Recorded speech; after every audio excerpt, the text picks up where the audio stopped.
Today's matchup. Everate winners. Afreeca Freecs.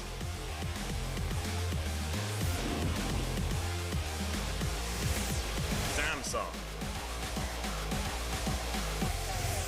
SK Telecom T1. 2017 League of Legends Champions Korea Summer Split.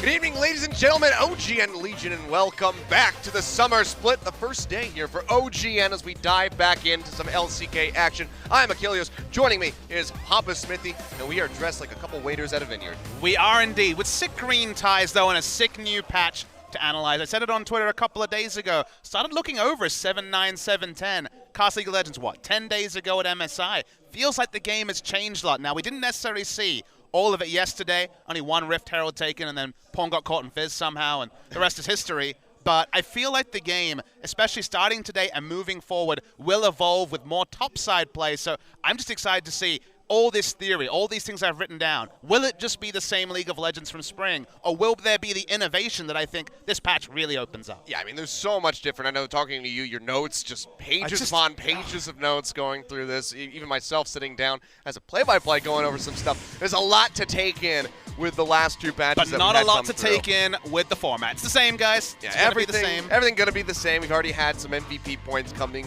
through from yesterday's matches. BDD earning himself a spot there amongst the rest of those players. But, you know, best of threes coming through here. We'll make it into the playoffs, and then we'll move into the best of fives. You guys know the drill. 100 million won as the prize money. If you missed the promotion tournament, we do have one team changing. Jin Green Wings were able to be re-promoted, but Kongdu Monster and their secret will go down into Challenger. Maybe one day we'll be able to review that secret. Yeah. But that does mean that Everate Winners, the team that has been in and amongst it in Challenger for a long time, first time actually playing that promotion tournament, first time promoted. So we're actually going to see them in our first game. So pretty hyped that we have a new face. And again, there were some interviews with, I believe it was Scepted, their mid laner, who said, look, we do expect ourselves to be right down there in the promotion again. He doesn't have a lot of confidence, but it is exciting to see a team with new players, some of them with some champions history, some of them with none, get to make an impression. Yeah, I mean, you say new faces, but we also have a returning face coming back from Yarpachani,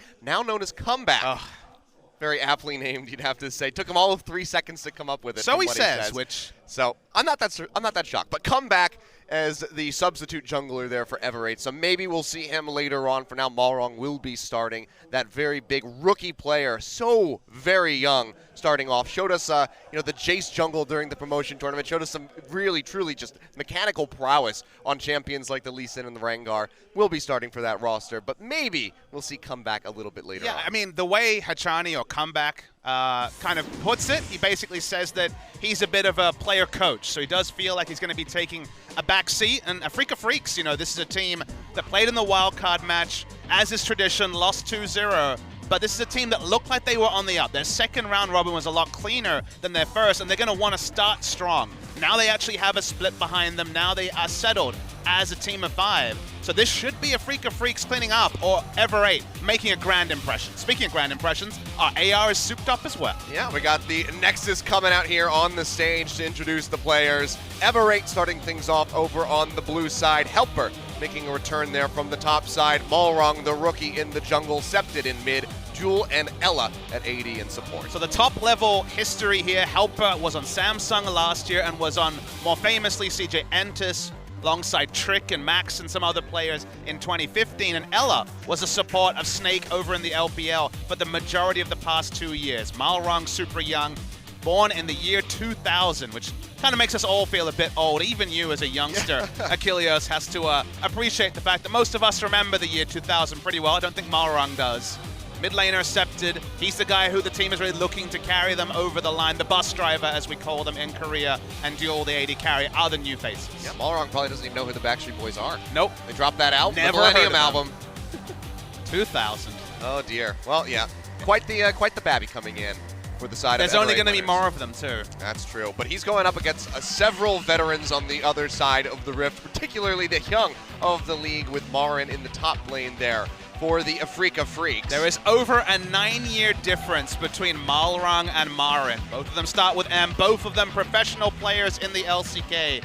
The comparisons kind of end there, and Afreeca Freecs are going to be looking to perform a lot more consistently in Summer. This is a team that still can be targeting Worlds as a realistic goal for them if they can clean up their play. And speaking of cleaning up, their mid laner Kuro got so much criticism on the Rocks Tigers, definitely looked like the 5th player in a roster of 5. Had a much better spring. His performances against Faker and Afreeca's win in the first round robin, and in general his overall play, his new picks, Kuro looked a lot better, and he's going to need to be one of these really reliable hands, because I think everyone on Afreeca has had their day, but you can only point to 2 or 3 times where everyone had their day on the same day. Yeah, I mean, him just, kind of changing up his playstyle, being very bloodthirsty in his play, constantly going in for those trades, for those killing blows. So it was a really good transition for Kuro, finally finding some comfort here on the Afreeca Freecs. Did take a little bit for the entire squad to start performing. You will notice on the screen Marin's hand. Now, of course, in the off-season, he had a biking accident. No, he's not a bikie. That was actually just a bicycle. But he did have a bit of a hand injury. He hasn't been playing as much solo queue as a result, but is still playing plenty of scrims. So from what I understand, scrim time is not affected, but solo queue certainly has. We'll see if there are any land jitters for him just around that injury, because certainly is one of the most experienced players in the league. We're going to look at some of the formations again. Haven't seen a lot of Ever8 winners apart from that promotion tournament and some games in Challenger, but they mostly build around Helper, even though Ella has a very impressive KDA for support. Yeah.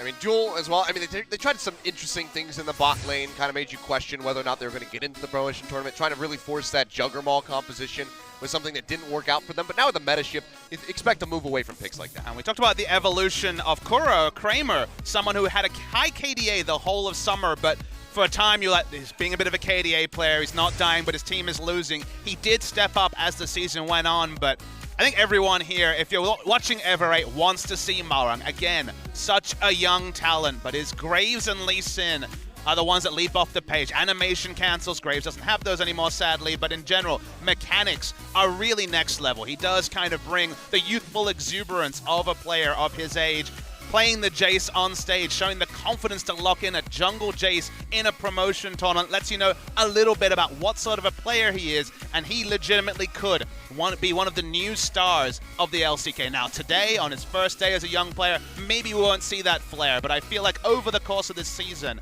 the reputation of Malrang will only grow. Yeah, I mean, very young player, and having somebody that veteran like Kachani or come back, as we'll really have to ingrain that into my head to call him that, having him behind him, to, kind of buff him up. He's a young player. The mental state needs to grow in the professional scene. So having that veteran status behind you can really help you out. And we've had the benefit of actually meeting him in person. A very meek personality, very young, very youthful. But on the Rift, you get the exact opposite. It's kind of fun, the clash, because he is carry-minded. He will be super aggressive when he sees an opportunity. So it is a fun clash of styles there.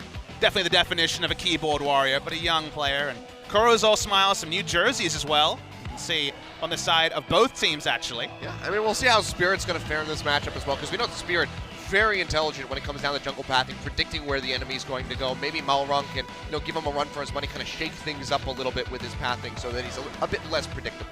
Finally, the debut of Ever8 in Champions, but also seeing the re-debut of an Afreeca Freecs organization that no longer has the excuses they did in spring. They came together very late. They were a new group of players. They only had so much time to get themselves together. They have a split behind them. They've had an off-season to practice. Afreeca want to make a big impression here, but so do Ever8. Yeah. Everybody wants to start off with a victory, because, I mean, take a look at KT Rolster right now, 10th place in the league, Papa Smithy. You don't want to be KT Rolster. I'm not talking about KT Rolster. I've learned. Monty and I both needed to learn that one.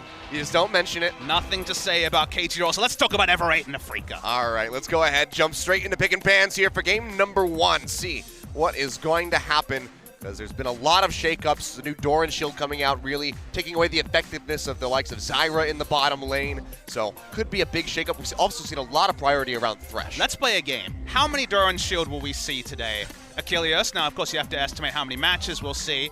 I'm going to guess we're going to see 16 Doran's Shield minimum today. It's such a popular item. 80 carries, top laners, even situationally for support if you can put your item build behind, but we can return to that in a moment. I'll keep a tally for you. That's good. I need my Doran's Shield tally. The item power level is too damn high for that Doran's Shield. That might consume all my time, so you might have to, do play-by-play and color at the same time. I'm a flex caster. Don't worry about it. I got Perfect. this. So bans here, Elise has been really interesting. It's actually been pretty high priority so far. I don't know if that's necessarily the power level of AD solo laners that's pushing up the Elise pick rate, because of course, one of the things Elise brings is magic damage from the jungle, which can be unique. Kennen so far has been permanently banned, and more interestingly, in ban phase 1, we've had Syndra and Zac perma-banned. The Fiora and Kennen bans have actually come in the second round. So far, neither of them has been targeted, and you have to feel, given that 4 teams yesterday thought they were at perma-pick status, they will be heavily contested if left open. For sure. Jace going to be the second ban, followed up here for Afreeca. As we flip back over to Everate, running down the clock. Last couple seconds coming through, and it will be Zac, so another one of those 100% banned champions coming through. Does Kuro feel like he has an answer to the Syndra? Could be a potential first pick, even if that seems like a bit of a reach. Syndra's seen no changes since 7.8, which was the patch we were at on MSI. We are now on 7.10, so the live patch, at least for today. I imagine 7.11's dropping pretty soon. Rumble's going to be banned against Helper, even though Marin is perhaps the most famous Rumble in Korea. Helper's actually a really good Rumble in his own right, by far the best in Challenger, probably a top 5 Rumble player in LCK.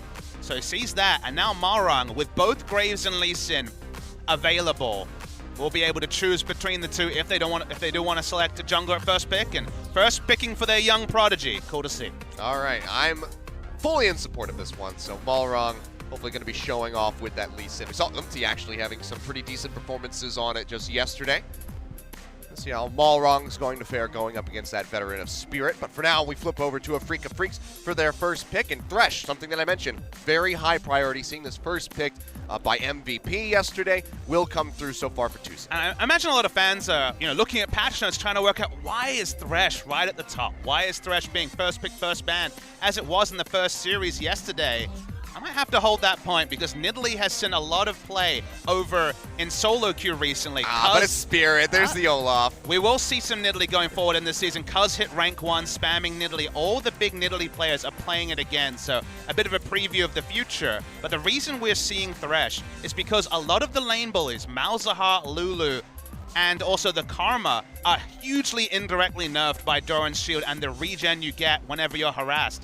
Often a Zyra plant will actually heal you up over time because it refreshes the Doran's Shield passive. So melee supports and champions like Thresh, who have not been affected by Doran's Shield because you're an all-in, you're not looking to harass necessarily in the same pace. Basically, if you're a non-ranged harass pattern laner, you've been very much buffed in this patch, and that's why we see Tahm Kench as the answer to the pick power of Thresh. Yeah, and with the Caitlyn hover coming through here for Duel, can already go ahead and suspect that we're going to see our first Doran Shield come out from Kramer in that bottom lane. But you might be surprised to know that even Caitlyn's are going Doran's Shield. That's the one champion be like, oh, wait, why not go Doran's Blade? I expect to take too much harass as a long-range laner. The opinion in Korea is that Doran's Shield in every way outclasses Doran's Blade, that there's no merit to picking up Doran's Blade, and that Doran's Shield, with the damage to minions, along with all the safe sides, is powerful. As we see our first Fiora, which has frequently been banned in the second round, so it had to be taken here. Fiora's another person indirectly buffed by the Doran's Shield. Permaban in solo queue, permaban in professional play, beats all the traditional tanks. Very hard to get a good matchup into Fiora, and if you can get through those early levels, get more points into your queue, get access to your ultimate, and Doran's Shield, it feels like, does that, then Fiora can be obnoxious. So Marin gonna blind pick the Fiora in the first round. Last season it was the Rumble and the Maokai, now it's the Fiora, so guess what? Summer's heating up. Yeah, we get our first pick for it already as the next wave of bans come through. GP focused out here for the top lane to give Marin some breathing room. And that's what you can do. When you do pick it as the last pick on red side in the first round, you can double ban top lane champions to deal with it. Renekton's another one you could consider as a ban. That's another champion that does pretty well against Fiora, but of course can get outscaled as well. Will just be the single ban onto the Gangplank and returning to normalcy with a LeBlanc ban. Not necessarily a champion that's found too much success. So what do we see from Everate then? Do they go for a mid lane ban or do they focus out the ADC pool? You do worry that if they don't ban Syndra here, then they'll just take Syndra, and then there's not that many great answers to Syndra either. So Afreeca are in a really good spot here. They're going to be happy, and Kalista. Somebody's been doing their research. Exactly. Both of us were looking at op.gg and seeing that Kramer had been spanning Kalista. A lot of AD carries, even talking to people at MSI, people said Kalista Thresh every game, just lock it in, would be the meta for Summer. It's going to be denied here.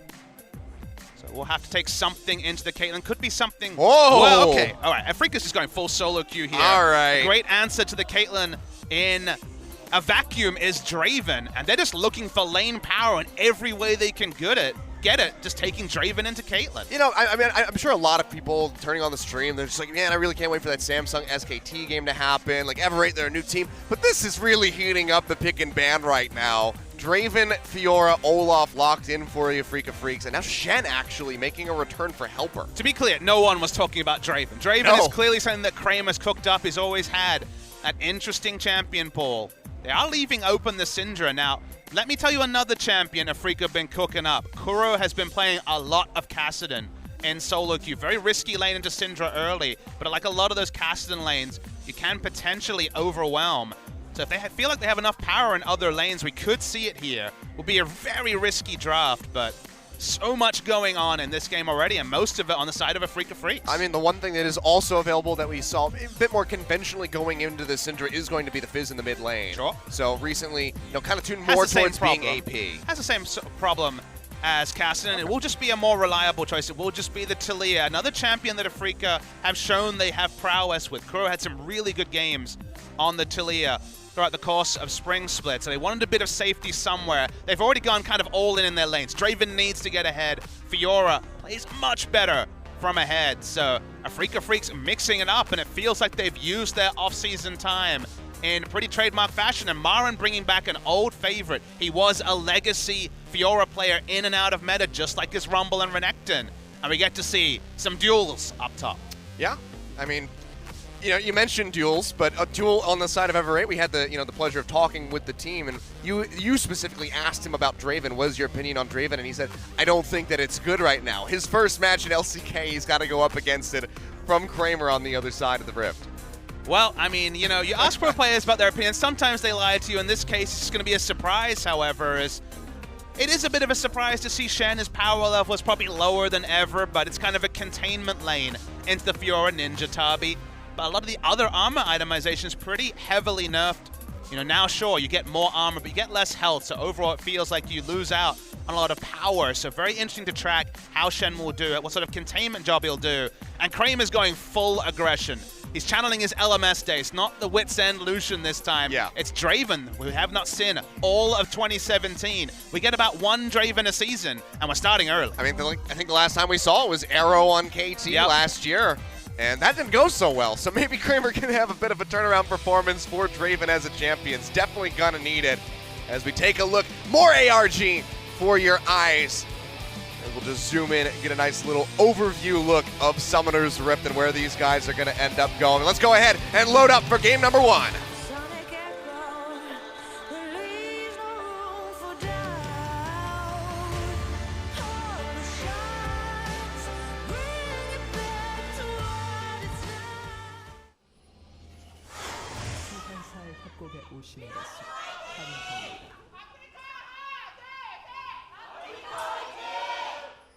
And here we go, back to Summoner's Rift. It's been quite a while here, Papa Smithy, for me. I know you were over at MSI, so you got plenty of League of Legends goodness.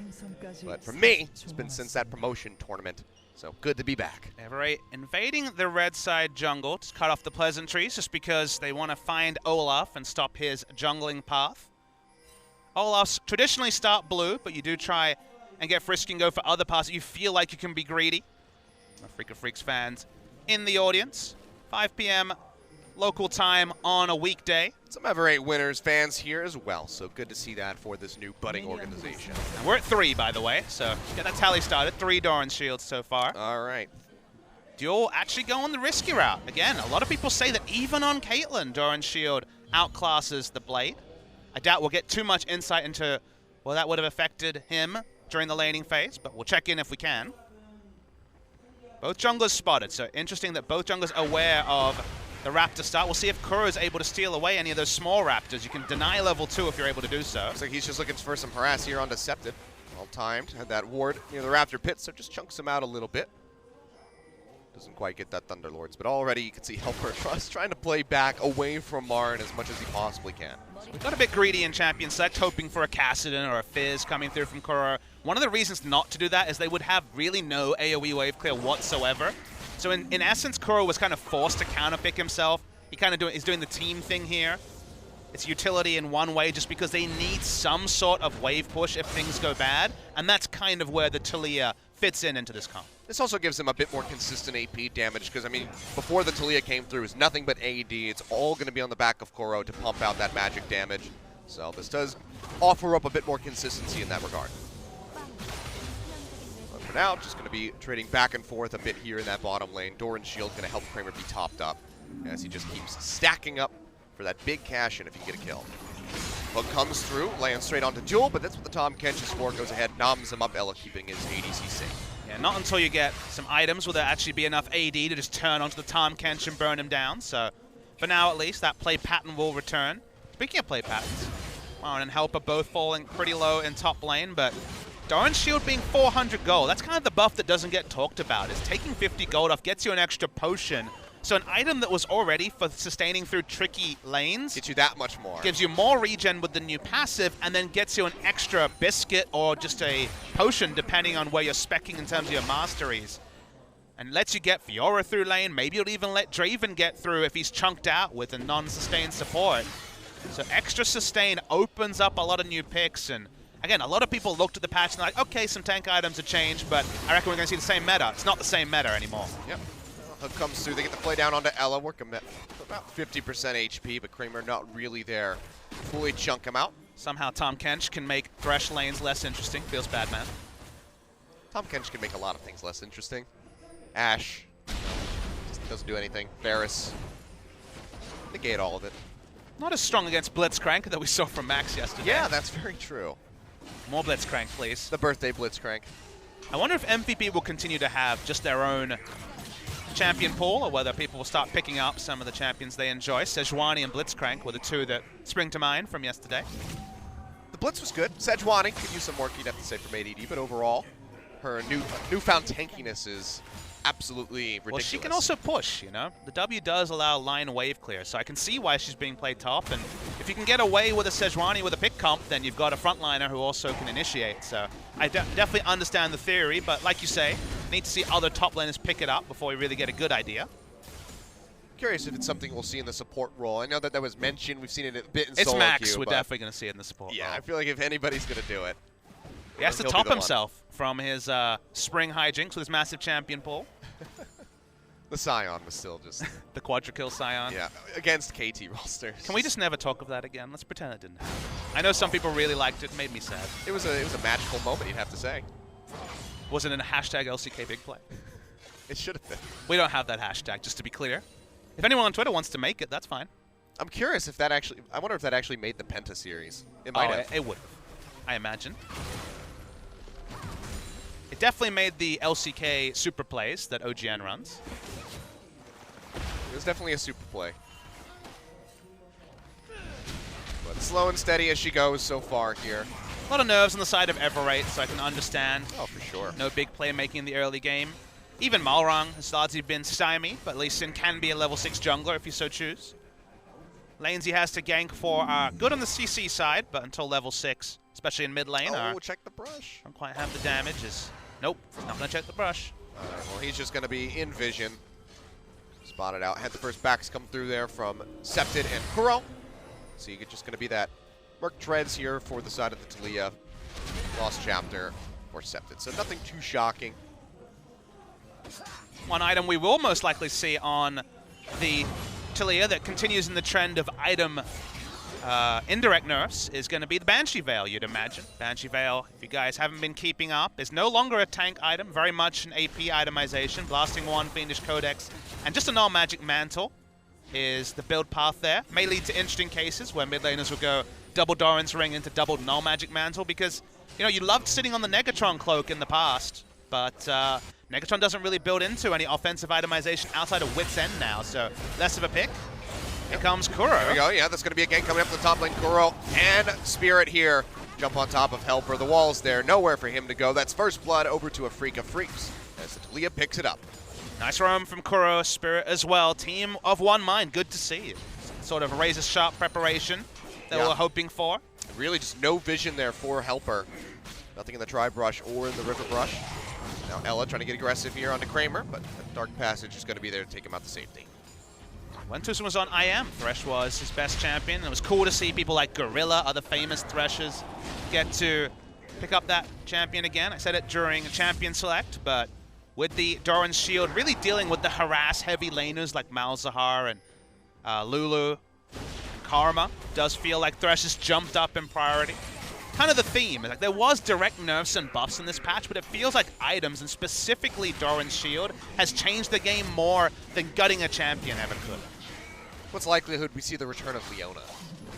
I mean, it really is a possibility. Leona's so all-in, doesn't have a ranged auto attack, that it's less likely, but it was hovered during yesterday's series, so there's a chance, but I'm not willing to put a percentage on it just yet. Septed and Malrong going for a bit of a stroll here through Afreeca Freecs' jungle, but they're spotted out by wards. Plenty of vision thrown down here for the red side squad, so not going to find anything for now. Just slipping a bit further behind, 1,200, 1,100 gold at the moment. In the lead is Afreeca, and Marin just going to go ahead and bait onto that blue buff and take this out by himself. Just trying to be a jerk as the harass extends in bot lane. Afreeca's going to be playing a true 4-1 comp here. Marin will be expected to pick up 2 items and then just have kill pressure on Shen. Black Cleaver and either Ravenous Hydra or Titanic will be the itemization for the Fiora. Whereas Everate have a really good siege setup, but it's fun when the identities are kind of contrasting, because Everate really do want to be able to go for the 4-man commitment to mid, but if Fiora's got kill pressure on Shen, that's not going to work out so well. Might have a bit of a clash here as the blue buff started up by Spirit. Marin did back off. Now Malrong coming around the side, does not have the smite, will not be able to take this away, and throws in to back him up. Malrong, does he want to pursue this? As the Stand United coming through, dashes forward, gets on top of Spirit, and he gets taken out. Septed finding the kill now, slowing up Kuro with that newfound red buff. Raven's ultimate comes through, not going to find the connection from home base. So won't get much damage down, just going to be the 1-for-0 in favor of Everate. They put a kill on the board. Big mistake there from Tucson. He actually shorted on the W. The Dark Passage didn't go over the Raptor wall, so had to actually flash over to get to the W. Did Kuro, so that was actually a very large mistake, adding an extra summoner to the woes of Spirit being taken down. Nice collapse from Everate. Yeah, and now they're just looking for more in the mid lane. Sonic Wave comes through, kick back on the Dragon's Rage. Kuro goes down, and Septed finds a second kill, nicely executed by Malrong. Cleanly Sin is a meme, but Malrong is one of the cleanest Achilleos. Super nice on the kick flash there. Was it necessary? That part I can't 100% tell you, but sometimes better to be flashy than it is to be necessary, so I'll give him the benefit of the doubt. Nicely done by him. Maybe getting that confidence up now with his big debut on the LCK stage. Yeah, Everate collapsed really well onto Afreeca, who honestly showed their hand. The Olaf was very visibly taking the blue buff for the longest time, and then the collapse was pretty inevitable, didn't respect the Stand United coming through, so good to see again a challenger team come in, not be awed by the situation, start slow certainly, but be ready to fight when the opportunity opened up, and Kuro not having flash and pushing up like he did was ripe to be punished. Nice stuff from Malrong and Septed. Yeah, very good for Helper to go ahead and put an assist on the board, because, I mean, top lane's not been the most fun for him. Meantime, Septed getting chunked out quite low here. Tosses out that sphere. Just answers a little bit of damage down onto Kuro. 2 kills going on to Septed means that once Caitlyn hits that itemization spike, maybe even just Zeal Infinity Edge, setting up around mid lane before Fiora actually has kill pressure on Shen, will be very effective for Everate. If you even threaten Kuro getting below half, they have no wave clear, so a lot to take advantage of. Trading patterns continue in bot, but once again, Doran's Shield will make this less interesting over time.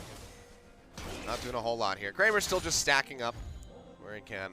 Be a very big cash and also a very big loss should he die before he can get those stacks pushed forward. Balrog coming over the backside of the pit, gets picked up that Infernal Drake. So another objective here on the board for Everate, alongside those 2 kills that they got. So have really shrunk down that gold lead that had built up for Afreeca Freecs, so in a very nice spot. Feels like the tipping point of the game coming soon. Seismic shove not going to connect, so should be the end of that one there. Septid could just go ahead and pull right back down the river. Had is Lee Sin waiting in the wings. Now we see pings onto Rift Herald. We actually only saw a single Rift Herald taken yesterday, despite a lot of pro teams I've talked about, really talking about how strong it is, how it really can warp games, especially when teleport is down from a top laner, but only KT picking it up and then misusing it with pawn going down means that we're still waiting for more information on if Rift Herald will be kind of a joke objective like it was for a lot of the last year and a half, or if it will really be a contested objective. For now, you can look at the vision and say, sure, there's a couple of wards around the Rift Herald, but it certainly doesn't have the same sort of respect as an Infernal Drake draws. So still more data points needed to really understand the Rift Herald in pro play. Seems like it's just a bit too big of an investment at the moment, because you need so many people to try to take that out in a timely fashion. It's a bit too risky. It has warped a little bit. You know, in previous seasons you needed to, and they both get super low and have to recall. Now, if you have a jungle item as a Graves, you can solo it. So it does less damage. It is faster to take, but still a lot to learn about it as an objective. Oh, that's going to be the flash forward here. Unleash power comes through. They get the stun. And that's going to be the resonating strike from Malrong straight in underneath the turret. They find another kill. So the mechanics there were really cool to see. He opened with the ultimate, so he definitely hit a stun. And when the stun registered, no chance you can miss the Q. So that was not fishing for a Q and then stunning. That was leading with the ultimate because they knew that the CC was enough, because there was no way Malrong was going to miss that Q. Yeah, and they also knew the Crow didn't have a flash, so there's no way for him to avoid that stun coming through from the Scatter of the Week. So very well executed and communicated from the side of Ever8. They put another kill on the board, giving Crow his second death, and they pick up the first brick. And the communication side is perhaps the most important one, Achilles, because we see, even at the top level, low synergy between mid laners and junglers. They're not always on the same page, even though they really do open up the mid game by being able to roam to other lanes and play together. So seeing Malrong and Septid on their LCK stage debut have that sort of synergy is a really heartening one for Ever8 moving forward. And that was the big thing that we touted for them during the promotion tournament. It was about the communication between those two members in particular. Playing around Helper was something that came out during the promotion tournament. We knew going into it that Septid and Malrong had this very good synergy between them, and they're just displaying it already day one in LCK. And if you missed it, Malrong was born on the 9th of February 2000, the first player ever to play competitive League of Legends here in the LCK, born in the year 2000. So he's definitely listening to his youngs. I imagine he's not doing too much shot calling himself. Korea is a very age hierarchical system at the best and worst of times, so whoever's initiating it, it is very clean between Malrong and Septid so far. Yep, nicely done. That's going to be the swap coming through here as Duel and Ella make their way up towards this top lane, just trying to give Marin a little bit of trouble. But in the meantime, Spirit joining his bottom lane and under this turret. Malrong here to back him up as they try to get some damage down. But the wave thinned out considerably.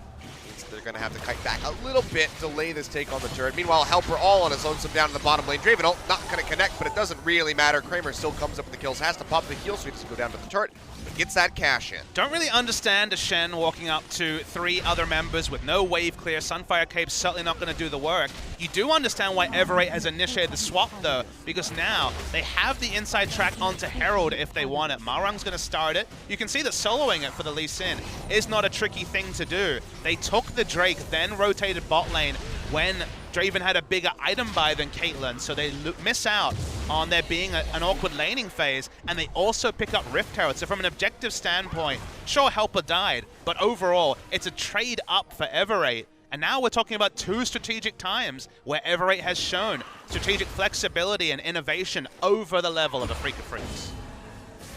Kramer starting to stack up those items, got the kill, got that cash in coming through, gives him about 1,100 gold over top of Duel. So Bloodthirster first item, and then just going to be following up with that rapid fire cannon by the look of things.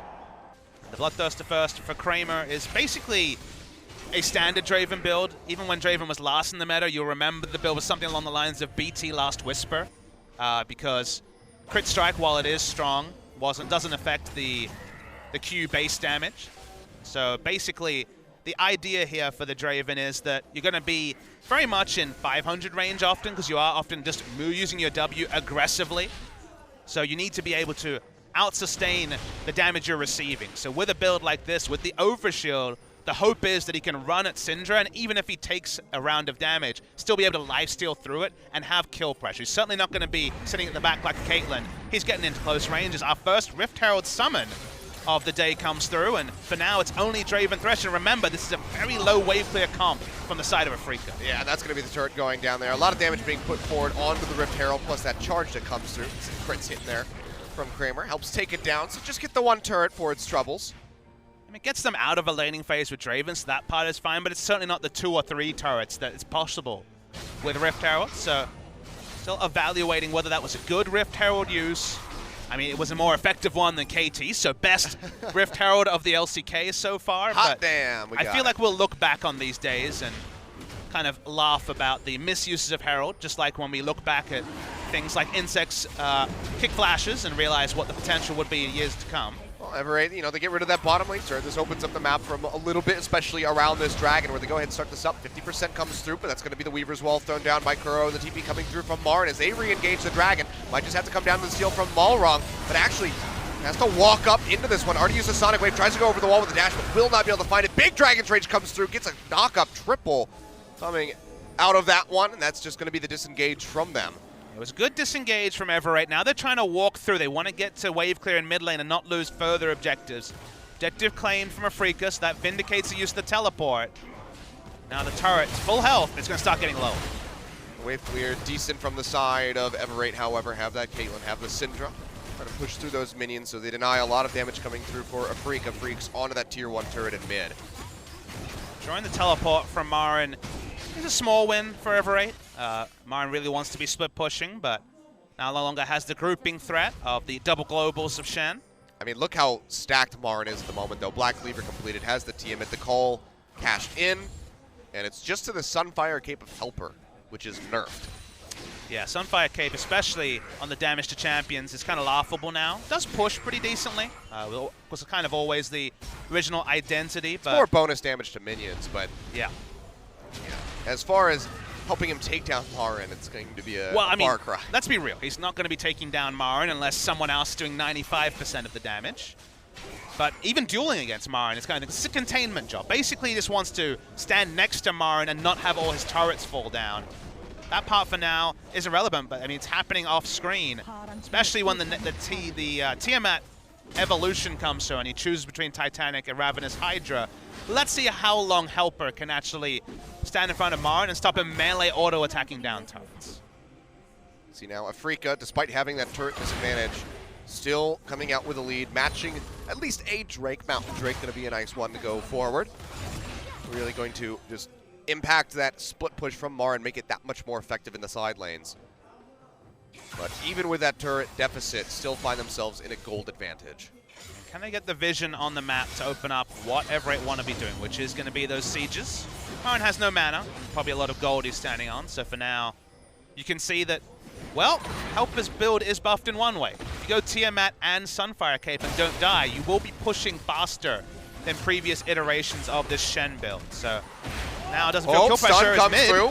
That's going to be the ultimate thrown out. Barrier pop by Kuro. Helps keep himself alive. Not sure if he would have died, but still, both summoner spells burned out by the Afreeca Freecs mid laner. So good catch from Septon. Good catch, but as you say, no kill. I don't think he would have died even if barrier wasn't used, but obviously not to know at that time. It was really close, so better safe than sorry, but that just means that Kuro's going to be that much more susceptible to being ganked. Speaking of which, Spirit tries to run at the Syndra, but Malrong there to back him up. Yet again, the synergy between these two on point. They take him out, and that's going to be the blue buff handed over to Septon. You can kind of ask the question, why was Spirit there? There was no one else on that side of the map. Marin was still coming from base. They'd never prepped vision in the area. So even Spirit's ultimate was not going to be anywhere near enough to take him out of harm's way. And just another free kill kind of passed over to Everett. Nice little pickups. And I mean, Afreeca, they need to tighten things up. Had the lead, now being matched by Everett. So they keep handing over these minor objectives, these kills to the side, especially Septon. He's just going to get more powerful on this Syndra and can suddenly, you know, basically 100 to 0 just about anybody that's not Spirit. Tucson caught, looking for a pick. They also have Marin coming up. Pitching down from below, dashes forward, gets in on top of Balrog, at least for the start, Okay. but Tucson walking in by himself gets absolutely destroyed by the Syndra. Now Everate going to seek to turn this one around. Malrong throws out that Sonic Wave, lands in onto Koro, but it's a bit too hairy for him to dash forward with the Resonating Strike. They'll say, you know what? We got our pick. Let's go ahead, kite back, spend this newfound gold. Yeah, the game plan here from Afreeca is a bit haphazard because they have the cash in on Draven. What they're setting up for, what you can see initially is the plan, is that Draven goes top lane with just a little bit of coverage from Thresh, who of course can be out of vision and just throw the Dark Passage, and basically no one can duel the Draven when he has 2 items this early, and Marin splitting against the Shen. They want to run a 1-3-1 in many ways, so they just need ward coverage to be able to do that. Instead, they don't really have good defensive vision on top or bot side, and now they're looking for picks. This is Marin coming up for a pick, even though they're strongest in a 1-3-1, and Tusin's like, okay, I'll come up with the pick, I'll get the catch on one side against Shen ultimate and a Syndra who's fed, and, well, Tusin's dead. Yeah, he goes down rather quickly, so not very tanky is that Thresh at the moment. I mean, the way you play this comp, again, get coverage, continue to split, and force something to give. Force Shen to react and then profit in another lane. If you kind of just run top and run bot with fed people and then get ganked or make bad mistakes, this comp will look like it's susceptible when, in reality, Afreeca should have 2 pressure points. A Draven with 2 items and a Fiora who's very close to 2 items herself. Definitely some hiccups here for the game plan of the Afreeca Freecs. For now, Everate pushing forward into the enemy jungle, looking for some forward vision in and around this Baron. Duel just laying down the trap line in case somebody were to walk forward. Pretty hard to face check for the side of Afreeca Freecs. They have good Baron vision for now, but both wards are controlled. Yeah, the one about to expire, so going to be completely blind inside the pit even further. And who's face checking? Marin isn't going to be tanky enough to do that. Olaf has tried some We saw how well that went. And both Tusin and Spirit will be taken down pretty quickly. No magic resist on either. Yeah. So unless they have eyes on Syndra, warding's actually pretty tough to do for Afreeca Freecs. Already the stun coming through. Spirit gets chunked down to half HP just from the rotations there in the Sonic Wave. So bad times for the Olaf. It's got Knight's Vow as a second item, so have to imagine that's to allow either Draven or Fiora to be that frontliner. But it's kind of a 5v5 choice on a team that doesn't really want to be 5v5. Yeah. 5v5ing, that sounded incredibly hard to say for some reason. And they just haven't been able to push wards. You know, they've been wrestling with vision around the Baron, so that means that Drake is completely free for the side of Everate. Yep, so they'll be able to match Mountain alongside their Infernal. Still very close game at the moment, though. 1.1 thousand gold. One team fight could change the entire pace of this. Big CS advantages on Syndra on the side of Everate, as expected, given the self-counter pick by Kuro. But Marin has that same advantage in the top lane on the side of Afreeca. So whichever team sets up better, whether it's Everate around sieges, which for so far they've been very good at setting up vision and playing methodically, then Everate will have the advantage. If they can actually get the coverage from Marin, who you notice is completely blind in terms of vision in the bot lane, then Afreeca Freecs can also get a lot of advantage. So he's at that 2-item point. Let's see if we do actually get on screen the first trades between him and Shen, because Marin's 2 levels up and plenty of items. So Duel's walking forward. Chunk starting to come through here from Kramer. Answers that 90 caliber net. Now that Stand United coming down onto the Caitlyn, but it's not going to be in time. He already gets taken out. The kill goes over to Spirit. Ella going low, gets taken out. The cash in coming through from Kramer. Big burst of gold over to the Draven. And now Afreeca Freecs finding 2 kills. Do they want to turn over onto this Baron? Still very early on. 25.5 minutes just about. Seems like they'll go ahead and gain vision priority at least. Septon keeps them busy, lands the stun in onto Koro, chunks them down quite a bit.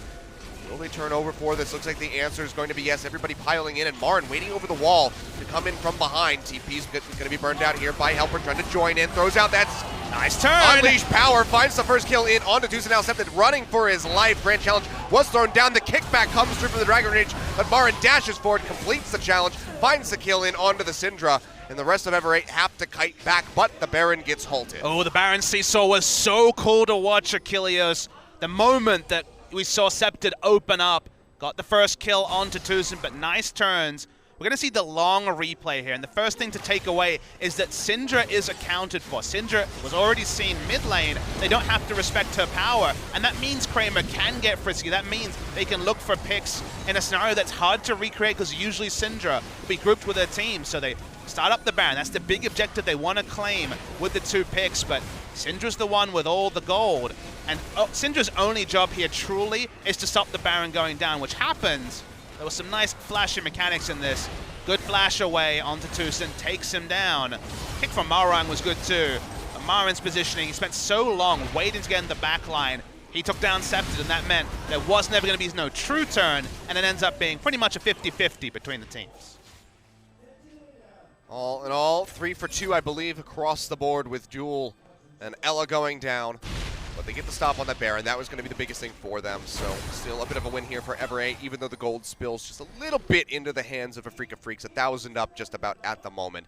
Still, oh, look at Kramer, such though. A close game. Kramer crashed in for a second time. Oh, Lord. He is incredibly fed. He is basically Syndra. He has the same pick power, doesn't have CC apart from the stand aside, but he does very comparable damage and can from there have the lifesteal to continue fighting. So the game plan here for both teams is either answer Syndra or answer the Draven. I mean, 2-0-2, you wouldn't normally call that fed, but because of the distance between those kills, the amount of stacks that he's been able to accrue, the cash-ins are just so considerably large. And the edge is cheaper, so much more achievable now at 200 gold less. Has gone down, Tucson getting stunned up again. The Q comes through, chunked out Kuro as well on the backside.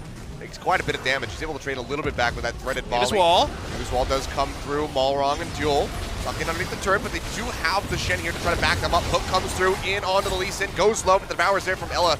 Try to keep him alive. Afreeca Freecs almost have the pick. They can't quite find it. They'll go ahead and peel back. Yeah, Marang pulled away, so they know the jungler won't be there. Afreeca can move close to the Baron, at least clear vision if they want to, but it seems like Marang's more interested in renewing the split push. Both teams so close to actually executing on their win conditions, but good picks so far from Afreeca have stopped Everett from kind of overwhelming this game with their strong siege setups. Still a problem though, you see it on the screen. Marin still 2 levels above Helper, who has been just kind of emergency farming where possible. Looks like he'll try to balance his armor and HP purchases with some magic resist. Still has none completed, but imagine the Ruby Crystals going into something like a Spirit Visage. You see Draven or Syndra on the screen, that is where the action starts. That's what we know so far. It's also just a safety net for either side. Start moving around the map a bit more aggressively if they can spot those carries. One-shot potential still there with the Void Staff. Marang trying to get aggressive vision, but can't contest control wards with where the game's at right now. Marin just trying to take away as much as he possibly can. Moves over to the red buff.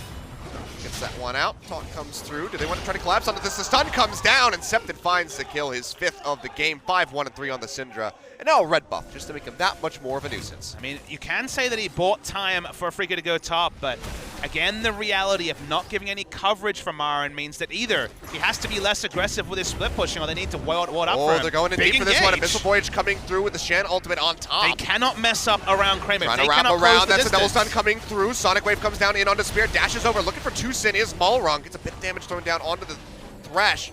Doesn't quite predict which way he's going to move, so the Sonic Wave doesn't come through for a second time. And this is Everett losing time that they can have on the Baron. They turn onto it now. Baron damage is decent on their side, but now we're going to see Afreeca with the contest. 12 seconds here on Marin. Still has the TP available, and there's a ward in the pit that has not been cleared. Weaver's Wall comes down, cutting them off inside of the pit. Scepted gonna have to do some nice gatekeeping. The hook going wide. Baron goes low. Malron able to finish this one off, and now Spirit walking forward, but has to kite out of there as best as he can, but he does not get anything. Goes down in the exchange, and Scepted finds another kill. Now Malron coming in from the sideline. Will dash forward, getting locked down immediately. Gets the riposte off, but still can't mitigate enough. He gets taken out as Malron finds the kill. 2 dead on the side of Afreeca Freecs, and Everett winners come up with the Baron. Yeah. Fiora only a pseudo frontliner, and even though the hook landed on Caitlyn, she could flash defensively. No one else could get there. So you felt the hype of a sick hook, but not actually the reward. And you get out with the Baron buff if you're Everett. And suddenly, the game plan of Afreeca Freecs kind of falls apart, because split pushing against the strong siege and Baron buff on the side of Everett winners is going to be impossible to pull off. We're going to see the replay, the control ward in a great spot. They knew what was happening, did Afreeca Freecs. You can see Spirit coming in, ghosting in, but the smite is true from the side of Everett. They just take out Spirit. And you could think, okay, they lost the objective, they're going to back out. They really were feeling this. Marin made the clean call to go in, but a hook onto Caitlyn and no Dark Passage means that no one else is going in. And how many auto attacks does Kramer get off this fight? The answer was 0. And now in onto this tier 2 turret in mid. There's no wave clear. There's nothing that they can do. Baron empowered minions means that Kuro is going to just be throwing pebbles at them instead. So strong push coming through. Doesn't look like they'll be able to get too much more without another minion wave coming through, but top lane getting moved up by helpers. There's still plenty of options here for Everate to continue to work around. Pretty greedy on the side of Mara. He saw a massive wave bottom and went to take to that. That could have been a moment for Everate to push through the mid lane turret, but they back away. It has good pushing items, so we'll be able to get some more turrets down. And the team that kind of called themselves a free win, the team that anointed themselves as the 10th place team, is playing at a macro level that is just much higher than we could ever have hoped for. And they look like they know how to win, which for challenger teams like Spenu and Kongdu in the past has been a struggle. Yeah. So already Everate being very strong out the gate. Oh, look at the gold in the mid lane. 4,000 gold lead on the side of Syndra, whereas it feels like Furor is way ahead, but it's actually only about 600 gold. Hasn't been that much. Well, the self-counter pick, you can throw that one out. That's a Dade special. Kuro's doing his best Dade impression here. I think next time maybe we'll see the Syndra get banned away. Again, it was something they didn't need to kind of risk, was the Syndra pick. They got the reward, which to them was probably the Fiora, but now you're in this unenviable situation where they're, okay, well, we don't have any wave clear because we want to run Draven, so what can we run with wave clear? And is it the Draven pick's fault?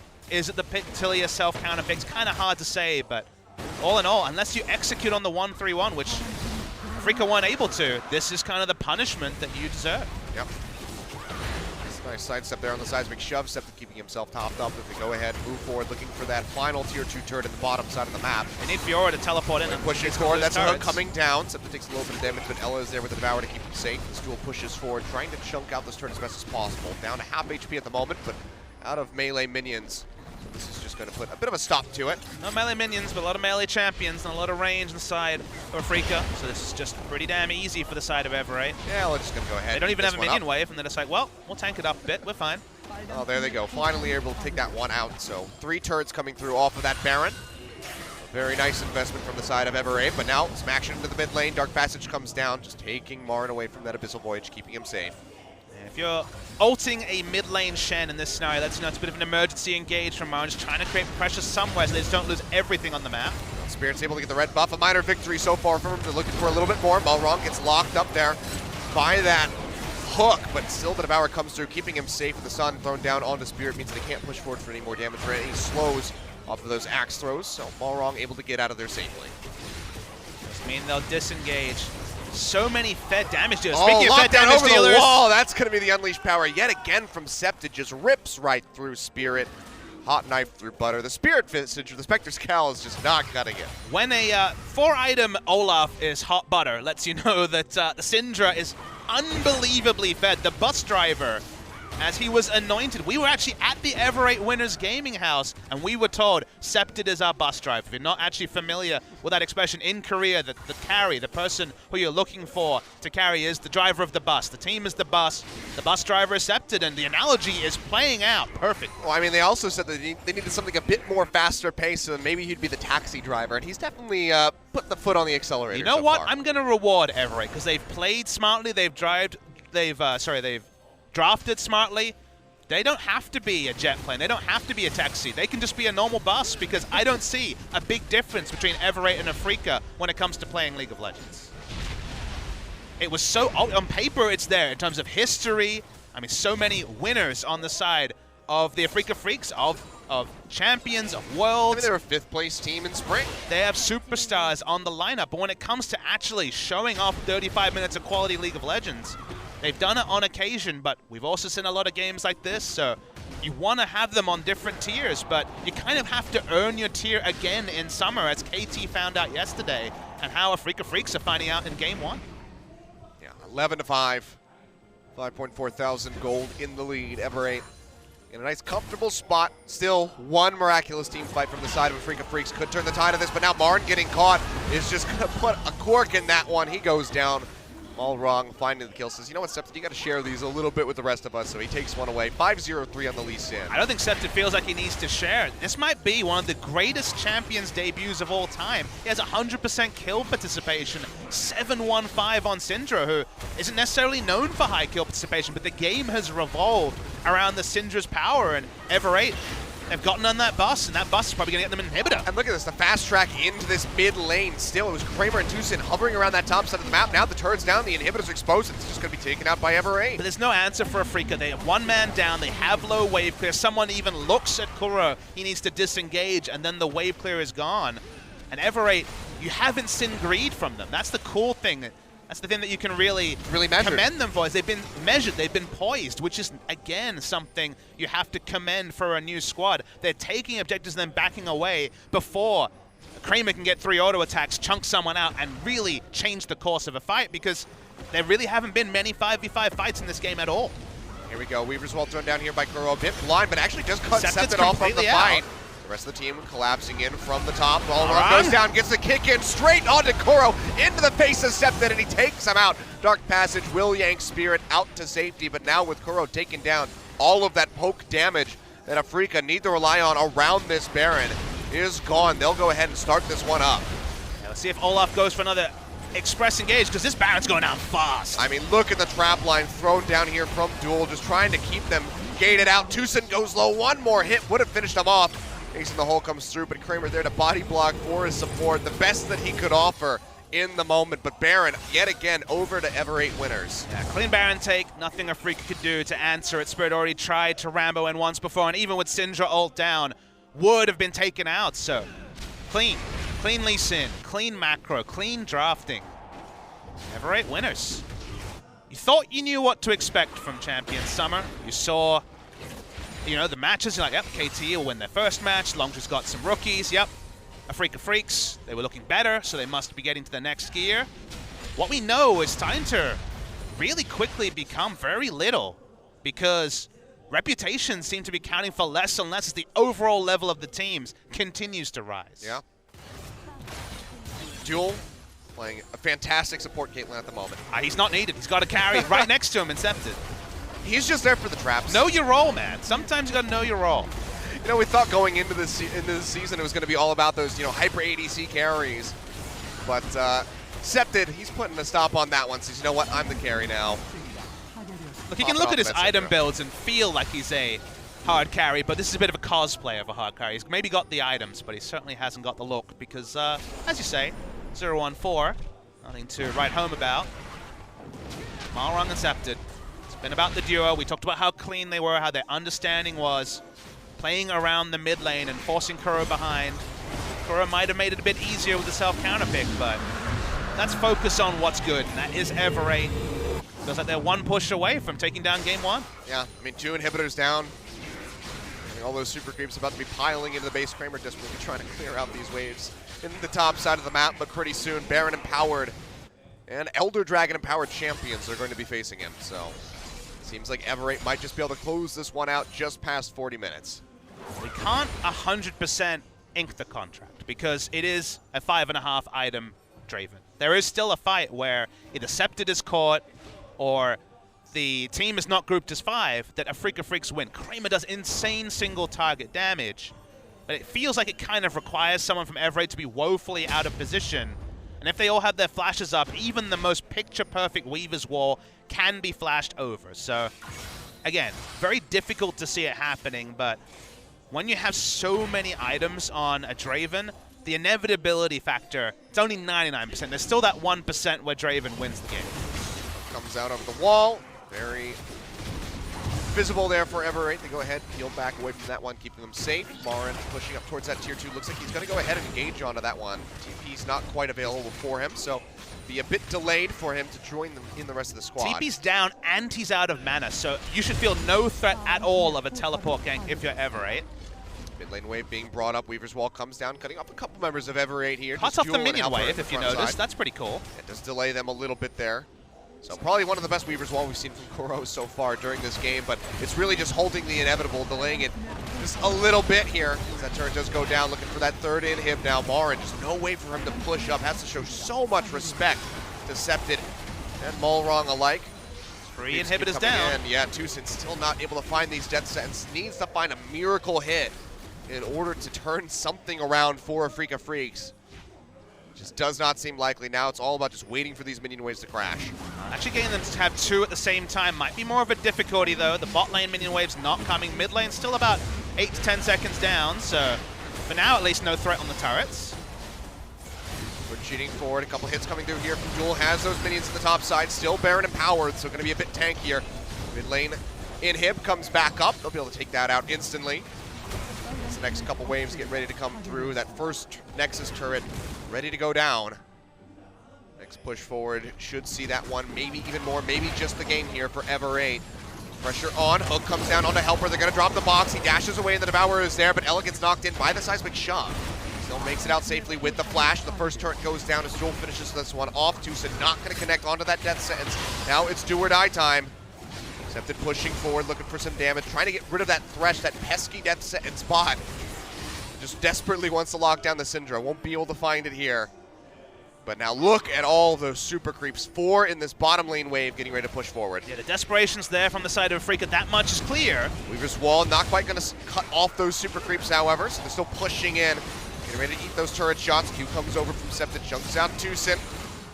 As they push in for the finish, that's going to be the ultimate coming out. Unleash power in on the Curl, chunks him down to about half HP, but can't follow up for much more because the Devourer has to come down. Now Marn and Spirit pushing forward, looking desperately for a kill onto the carries, but they're cutting back into the back line so effectively. Now flashing forward as Duel finds the double kill, finally putting some kills on the board for himself. Will not finish with 0, but they will close out the game. 43 minutes just about from Ever8, tripling the kills of Afreeca Freecs. And the curveballs in the draft for Afreeca Freecs did not pan out, and the curveball in the game was the level of play from Ever8. They look significantly worse than, say, Jin Air, for example. They're very comfortably qualified for LCK Summer. It was much more toiling for the side of Ever8 winners, but you can see the team looks pretty jazzed, and they have a lot to be proud of because their preparation and just the level of clean macro, inspired play between Septed and Malrong.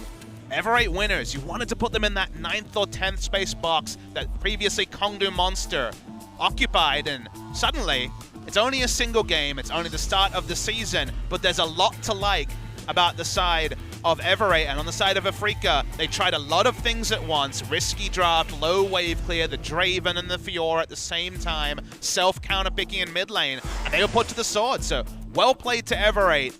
Not going to pass a judgment on either. We've got a lot of season ahead of us, but all you can do is commend Ever8 on how smartly they played game 1. Yeah, we still have the rest of this match to go. Ever8 going to be looking to close things out with a 2-0, but Afreeca Freecs looking a bit flustered. Marn especially in the booth after that game, handed that big powerful pick for himself with that Fiora, but just couldn't find the impact in those late fights. Yeah, they demanded the Fiora, picking it and then banning against it, but didn't really have a plan on making it win. He got the farm lead he wanted, he got the items he wanted, but never did we see solo kill on the top lane and turret goes down. They toiled in many ways. I think you got to keep it simple if you're a Afreeca. Just draft pushing lanes. Don't necessarily go for the 4-1. Go for a reliable draft, because kind of showing all these new Joker picks at once didn't come together. Yeah, maybe not the Draven. We're going to go to a break though, guys. When we come back, we'll have game 2.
Welcome back, ladies and gentlemen. Taking a look at the charts. Septa did lots of damage on the Syndra. 43,000 in a 43-minute game, so 1,000 damage per minute.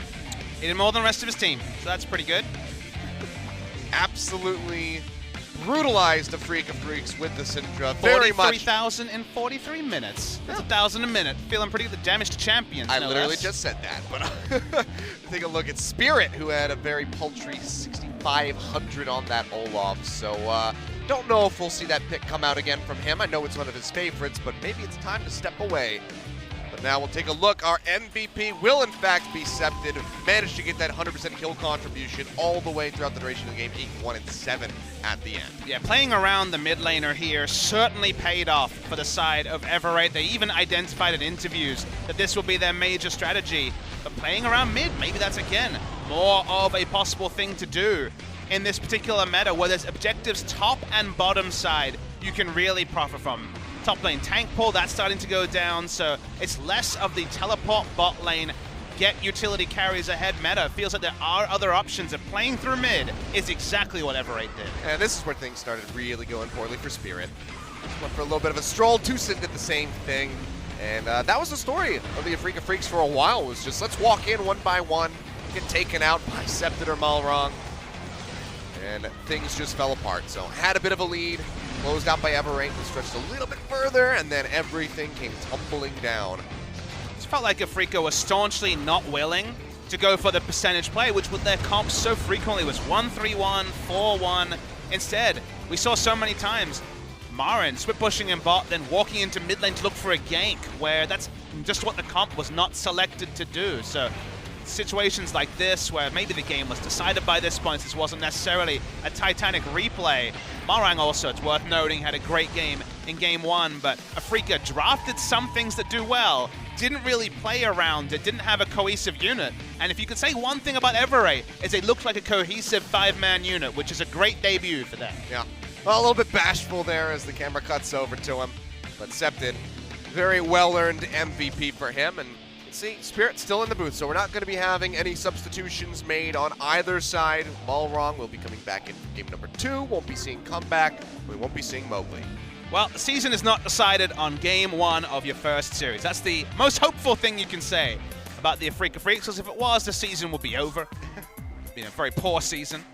But now's the time to kind of shed some of the innovation they looked for in game 1. Speaking of shedding, they do not want to deal with Septed Syndra a second time around. Never been a big pick for Kuro. One of the best for Septed. But can they continue to target Septed? Because I know he's a really big Jace player. That was banned in the previous game. Much more Septed focused than Helper focused in that particular pick. He's also got that back pocket pick with the Aurelian Soul. Didn't get to see it during the promotion tournament. It was one of the ones that we were really excited for. But maybe, if it gets backed into a big enough corner, we could see that pick come out. And it was through the Challenger Finals, where it was often actually playing it into the Syndra pick, ironically, was the Aurelian Soul. Bringing back a counter pick that we saw back at Worlds last year into the meta as recently as Challenger Finals. So situationally, especially on the red side, we might see some Aurelian Soul.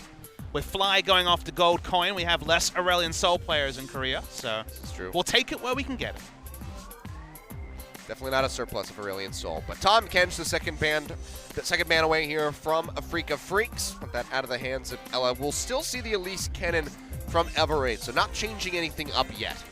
They kind of have to go for the staple bans at the start, otherwise Afreeca can kind of bait a scenario where Zac gets through the draft. So you can't really have too much innovation on red side when it comes to respect. If you decided that Elise is a bannable champion, it feels like Kennen and Zac, unless one of them's banned by Afreeca Freecs, are must bans on the red side.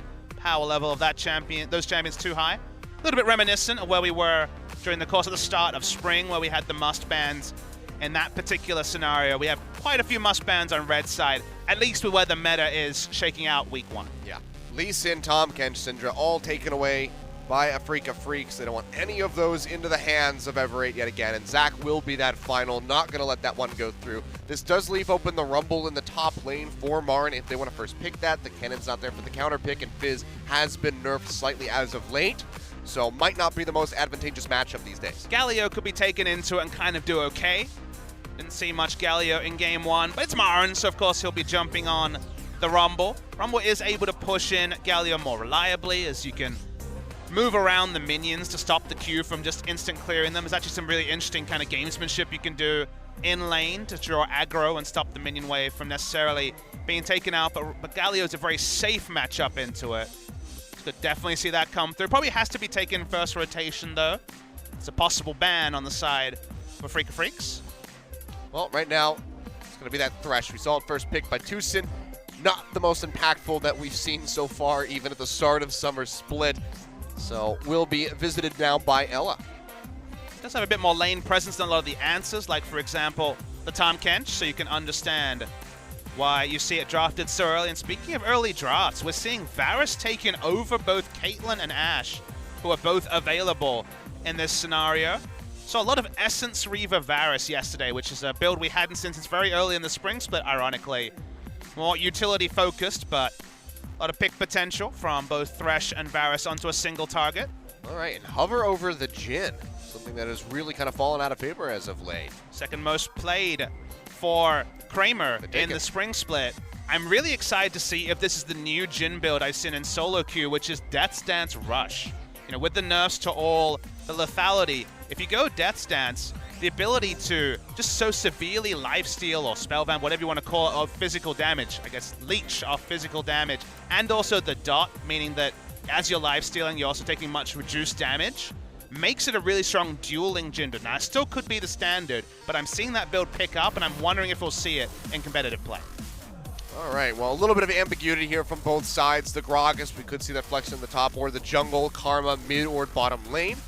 Probably going to be Gragas top. Spirit Visage just chilling and pushing against the Rumble. It's one of those reliable choices. Galio and Gragas are kind of the two safest picks into the Rumble in that scenario. But like you say, Jungle Gragas is still an edge of meta jungle pick, but doesn't really feel like a Marung, especially. Probably wants to be going a little bit more fighter heavy. This is true. We didn't see it at all from him during the promotion tournament either.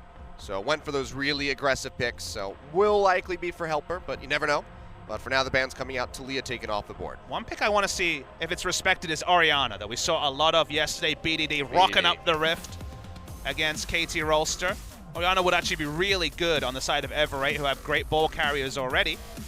So it's definitely a possibility to be the blind pick mid laner with Talia and Syndra and now Cassiopeia off the board. One of these two teams will draft Orianna, just with all the mid lane focus so far. Now that could mean a cool assassin somewhere, but it is heavily expected to be Orianna contested here, and she's still looking like she's top tier with now LeBlanc taken off the board as well. Yep. Go ahead, get rid of that one. Saw that ban away by Afreeca in game one. Everate focusing out the mid lane here. What will Afreeca do? Do they want to try to take a jungler off the board? Do they want to go for that mid lane focus again? Give us 4 bans out on it. 5 with that Syndra coming through. Kind of run into awkward scenario, especially if you need something pushing, and they will also respect ban Scepted's Jace, who again is a really good, strong Jace player. Or is it Malrung's Jace? It's not Marung's Jace, to be clear, but worth mentioning, like you say.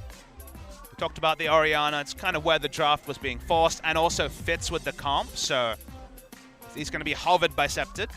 Locked in, so far a pretty textbook draft on the side of Everate. This is where Afreeca can make things interesting. Pushing power is needed, and pushing in the mid lane potentially here. Could also be a support Galio. A lot of flexes available. Could exchange that around. We know Rumble's going in the top, probably. There's Ignite on Spirit, so suddenly you start thinking of Ignite junglers like even Shaco in this position, but maybe he's just having a bit of fun. Taking their time with it. It's just going to be the Olaf yet again as he flips over to the Ghost. So wasn't the most impactful. Help get that first gank off in the top lane, but really came down to that Weaver's Wall roam from Kuro to finish off Helper for the first blood, but we'll be going back over to the Olaf yet again.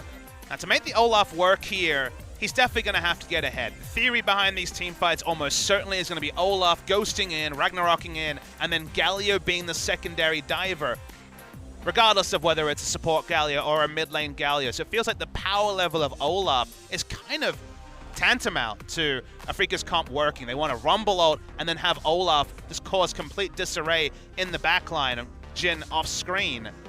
But Spirit had a wayward performance at best in game one. It's going to have to step up in game two. Marung goes for comfort in the now extensively nerfed Graves, but another champion that could be considering the Death's Dance. Death's Dance on the mind, Achilles. Just want to see some Death's Dance. We very well could. If I say it 3 times, doesn't it get summoned? That's the rule, right? It's like Beetlejuice? Yep, it's just like Beetlejuice. All right.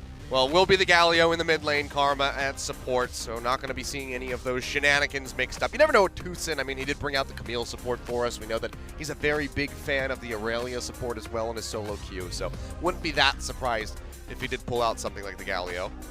Does feel like Galio's actually lower damage choice than Karma. They already have Jhin as an AD carry that, again, feels like he's a bit snowball in how much damage he does himself. So once again, I look to Spirit. He needs to step up the most, because if he can go Trinity Force Olaf, the craziness that we saw from Peanut at MSI, maybe the comp comes together. If not, it really feels like there will be significant damage concerns on the side of Afreeca Freecs. Yeah, itemization was something a bit concerning from the side of Spirit. They're not having that MR in game 1 to really try to mitigate Septid. It just allowed him to snowball early on that Syndra. So a bit condemning there. We'll see if he can tighten up the performance on the Olaf this time around and help Afreeca put a win on the board to take us to game number 3, because backs against the wall. Everybody wants to win their first match here at LCK. So let's go ahead, load onto the Rift for game number 2.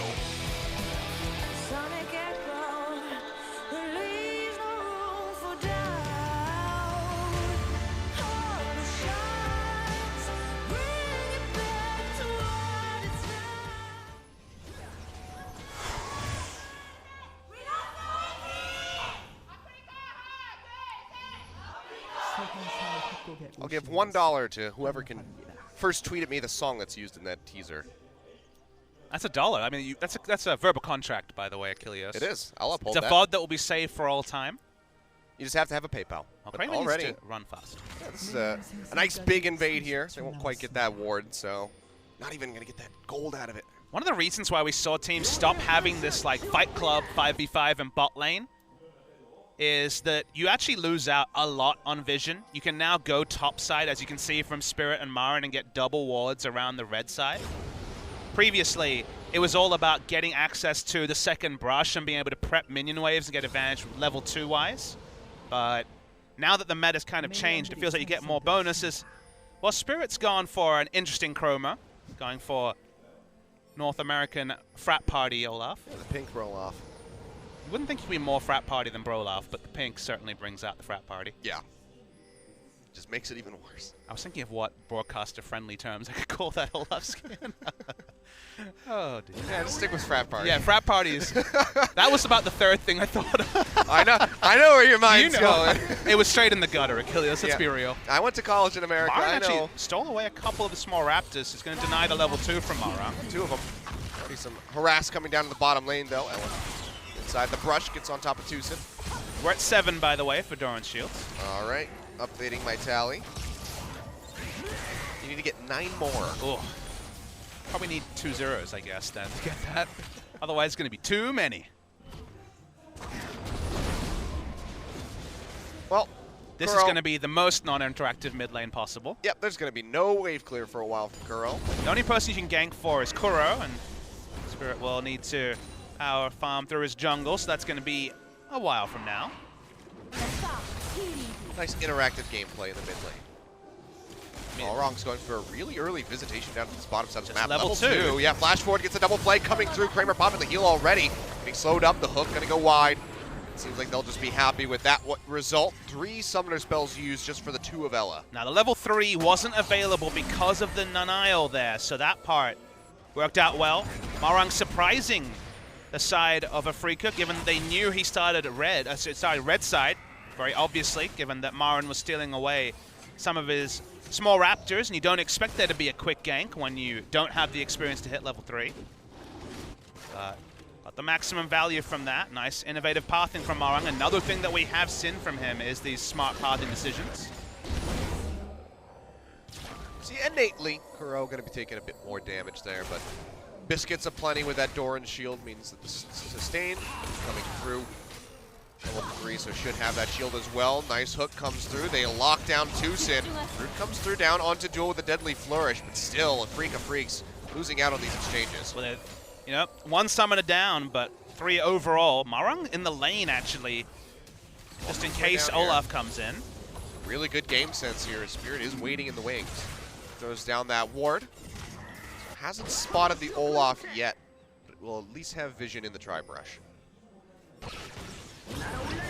Doran's shield from Helper yet. It might actually be a purchase. It might actually be Doran's ring and 2 Doran's rings and a Doran's shield from Gragas, moving away from the triple Dorans, just because Rumble's Q continuously reprocs the passive from the Doran's shield. So you get much more than the 20 HP over 10 seconds you get innately. So it's one of the, we talked about how Doran's shield's a great answer to Zyra and some of the harassed supports in bot lane, equally good against the Rumble.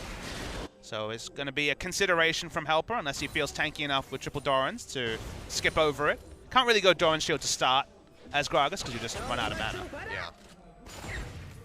But already Marin, you know him, pushing way too far forward. No vision in the river, but starts kiting back. Malrong is here. They'll try to slow him up, throws down that smoke screen. Won't quite get that double proc on the end of the line. I think it's a little bit of damage down onto the Rumble, so Marin just safe to stick around. Spirit looking to push forward perhaps once these minions move up, but there's a ward waiting in the brush. We'll be able to spot this out. Tether coming down here from Tucson. The Ghost been popped by the Olaf. They try to get in on top of the Ella. Drops down that dark passage, getting himself the shield. The heal comes out. Hook comes through. Lands onto Kramer with the flash to the side from Tucson. Just offering up his ADC, but still not going to be enough kill pressure for Everate to capitalize. A nice hook to be able to capitalize on whichever member was unable to get out there. Really wanted to trade Ghost for the flash of Duel, or potentially just take down Ella, who had flashed earlier, as you remember, to look for the flash Flay engage, but no kill secured on the side of Afreeca Freecs. Can't quite find it. Still very slight advantage for them coming out of the jungle in that top side of the map. Marin has a 20 CS lead here over Helper, but Duel's going to make up for a bit of that here as he takes a bit of a lead in the bottom side. He just went 3 rings, focusing on the mana regen to get him through the lane. Matchup goes pretty much the same every time. Rumble get a significant CS advantage. Doesn't have the resources early that Gragas does. I think that's a lot better when Spirit Visage can be completed and does do double duty against the Galio and the Rumble. You can see the triple Doran's ring doing quite a bit of damage there on that Drunken Rage. We're chunking out Marin just a little bit here. Now over into the mid lane. Malrong coming in. Kuro pushed very far forward. Will blow out the flash.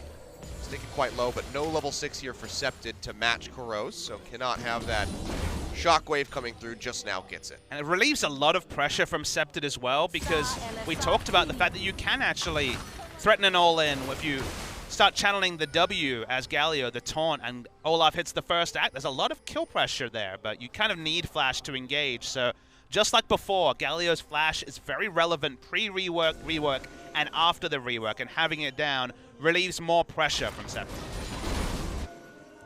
He'll just be farming up here. Falling behind very slightly, but still going to be very close. There's now the mana sustain with that last chapter in the Doran's ring, so won't be frequenting back to the base as much as you might expect.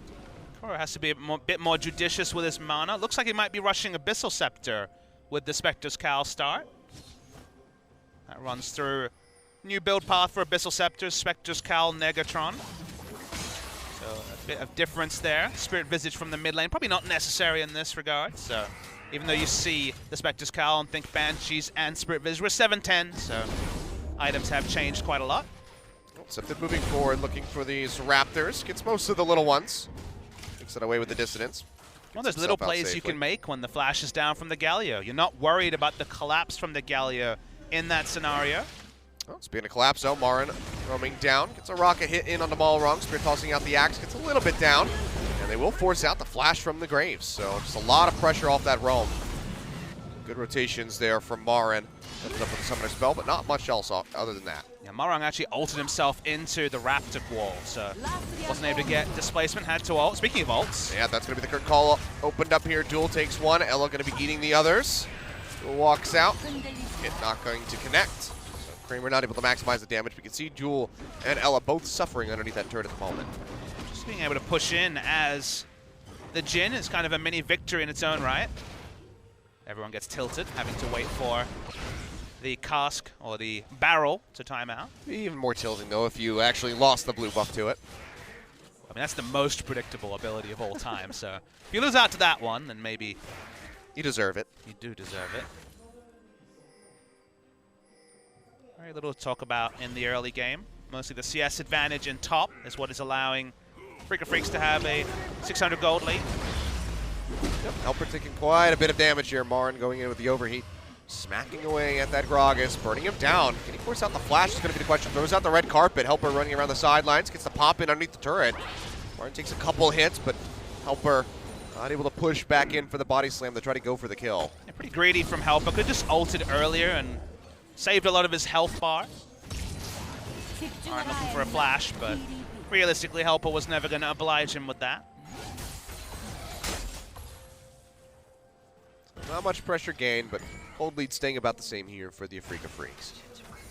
And if you look at the comps and kind of decide who's happier with a very balanced early game or where the scaling advantage is, you'd argue that Everate has the scaling advantages from a pure damage perspective, especially if Spirit and Kuro can't get early gold into them.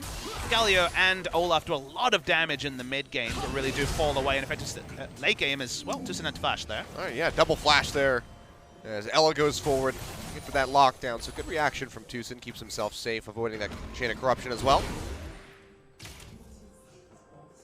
You'd say that a balanced game is pretty decent for the side of Everate, but you can turn it on in the mid game. Achilles, we know this so clearly. Even though it looks like there's low damage from the side of Afreeca Freecs, 2 team fight wins and the game being strangled out is a possibility. So you have a bit of pause when you try and work out who a super quiet early game favors. Initial impression, Everate, but game's certainly not going to be out of touching distance for Afreeca. Yeah. Right now, no real way of knowing who's going to be taking the lead. Everything just going to be very consistent throughout. Yeah, the vision also pretty shallow. Argue Afreeca has a bit more information than the side of Everate. We're only talking about inches compared to the miles that were certainly on the board in game 1. Look at this mid lane. So interesting. Speaking of interesting, how was MSI? How was Brazil, Papa Smithy? You know, Brazil was awesome. The fans especially. The intensity of the crowd was just amazing. You know, my favorite anecdote was that fans around the world, when you see the 3-2-1 before the Riot fist bump comes out, always cheer, or the countdown is always there. They counted down every minute from 15 minutes before the show started. They were super hyped for every team. It's one of those weird spots where actually having no local representation just meant they were super hyped to see everyone. Hyped to see Faker, hyped to see Mythy. It was a pleasure to be out there. The fans certainly. You know, we always talk about KR imports when it comes to gameplay. We need some BR fans to be imported for some of these audiences because, man, awesome stuff. All right, sponsor a Korea trip giveaway. We'll bring them to the LCK studio. You'll bankroll all of it, and I'll just help you with the promotion. Finally have some exchanging going on in the top lane. Helper once again going low. Body slamming away, still holding onto that flash as best he can. Now has to burn it out, but Marin's there to answer. Will come up with the solo kill for first blood. Is outplaying Helper in that top lane with his staple pick of Rumble. And you'd think the Helper, given that he's a Rumble man himself, would be aware of the limits, but in general it feels like he's played a bit too cute around Marin's Rumble, and Marin has beat much better top laners than Helper with Rumble in the past, so comes in with the solo kill that he was desperately looking for frequently in game 1 on the Fiora, on a team fighting mage this time on the Rumble, and potential for teleports means that even bot lane will lose out from Helper just mismanaging his top lane matchup. Yeah. Good sense there, though, from Ella and Duel. They kite back away from the turret, fearing that dive, but this does open up that infernal Drake here for Afreeca Freecs. We'll get things rolling. We saw Everate able to pick theirs up first and foremost there in game number 1. But now Afreeca will start pushing forward here. It's a bit of a higher lead, and with this 8% buff coming through, it's just going to help them out even more. So good start here for the Afreeca Freecs. Something that Everate would have accepted when they ended up getting pushed in bot lane. The Thresh obviously not having the pushing power of a Karma, and Duel largely being on the back foot has meant that Afreeca Freecs had the run of bot lane. Rumble was always going to push Gragas, and Galio at times will push Orianna. So from there, nice little advantages secured by the side of Afreeca Freecs, and an early Infernal, again with the high base damages on a lot of the abilities from Afreeca, means that you have to really second guess which fights you choose in the early to mid game if you're Everate, because you can definitely be blown out by some of the abilities on the side of Afreeca. We'll see how they're going to respond for this one. Helper walking down, trying to get some vision in the river around the Rift Herald. As Dragon being down for about 5.5 minutes. That could very well be targeted out by the side of Afreeca. Freecs Spirit in a decent enough spot. Might just be able to solo out that Rift Herald at this point. With jungle item, it's usually possible. He went straight into the Righteous Glory, so it's more of a pick build from the Olaf. If he's ever spotted an award, you definitely know these little team fights. Does have that innate sustain from his W as well, so yeah, soloing out that Rift Herald probably not too big of a task for him. But just gonna go back to slow and steady. It wins the race, I'm told. On occasion. Maybe not if you're Jin Air. Or if you're Marin. Or if you're Marin. He's going to solo kill Agragas under the turret. That's pretty cool. Yeah, he's just going to have a casual 1,500 gold lead with 1,100 of that in his pocket. And again, this is the cadence they were looking for in Game 1. Fiora getting solo kills on Shen, every other lane gets threatened. The game goes a different way, but 2 solo kills when they had their choice of champion against Marin's Rumble. We said many things about the power of Scepter leaving Syndra open against him, and now can't be surprised where the Rumble play from Marin is on point. Well, Chain of Corruption comes out. Kramer just flashing away from that one immediately, so seems like Everate just keep rotating between enemy flashes. Tucson gets his back, burn out Kramer's, vice versa, as the Chain of Corruptions come through. But even with this lead, the kill pressure not really there. Haven't been able to get into a position to get those death sentences through from Ella. Helper still struggling. Being down in Game 1 in CS on Shen and getting the smart ults off was enough, but in Game 2, Helper's position is much worse. There's no flash here for Marin. Very far forward. Should go down as they push forward. That's going to be the entrance from here. From Koro, jumps his way in, knocks up Helper. Marin makes his way out alive. Yeah, Everate showing a lot of respect early, not fully committing for a kill, not knowing exactly when Galio would come in. Means that by the time Galio's entrance is there, they miss out on a kill that looks pretty straightforward. Is it a next level strategy going Galio mid to allow Rumble to overextend? That part we don't know yet as Kramer's caught. Yeah, the box comes down here. Ella taking a bit of damage. That's going to be the route down in onto Jewel. Trades a lot of damage back in onto Kramer. Now looking for Tucson as well. Go ahead, take that Dark Passage away from the Q. Tucson keeps himself a bit healthier. So some decent sticking trading around there. here, 2 levels up. Yep, goes ahead, drops down the red carpet. Big overheat on that Flame Spitter, ripping through him. Meanwhile, in the mid lane, Septon flashing to the side, looking for a kill in on his Spirit. Kuro tosses out the Q, won't quite find it, and Malrong is able to finish off Spirit. The collateral damage from downtown. Marin going back in on a Helper. He goes forward with a body slam, gets a bit of damage in on the Marin as he takes up that turret aggro, but still cannot find the kill. Yeah, sick outplay in the mid lane, Septon staying alive, but in the top lane, once again, Helper just kind of walks in melee range of Rumble and dies for a 3rd time. The first one wasn't the best, but at this point, it's severe problems for Everate because the item lead for this Rumble is going to spill over into other lanes. Already has soloed down first turret blood is in the bot lane. They catch Jin. The play coming through, and with the Ignite thrown down, there's just no way for Kramer to keep himself alive, even with that heal. So he does fall. Now Kuro roaming his way in, dashes forward, looking for Ella, lands a taunt onto both he and Malrong. Play comes through, tosses out the Q, getting a lot of damage, and the hook just means that Ella is sitting inside that whirlwind. He goes down, Marin flashing forward, looking for a kill in onto Malrong, finds it. They'll follow up, take down Duel at the same time. And now it's just going to be Helper all on his lonesome with Kuro very healthy to pick up this turret aggro. Shockwave comes through, Helper flashing away, trying to keep himself alive, but the taunt comes down, he falls. And it's just going to be an absolute bloodbath. Blast Cone comes down, Septon able to finish off Tucson, answers back a kill, but can he make it out of here alive? Looks like the answer is going to be yes. Afreeca said, you know what? You go your separate way. We'll finish off your turret in the bot side of the map. Yeah, when you let bruisers get ahead in the early game, this is what the game looks like. Marin deciding on his own on Rumble, his signature pick all career. I see a replay of the mid lane, opened up by Kuro. They get a lot of damage in, but the flashiest surprises, flashes over the axe, and Malrong just assassinates Olaf in the backline. The woes for the Olaf and Spirit continue. Not able to take out Kuro, still super tanky, obviously, on the Galio, but we were focusing on the kill that just shows up there. The 3rd solo kill of the game for Marin onto the top laner Helper, and teleported bot lane, didn't even have equalizer, didn't need it, and out of nowhere, Marin's 5-0-1 on Rumble at 18 minutes. I mean, 2 items completed, has the Leandries with that Zonia's, another blasting one in the inventory as well, so Marin is just completely decked out. We'll see where he wants to take that blasting one. Could just see the Banshee's Veil. I think it will definitely be Void Staff. He skipped over Void Staff That's because true. he was snowballing so hard. You need Void Staff to be able to pressure the Gragas in a side lane, but you're right. We could see some crazy items from Rumble this game. If you're this far ahead, you throw in a Death Cap, you throw in whatever you want. He's got 3 ways to go. Death Cap, Void Staff, Banshee's Veil, so it's pretty limitless options at the moment there for him. Yeah, you usually go, if you're just going a standard game, you go the Void Staff to trade, but it's only a Spectre's Cal, and you're this far ahead that you can be a backline Rumble overheating with Zonias. You don't have to worry about the magic penetration just yet because we're only 19 minutes in. Yeah, there's really just not that much MR on the board here. Helper still with just the Spectre's Cal. Hasn't been able to get much more than that.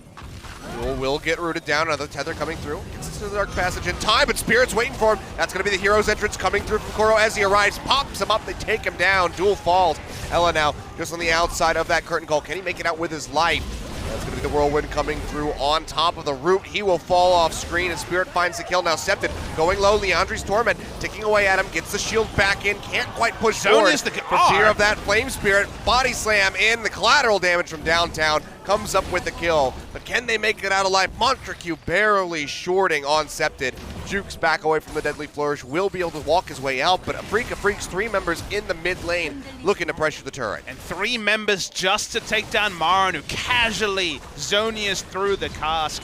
They're winning on every side of the map, and if Marin's taking that many resources, he's not even unhappy to die. Marin's trying to stand up, he's just gonna die. Yeah, he's just gonna get taken out. Flash forward from Kramer, grenade plus that last shot comes through, the crit takes him down. They get the turret. In the meantime, Spirit taking out that Cloud Drake for a second stack toward an Elder in the late game for Afreeca Freecs. 10-4, finally waking up from that game 1 where they looked relatively abysmal. Just like Broloff, they had a bit of a hangover at the start of this series when it came to the Afreeca Freecs. Not convinced by them in game 1, but off the back of Marin getting the sort of advantage you expect on Fiora on the Rumble when he's blind picking at first pick. Context of this game, the texture of this game is completely gone away from Ever 8 winners. They're certainly not out of it completely, but when you start to hope against hope for the 45-minute team fight, that lets you know that you've made significant mistakes in the early game, and they really can't look past their top laner, who has allowed Marin to basically decide the game because the Gragas is a cask, a bit of magic resist, and nothing more.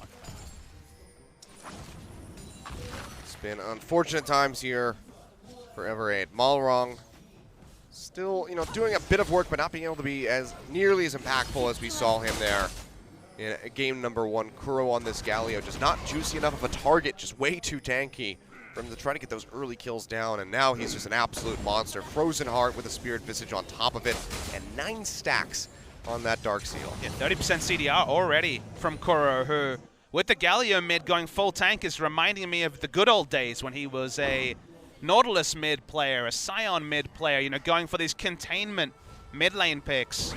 Bringing back those days, and if Kramer and Marin pick up the slack, which they certainly have in this game, he can go full tank and just flash in for taunts and rely on the rest of his team to put out the damage. Forgot about the Nautilus mid. Yep. That was a fun time, Scion and Nautilus.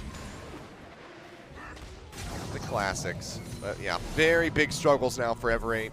22.5 minutes in, down by over 5,000 gold. And this is more so the gameplay that we expected coming into this series. Ever 8 very much surprised us in game number 1. But here in game 2, it's a lot of struggles. The veteran status of Afreeca Freecs starting to show through in their play. To some degree, I agree, but you think about it a different way, it's kind of win lane, win game for Afreeca Freecs. This is kind of just them getting just incredibly fed in top lane in a way you couldn't expect. This was an adaptive helm, which we see Gragas having completed what? 5 minutes earlier, 7 minutes earlier. Suddenly Rumble doesn't have kill pressure because every consecutive E or Q does less damage and you already have magic resist. But this is just already silly scenes where the items on the Rumble are too damn much. All right, well, Dark Passage there to take him out to safety, so Duel, even with that Deadly Flourish, locking him in, makes it out. But still, so much respect has to be shown. And yeah, like you said, Adaptive Helm completed here for Helper, 23 minutes in, and that's his only item. Having to be shoehorned into that triple Doran's ring, really just delaying the itemization coming through, whereas Marin getting those solo kills, 5-1-1, having a massive CS lead on top of it all, with 81 CS up, is just still going to rip through him, even with that item completed. Now Balrog in a bad spot. Kuro jumping forward with the Justice Punch, trying to lock him down, but there's not much follow-up here from the rest of the team. Spirit pushing forward, zooming his way in with a Righteous Glory in on top of Duel underneath the turret. Heroes entrance comes through here from Kuro, not quite going to find the impact that he wanted. So still just pressure up around this tier 2 turret. Yeah, Summoners and ults downs, that will relieve a little bit of pressure from Everett. Yeah, Heal Flash out from Jewel, Ignite from Ella, Ghost from Septed. That means a lot of tools that aren't available for a potential dragon fight. Or Baron for that matter as well. I mean, at this point, Everett, do you really even want a dragon fight? It's only over an Ocean Break. 3 stacks is a bit dangerous, however. I mean, their game plan just has kind of fallen apart, with specifically the top lane being so far behind. A different game where Adaptive Helm, Doran's Shield was done at 16 minutes, and then Rumble can kind of get pressured by the Gragas. Well, I wonder how this one goes. Helper Yeah. taking quite a bit of damage. Marin flash still this pushing time. forward. Throws out the explosive cast, knocks him to the side, so Marin will let him live this time. And I like the phrasing there, because honestly it does feel like Marin decides most parts of this game. Certainly the top lane matchup, but increasingly the team fights with the Void Staff completed so damn early. It's basically a snowball Zonians. It's kind of what we're getting when it comes to 25-minute Rumble builds. Doing his best Fiora impression on the Yordle. Something amusing about that. It's not how this lane's supposed to go, ladies and gentlemen. Nope. Marin is just ripping apart Helper at the moment. So nothing too shocking here. Spirit goes ahead, pops that Ragnarok, getting rid of the death sentence, make sure that he can walk out of the jungle safely. Helper loses his tier 2 turret. It's 3 levels down below Marin. Those 3 levels add up to level 16. He's got level 3 Equalizer super early in the game. His mid lane is level 15. Yeah, level clear of anyone. Look at the gold values, 5,000 gold casually. I mean, how do you even approach this now if you're Everett? Just look for picks?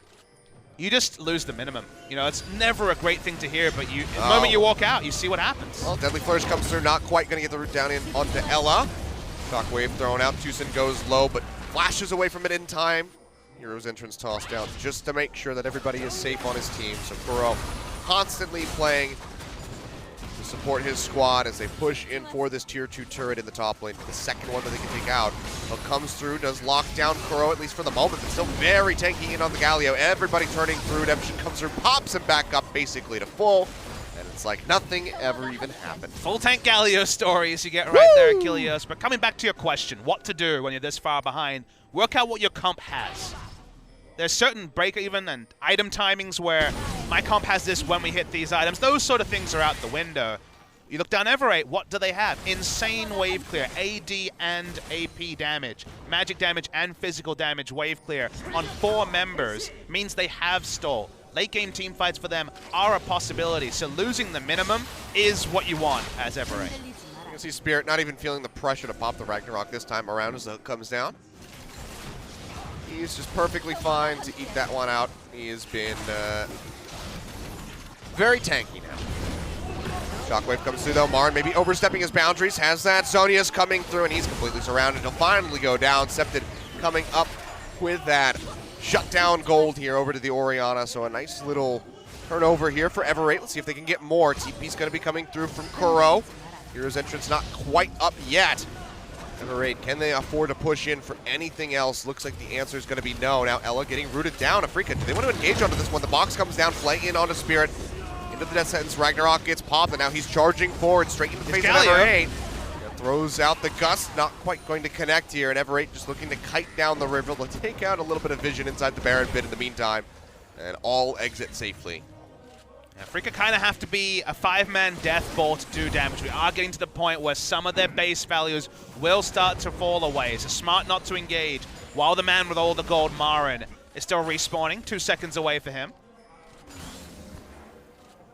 But it's moments like that where you go, okay, what did Everett do? Well, they hung back, they put down some wards, they wave cleared, and then someone made a mistake. And think back to game 1, a lot of individual mistakes from Afreeca Freecs was kind of the story in that match. So keep doing what you're doing. Don't necessarily look for any tricky plays because you're behind in itemization. You're weaker than you think you are. So giving up an Ocean Drake is certainly not going to be throwing the kitchen sink out. Yeah, but now Afreeca, they're looking for more. It's thrown down. Big vision over the blue buff. They'll go ahead and take this one away as Spirit picks it up. They'll get the Ocean Drake simultaneously. So still just winning out in pretty much every regard, even with Marin going down, because he has quite the Flame Horizon going for him at the moment. And you know what? Kuro has quite the Thorn Mail completed on his side. Doesn't take any damage at all. Nope. Not even a little bit. I just want to see the Medjai's now, so he has some damage to offer up. 9 stacks. I mean, we're getting close. He's certainly not going to be dying anytime soon. If he is, he's the 5th person to go down, because why put any damage into him? We saw how that went in top lane. Some decent base values. It's probably the first and last Galio we'll see that built no Doran's rings. Most people go 3 Doran's rings, just like Huni did at MSI, because at that value at level 5, when you queue the backline, all 3 range minions die just to the standard room page, which is 26 AP. It's also a rumble page. So normally you're focused on that, but in mid lane, Doran's shield into just ignoring the Orianna seemed to work fine for Kuro. Duel knows that he's getting pinched on here. That's going to be the ghost coming through. Ragnarok there from Spirit, so not going to get locked down by the Chain of Corruption. It's the slow pop off the right. Who's doing damage to who? who? Go ahead and kite back, and yeah, Malrong's trying to chip away at Kuro, but it really doesn't look like anything is going on with that HP bar. I think he's losing health himself. Yeah, looks like Malrong's actually just losing HP there from that Thorn Mail. Goes down to about half HP. Taunt comes down, stepped it down to half as the curtain call shots just being fired off from the sidelines. Kuro, first one to fall in the fight. They actually find the kill onto him, and Ella able to tank up in the front lines. So Kuro suffers his first death. And Marin wasn't there. He's only now walking over. Not really any point to enter here if you're Marin. Drops that curtain call. Septed takes that. Or not the curtain call, rather the red carpet with the equalizer. Septed goes low, almost goes down, but has the shields in the dark passage to take him out to safety. But Afreeca, even with Kuro dead, with Septed being as low as he is, likely could just go ahead and try to force up something like the Baron. You might wonder why the heal came through. No, oh dear. Hold that. Helper walking forward, trying to get some vision down around the pit. Goes low, dark passage yet again there from Ella, constantly just bailing out his teammates. Gets them to safety. We'll have to go back to the base, and Helper does not have a TP, but it looks like Afreeca aren't quite interested in rushing down the Baron.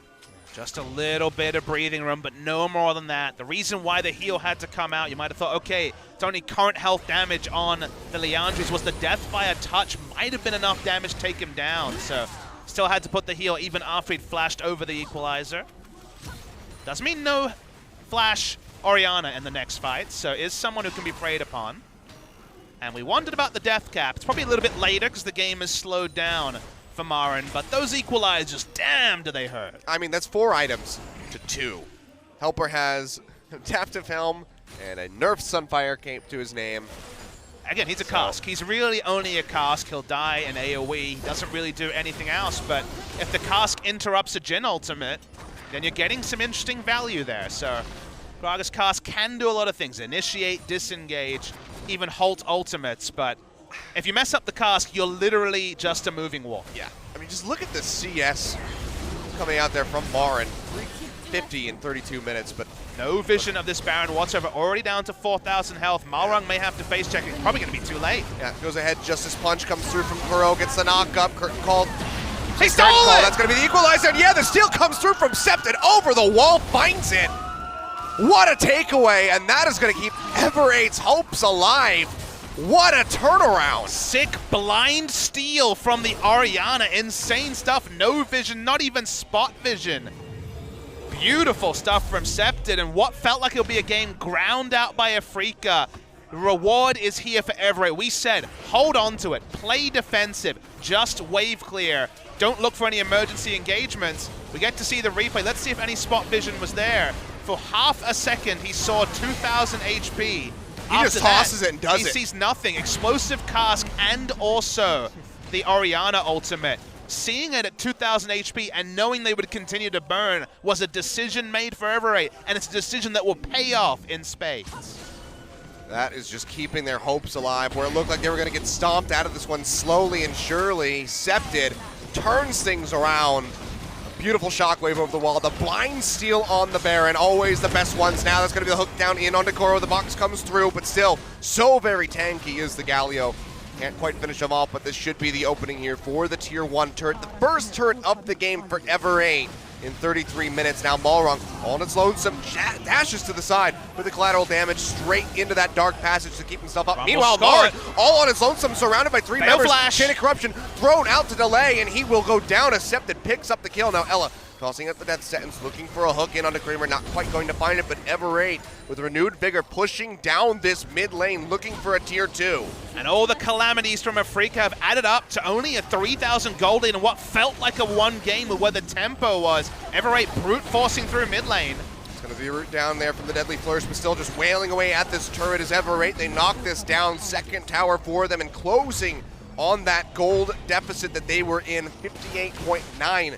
Now to 56.6. Everate clawing their way back in. And we know what this means. We talked about it in Champions Select. The no damage potential from Afreeca was always a possibility, but it didn't even feel like a potential eventuality, Achilles, from how far ahead Afreeca Freecs were. But Afreeca makes mistakes. We saw them in game 1. Here Marin goes for a walk, no vision anywhere, fail flashes, and dies at the end of this fight. This is what happens when Afreeca Freecs are given a bit of a leash. They can hang themselves with these ropes, and it feels like we've gotten there, because how many times at 20 minutes did you feel like you could run this game and have Everate win it? Because it felt like it would be 1 win out of 10 with how far ahead Afreeca and specifically Marin was at that point in the game. And now you throw that all out and you start using words that really wouldn't be appropriate. If Afreeca wins this game, do you talk about the scaling advantage for Everate? Do you talk about the fact that in the late game they had a lot of options? No, because you'd be focusing on what Afreeca did right and the fact that they played around their win conditions in the mid game, but then they made mistake after mistake. And now these points that, again, would be junk points in a different cast are very relevant, because you look at Kuro and you're like, man, he's tanky, but you're like, man, he does no damage at all. Yeah. Tier 1 goes down. Cloud Drake's second one here for Afreeca Freecs does get picked up. They have 4 stacks for an Elder Dragon. So that could be a big worry for Everate. Need to gain more ground before that objective spawns. And maybe Afreeca Freecs win this game. Certainly very possible. But you're not going to see much elation on their faces. Not as clean as it should have been. No one's going to be smiling from the Afreeca Freecs camp. We've seen so often when these kind of, I guess you call them yucky games, dirty games, whatever you want to call them, where you win because you started well, then you made a lot of mistakes, then you finally get over the line. Very often those players do not look very happy, and this definitely could have gone a different way, but for now it's all up in the air. 1,000 gold is insane to say, but that's all Afreeca Freecs had to show for themselves, apart from those drinks. And Everate just going to keep sweeping through, clearing out these turrets where they can. That equalizes Equalizer, good yeah. minions. We'll go down. We'll go ahead and clear that out. The majority of the wave, but still, turret being as low as it is means that Everate go ahead and they pick that one up for themselves. Also, when you see an equalizer used like that from a Fed Rumble, you're not worried about getting picked. There's no damage from the other members. If you hold on to the equalizer, you can at least threaten that someone's going to come around and start a fight, but no fights when Rumble's ult is down from the Afreeca Freecs. Omar now splitting over into the mid lane. Everate not quite having the waves here. Go ahead, just kite back up into the jungle. You know what I'm hyped about, Achilles? On the one hand, it's Everate, but let's get to the more interesting point. In 2 days, we have seen 2 mid laners start to make their star in this league. Mid lane, apart from Faker, has always been kind of one of the sore spots of LCK. Crown finally got there to join him in many ways, but apart from that, you know, Pawn hasn't necessarily reached the levels we'd expect. First BDD essay, now Scepter today. The mid lane talent pool, at least in the terms of the 10 mid laners, is going up. Yeah, I mean, during the spring split, it was all about the junglers. And now seems like maybe mid lane's going to be the shift. I mean, Malrong as well, still adding to that jungle pool. But Scepted is showing up in a big way. 3-0-3 on that Orianna, getting ready to have a flame horizon over Kuro. Yeah, picking 5 mid laners to really feel good about in Korea was actually pretty hard to do in spring season, and especially in previous years. But if Scepted and BDD can build off already good first 2 games for both of them, it does start to lead to more questions of where does Kuzan rank? Where does Mickey rank? Where does Kuro rank? Well, let's not talk about Kuro for now, but he's had a good game, let's be fair. He died the one time. He's really tanky. He's got Flame Horizoned almost, though, somehow. Yep. Because the one person who kind of wasn't pulled down by Helper just chain feeding in top lane was Scepted, who listened to what I said and kind of did the Orianna thing of, well, I don't know what's happening over here, but I'll get a lot of AP and do some shields later, I guess. Seems like maybe we'll see that Zhonya's come through for him. Perhaps the Banshee's Veil, as we just had the Phoenix Codex picked up. Could go either way. Now, though, Spirit's pretty far forward, so he'll go ahead and pop the Ragnarok. Probably will be Banshee, just because one of the few AP items that gives 10% CDR. So you get Banshee, you have 30, and then Blue Buff will bring you up to 40. Oh, Duel.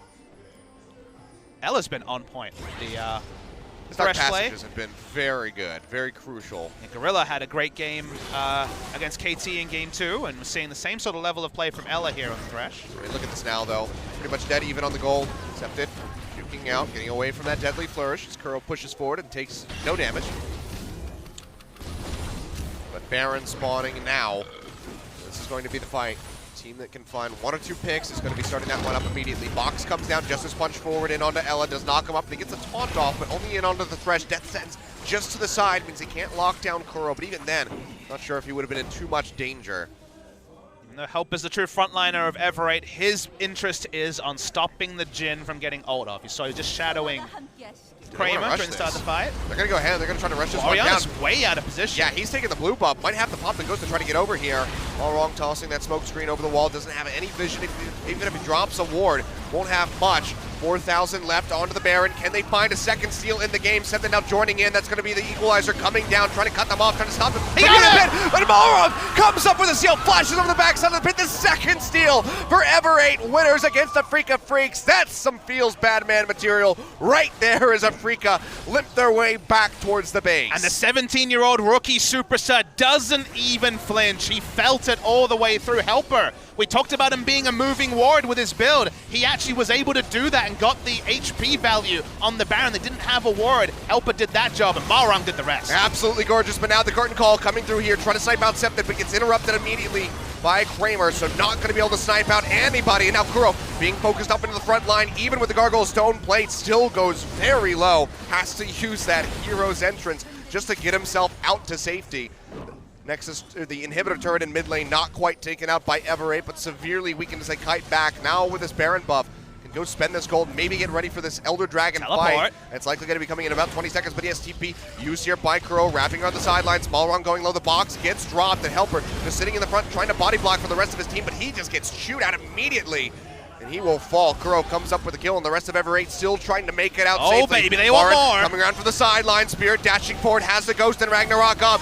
Equalizer comes down, the Shockwave comes through, and it just rips right through Kramer. He falls down. Septid still alive. Can he get the shield onto himself in time? The Leandri's actually not going to take him down, and it's a double kill over to Duel, finishing off Spirit. 3 members dead on the side of Afreeca, able to get rid of 2 Baron buffs from Helper and Malrong, but now severely crippled. A massive wave in the bottom lane, pushing down the turrets. Elder Dragon available, could be taken by Everate. And insanely, they traded down in that scenario. Kramer getting hit by a hook. He could have been out of range. He could have been playing like long-range artillery Jhin, but got hooked under turret. They actually get 3 for 1. Septid, intense words. They want to end the game.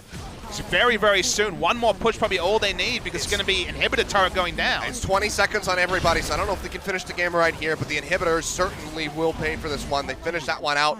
Do they kite back and go for the Elder Dragon is going to be the question. They'll lose out on this turret, but Everate, that steal from Malrong just swings them into a lead. And crazily, even Helper can feel like he had one good moment this game, because he was smart enough to actually check in on the Baron HP and get information that Everate could never get. They had the control ward down. It was a really good Baron force by Afreeca. They should feel good about that. It was the right decision at the right time. But a steal comes through, and cruelly, it'll feel like they made a big mistake. Yeah, the reset's there, but even so, Spirit can't get there in time to try to get the Smite Steal away.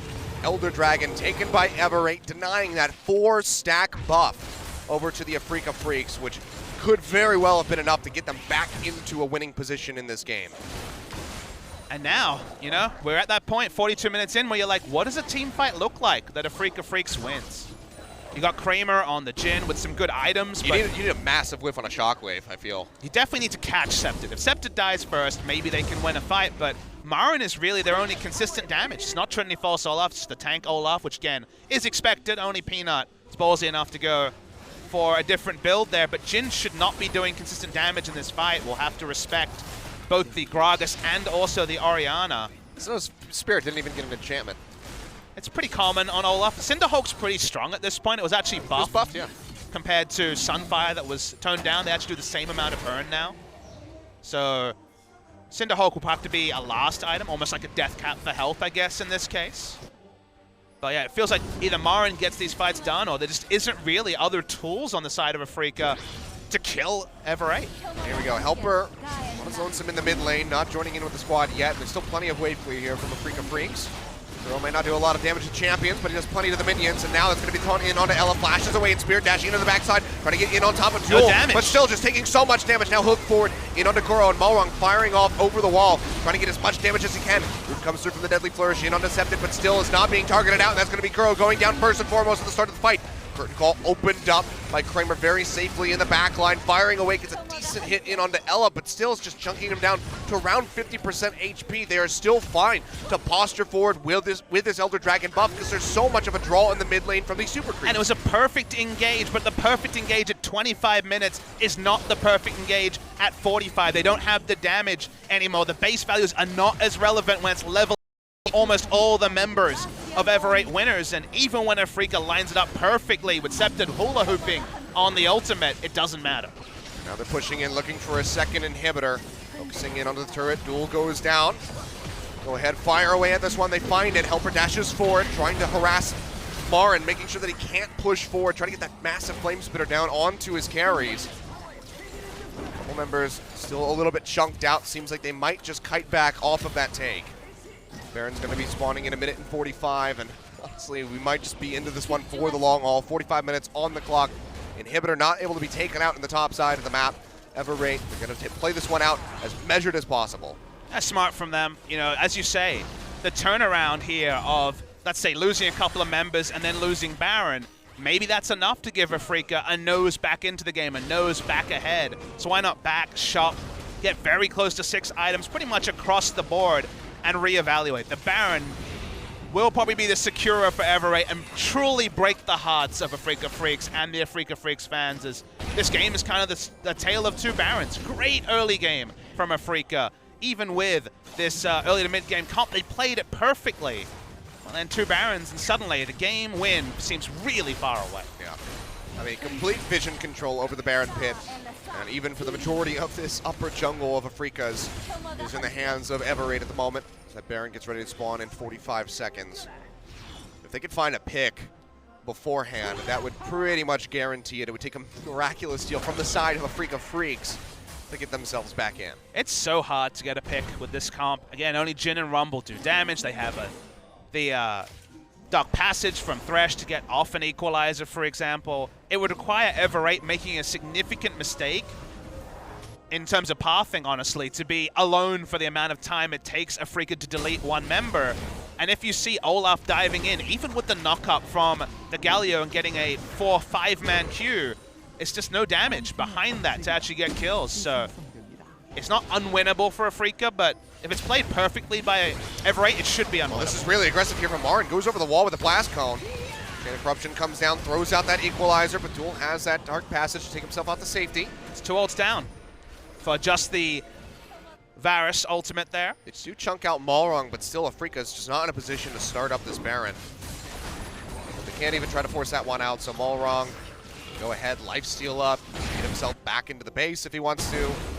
Got a couple different options as far as that's concerned. Looks like it will be the recall as Ever8 just mans the fort in the mid lane. Yeah, the camps are down. He has no lifesteal items. He's just now buying a Vamp Scepter. So 1 camp was not enough to sustain him over 50% HP. See where the gaps in vision are, largely around Baron for now, as Afreeca has a stranglehold in that area. The moment that Rumble shows bottom, the threat there really goes down, though.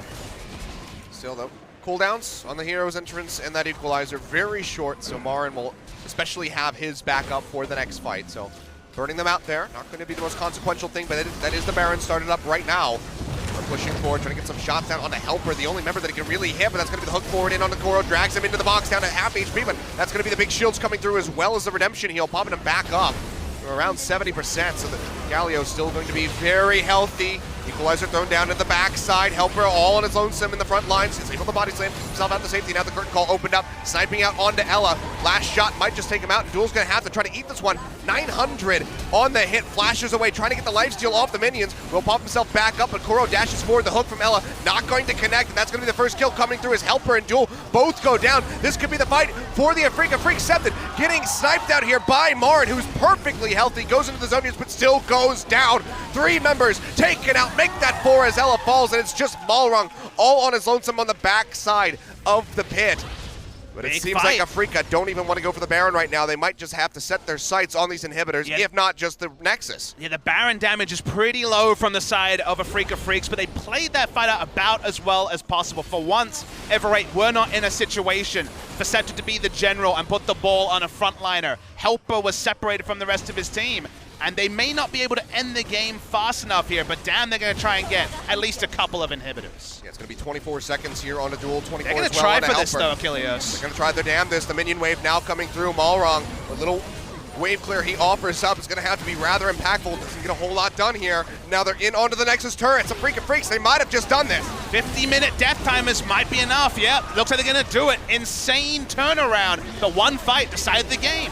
Such a back and forth. 2 Baron Seals for Ever8 winners, but despite it all, Afreeca, they find the one perfect fight for themselves, nearly get the ace, close out the game. They're going to take us to game number 3. How can there be any more turns of emotion in a single game than what we saw in game 2 of this series? Afreeca, elation at this point, but will soon be frustration over how they mismanaged their early advantage. Everate thought they would have done the second Baron buff. We thought that would be the final dagger into the heart of the Afreeca Freecs, but at 50 minutes, you forget how long the death timers are. 4 members going down, even a Graves away because not enough, and you can see Malrung and the rest of Everate look stumped because they thought this was going to be a debut 2-0, and instead, it's going to be a 3rd game.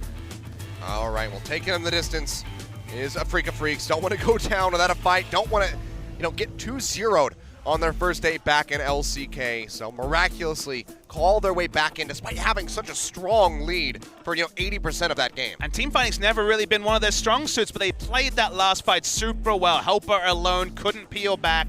The Orianna ball couldn't go onto the priority targets, and in the end, Afreeca out-team-fought them. Well, really nicely done by them. But now we have one final game to play out for this first match, so don't go anywhere, guys. We'll be back in just a few after this break.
sonic echo that leaves no room for doubt. All the shines bring it back to what it's now.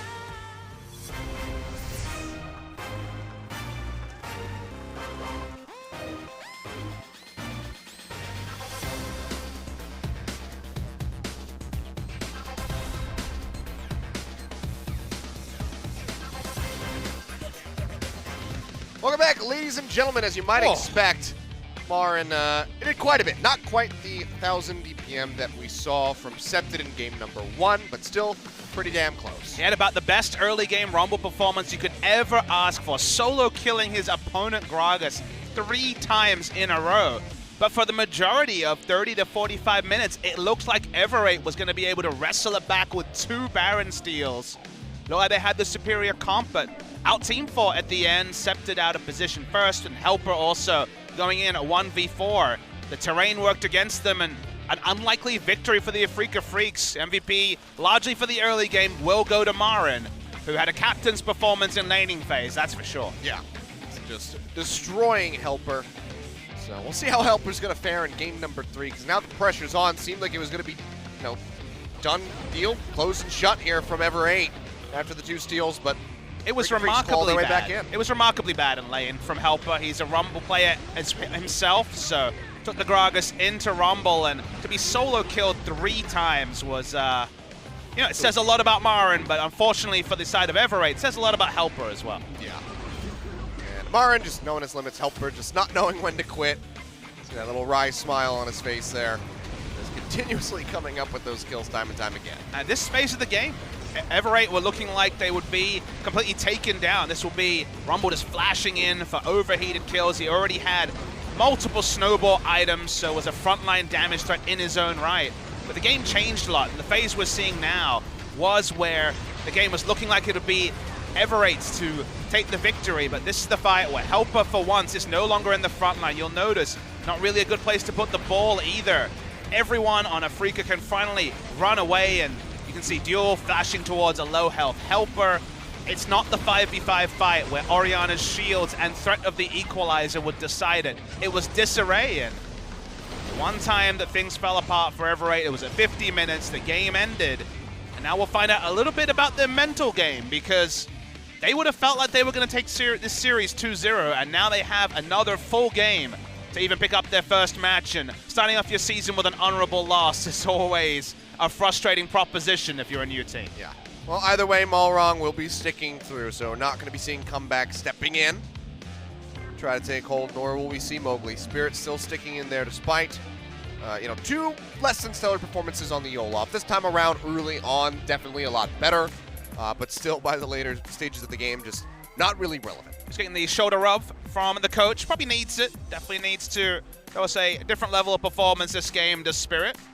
We'll go load in to picks and bans. He doesn't want to get banished back to solo queue like he did in spring. I mean, he came out of the hyperbolic solo queue chamber looking a lot better, so I can't really argue with the results. He's starting summer like he started spring, just playing nothing but Olaf, so works out. But Kennen, yet again, going to be maintaining that 100% ban status. Everate have banned Kennen, Elise, Zac on blue and red side, so given that they're on red, a little bit less exploitable for the side of Afreeca, but it does mean they don't have to be forced to ban both Kennen and Zac, which feel like must bans on red side. Syndra still going to be the first thing that they take away, really fearing that pick from Septed.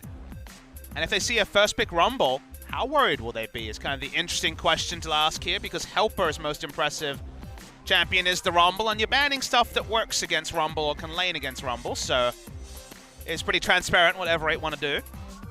Afreeca did ban Rumble against Everate in game 1. Took that off the board. It was the Gragas, Jace, and Rumble that we saw. Yeah, Jace, a nice flex pick for Everate, but again, mostly a Septed pick who has looked a star so far in game 1. Game 2 did miss a very consequential shockwave, as we saw right at the tail end of the replay, but otherwise pretty near flawless in both games, you'd have to say. Yeah, really great performance from him especially, but Zac, the final ban away here by Everate. Elise still on the table.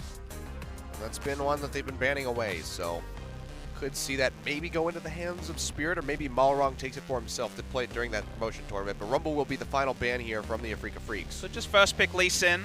It's a big pick for Malrong. This is true. With the Rumble banned away. Would have been Rumble first pick if it was available, but Lee Sin is probably the swing champion on the side of Ever 8 winners. But will they value taking away the Elise from Spirit over picking up a jungler and maybe bypass both, with both available, Elise and Lee Sin, who have pretty similar profiles in the early game? The priority on Thresh continues to rise. If you're joining us late, the big story is that with the nerfs specifically towards the harass supports, you can no longer chunk out 80 carries, specifically Lulu, Karma, Misfortune, and Zyra. The Doran Shield doing so much work against those members. A support like Thresh actually just jumps relatively in priority, even if he hasn't been buffed. He has been indirectly buffed with the introduction of Doran Shield. So that's why we see Thresh really, really high priority. Yeah, and Elise will get picked up here for Spirit. So gonna go ahead, pass up the rest of the junglers that were there available for him. The Lee Sin, the Graves, goes for the Elise. Sees that it was banned away in the first 2 games, so maybe a bit of a weak point here for Ever 8. So consider the top lane pool right now. It's a bit shattered, as both the Galio, Zac, and Rumble were taken away, even though Zac's kind of an edge top laner, and I guess worth mentioning Kennen as well. Gragas being blind picked by Afreeca. So where Ever 8 will go with their choice will be interesting. Will they just go for Shen and deal with a pretty significant wave clear disadvantages? I hear your exclamation, because we're not 100% clear if this will be jungle Olaf, but heavily expected to be jungle Olaf from Malrong. Yeah, right now, nobody hovering over the Ghost that we could see, so not really getting too many indicators, but if that Shen comes through, we can go ahead and write that one off as a jungle. So there we go. Shen locked in for Helper in the top lane, had perfectly fine performance with that one going into the Fiora in game number 1. And Olaf from Malrong. Yeah, Olaf out-duels Elise really hard, especially when he gets Ragnarok, because Elise is so frail, doesn't buy a lot of HP items. We'll be going for the AP enchant from the jungle, so there is potential for Olaf to do good things or be preyed upon in the early game. Or is going to return to the Talia in this game 3, as the techno music really starts to amp up in our new champ select music. It's not a remixed champions theme anymore. Don't know how to feel, Achilles. It's at least like an alright song, I guess. It's not the same, though. It's not the same. There's something about there being the same song each time that certainly appealed to me, at least. I know the fans were also unhappy with some of our break music. We'll look into it. Yeah, we'll forever have the same music for the promotion tournament. That's true. That nice guitar. Also the same overlays in most seasons. Yeah. But here we go. Second round of bans coming through. Zyra actually going to be banned away here by Ever 8, and LeBlanc yet again making a return. So Afreeca is trying to focus out Septed again. Do they ban the Orianna for the second is going to be the question. It's going to be no, they ban away the Kassadin. Now, that's something that Kuro has been playing a lot of, but seeing Septed jump on it in this scenario would have been a bit different. Kassadin does win lane against Talia super hard after level 6, and even something like the Weaver's Wall does nothing against the Kassadin, can interrupt it if she's coming in. So either way, it's a very powerful pick, but a lot of respect being shown to a champion that it really feels like will shape the meta in summer season. There's a lot of talk about Kassadin, a lot of bans in solo queue, but we haven't seen at the highest level in Korea just yet. But it does mean that the Orianna is available. Talia does shove in the Ori early, so maybe the plan is just Gragas pushes, Talia pushes, and Spirit can invade and get things snowballed for the side of Afreeca. Yep.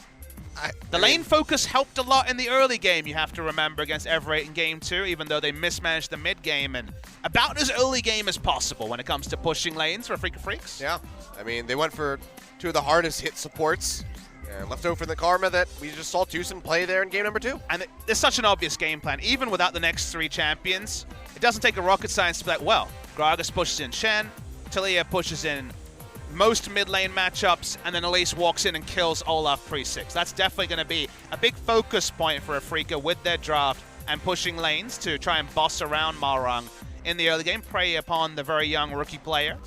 Well, going to be very late ADC picks coming through. Last pick for both of these teams.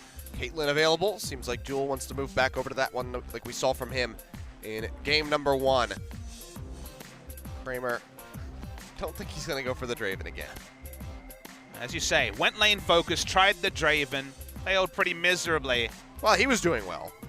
He was For farming. a period, he was doing well. Right, and the team comp didn't allow him to do damage in the late game, but that was kind of the full all-in risk. The Twitch would be definitely a possibility here. Twitch with Doran's Shield should be able to survive laning phase, even if it's not the most comfortable. Or will it be a Kramer special? Something like Sivir or Ezreal would certainly fit in there, and it's going to be the Ashe, just going full utility.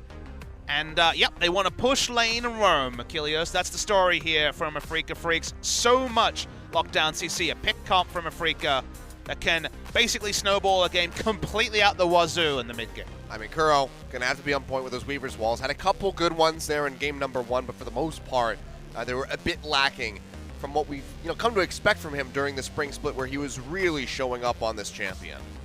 So if he can be on point with those, have that massive roam coming through, coupled with Spirit on the Elise laning those cocoons, they should be able to lock out Everate, pick them off one at a time. And the game plan's a lot more simple from the side of Afreeca. Win lane, win game, team fighting, both those things are optional options for them. It's not the 1-3-1 comp with the Draven and Fiora they were trying to run in game 1, and they just have such clear, obvious advantages. But that's what I love, actually. I love when we have drafts like this where you're like, well, of course they're going to push in and just contest the enemy Elise. Because guess what? Everate know that. It's so obvious where their disadvantages lie. So now we get to see the next levels where it's like, well, preying upon Olaf is the obvious play. So do we see vertical jungling to start the game to kind of force there to be a safe side and a weak side for Afreeca Freecs? What kind of strategies come through, or does Everate kind of roll over after kind of the mental anguish of being taken down in game 2? There's a lot of interesting, transparent win conditions in the draft, so that makes the early game so interesting. Yeah, I mean, new players to LCK, new players to competitive there with Malrong as well. Let's see if the mentality can hold up as we go in for the final game of this first match of the day. Let's load up for game number 3. Sonic echo, there leaves no room for doubt. All the shots bring it back to what it's now.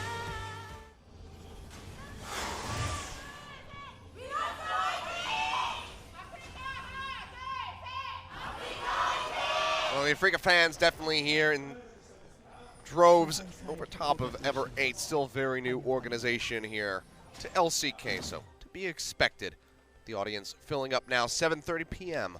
on a Wednesday. Looking like the 8 p.m. SKT vs Samsung series is going to be a bit delayed, but hopefully due to an excellent Game 3. It's going to mean a lot of fans are waiting unhappily outside, because remember, you don't get a ticket to both matches anymore. That was the old champion system. Under LCK, you buy a ticket to both matches separately, so a lot of people waiting for the next match, and I'm sure the same story in Twitch chat. But the match at hand has been better than expected. I thought Everate would come in weak at the start. They're kind of a weak entrant into the league, given they really toiled against Kongdu Monster and didn't look necessarily convincing in the promotion tournament. But instantly in game 1, all those expectations were shattered because they played a very consummate, top-level professional game. And for the majority of the late game, it looked like it could be a 2-0, but Afreeca just inched over the line, and now we get to wonder what happens where Afreeca has some pretty clear win conditions, and we don't really know what Everate looks like bouncing off a loss. Seems like we're just going to have a bit of a mirrored start here in the jungle. Spirit's going to be hovering around that top side of the map, as is Malrong starting off over under the blue buff. Surprisingly defensive start here, which I think does suit Afreeca Freecs. If you get early information as Everate, you can, like I say, try and force vertical jungling because you only have certain safe spaces for the enemy jungler to move to. When there's no information and pushing lanes, this should be the invader's advantage to Elise, at least on paper. For now, go ahead and start things off. We'll see if Malrong wants to come up with any more cheeky pathing. Saw him with that very early visitation down to the bot lane at level 2.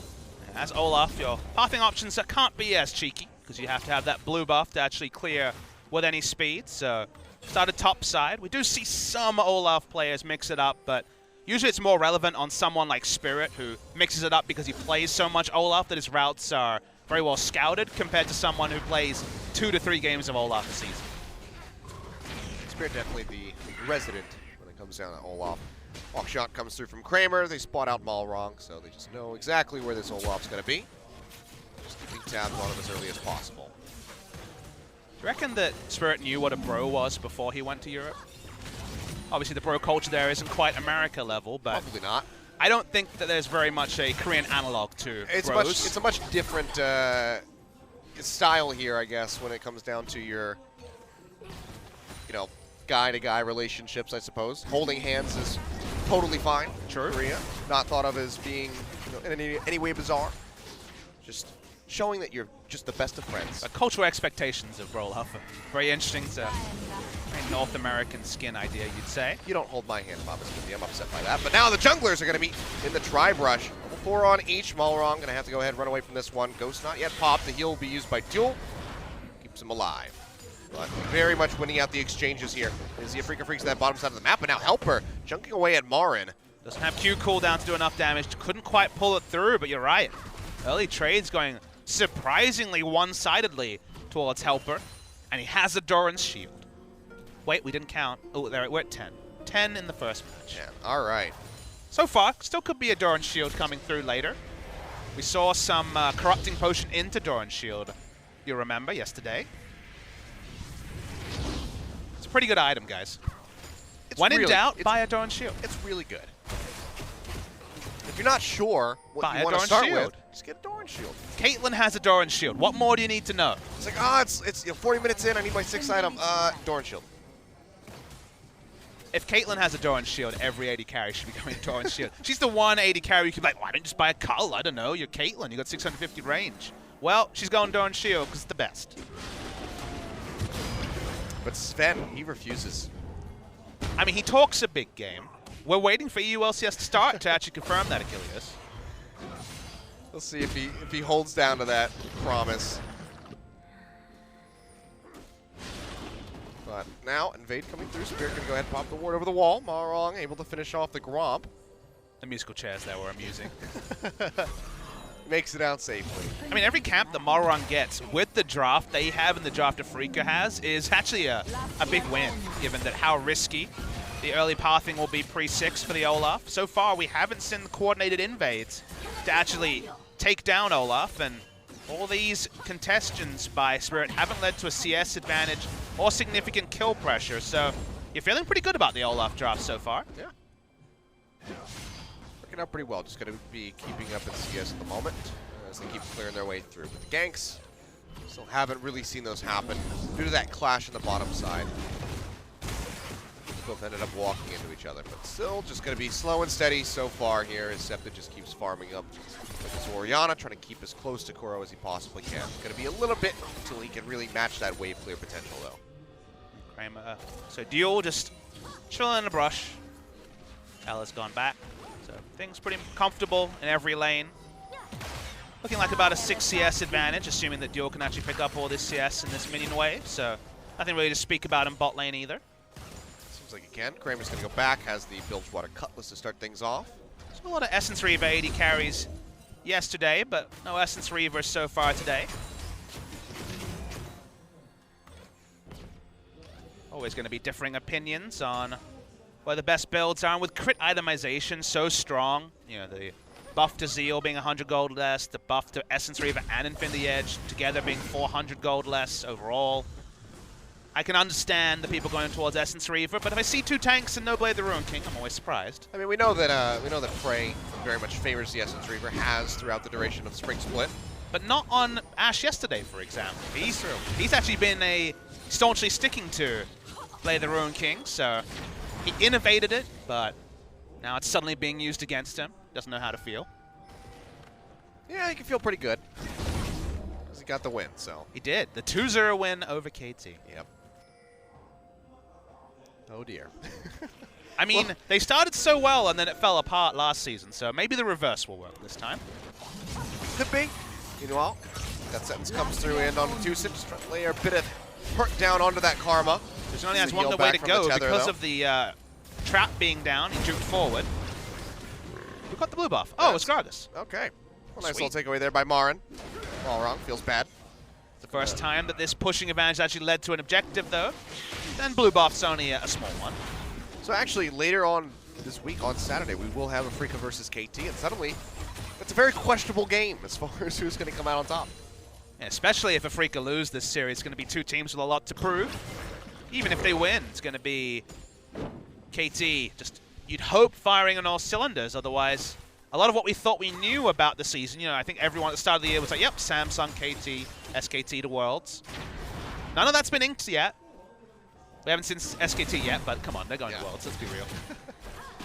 I mean, you think back to, you know, Spring Split, everyone calling and saying, you know what, BDD's not being used on Longzhu, let him go to KT, play Spawn. Oh, they didn't do that, and now BDD is just excelling. At some point, we're just being cruel with the pawn substitute out what-ifs, though. You know, during last season, definitely like, oh, come on, pawn's doing fine. But now at this point, you're like, what about Kuzan on KT?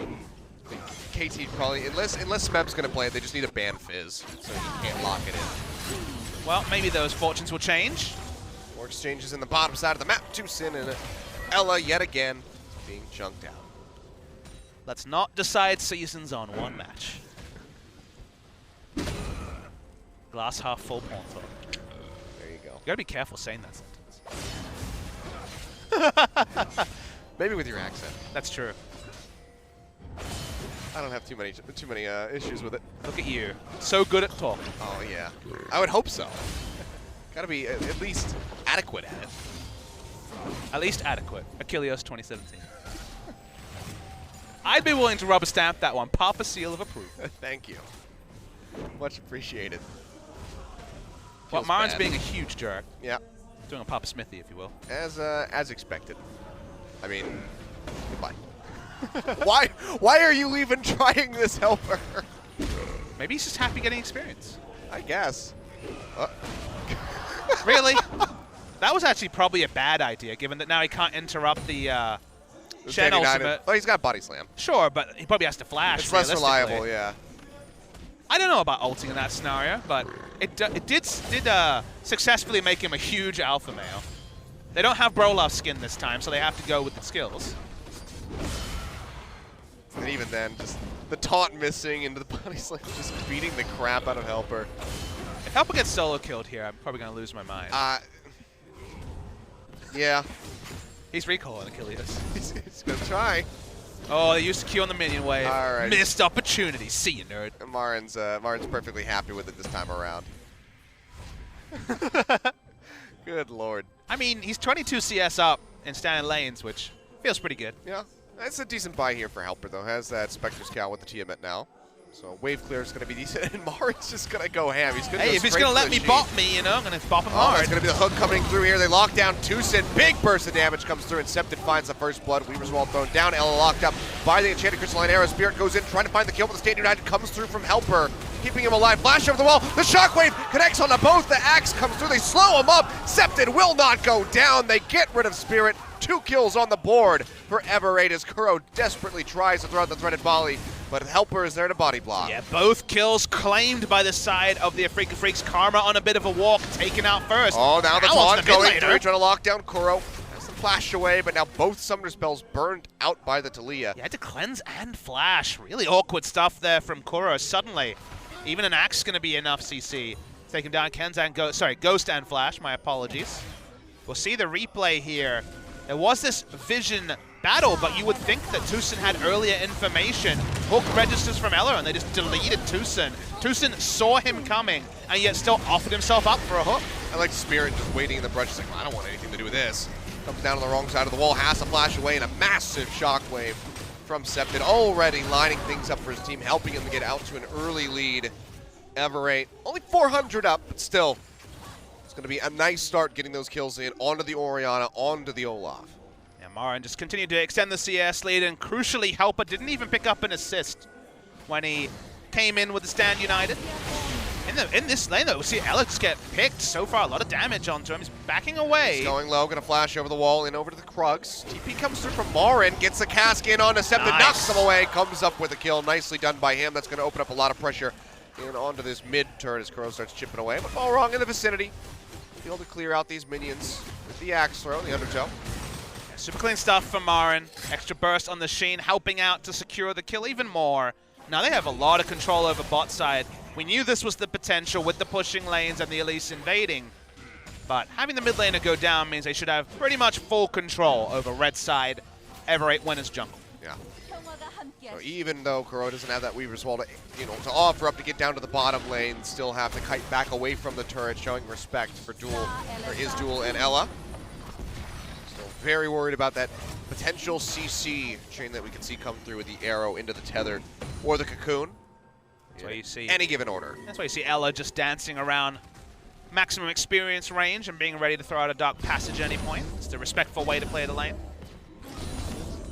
Yeah, it's been a really good performance from Ella, you do have to say. I was always a big fan of Ella, at the benefit of Cassian when he made his debut in China on Snake.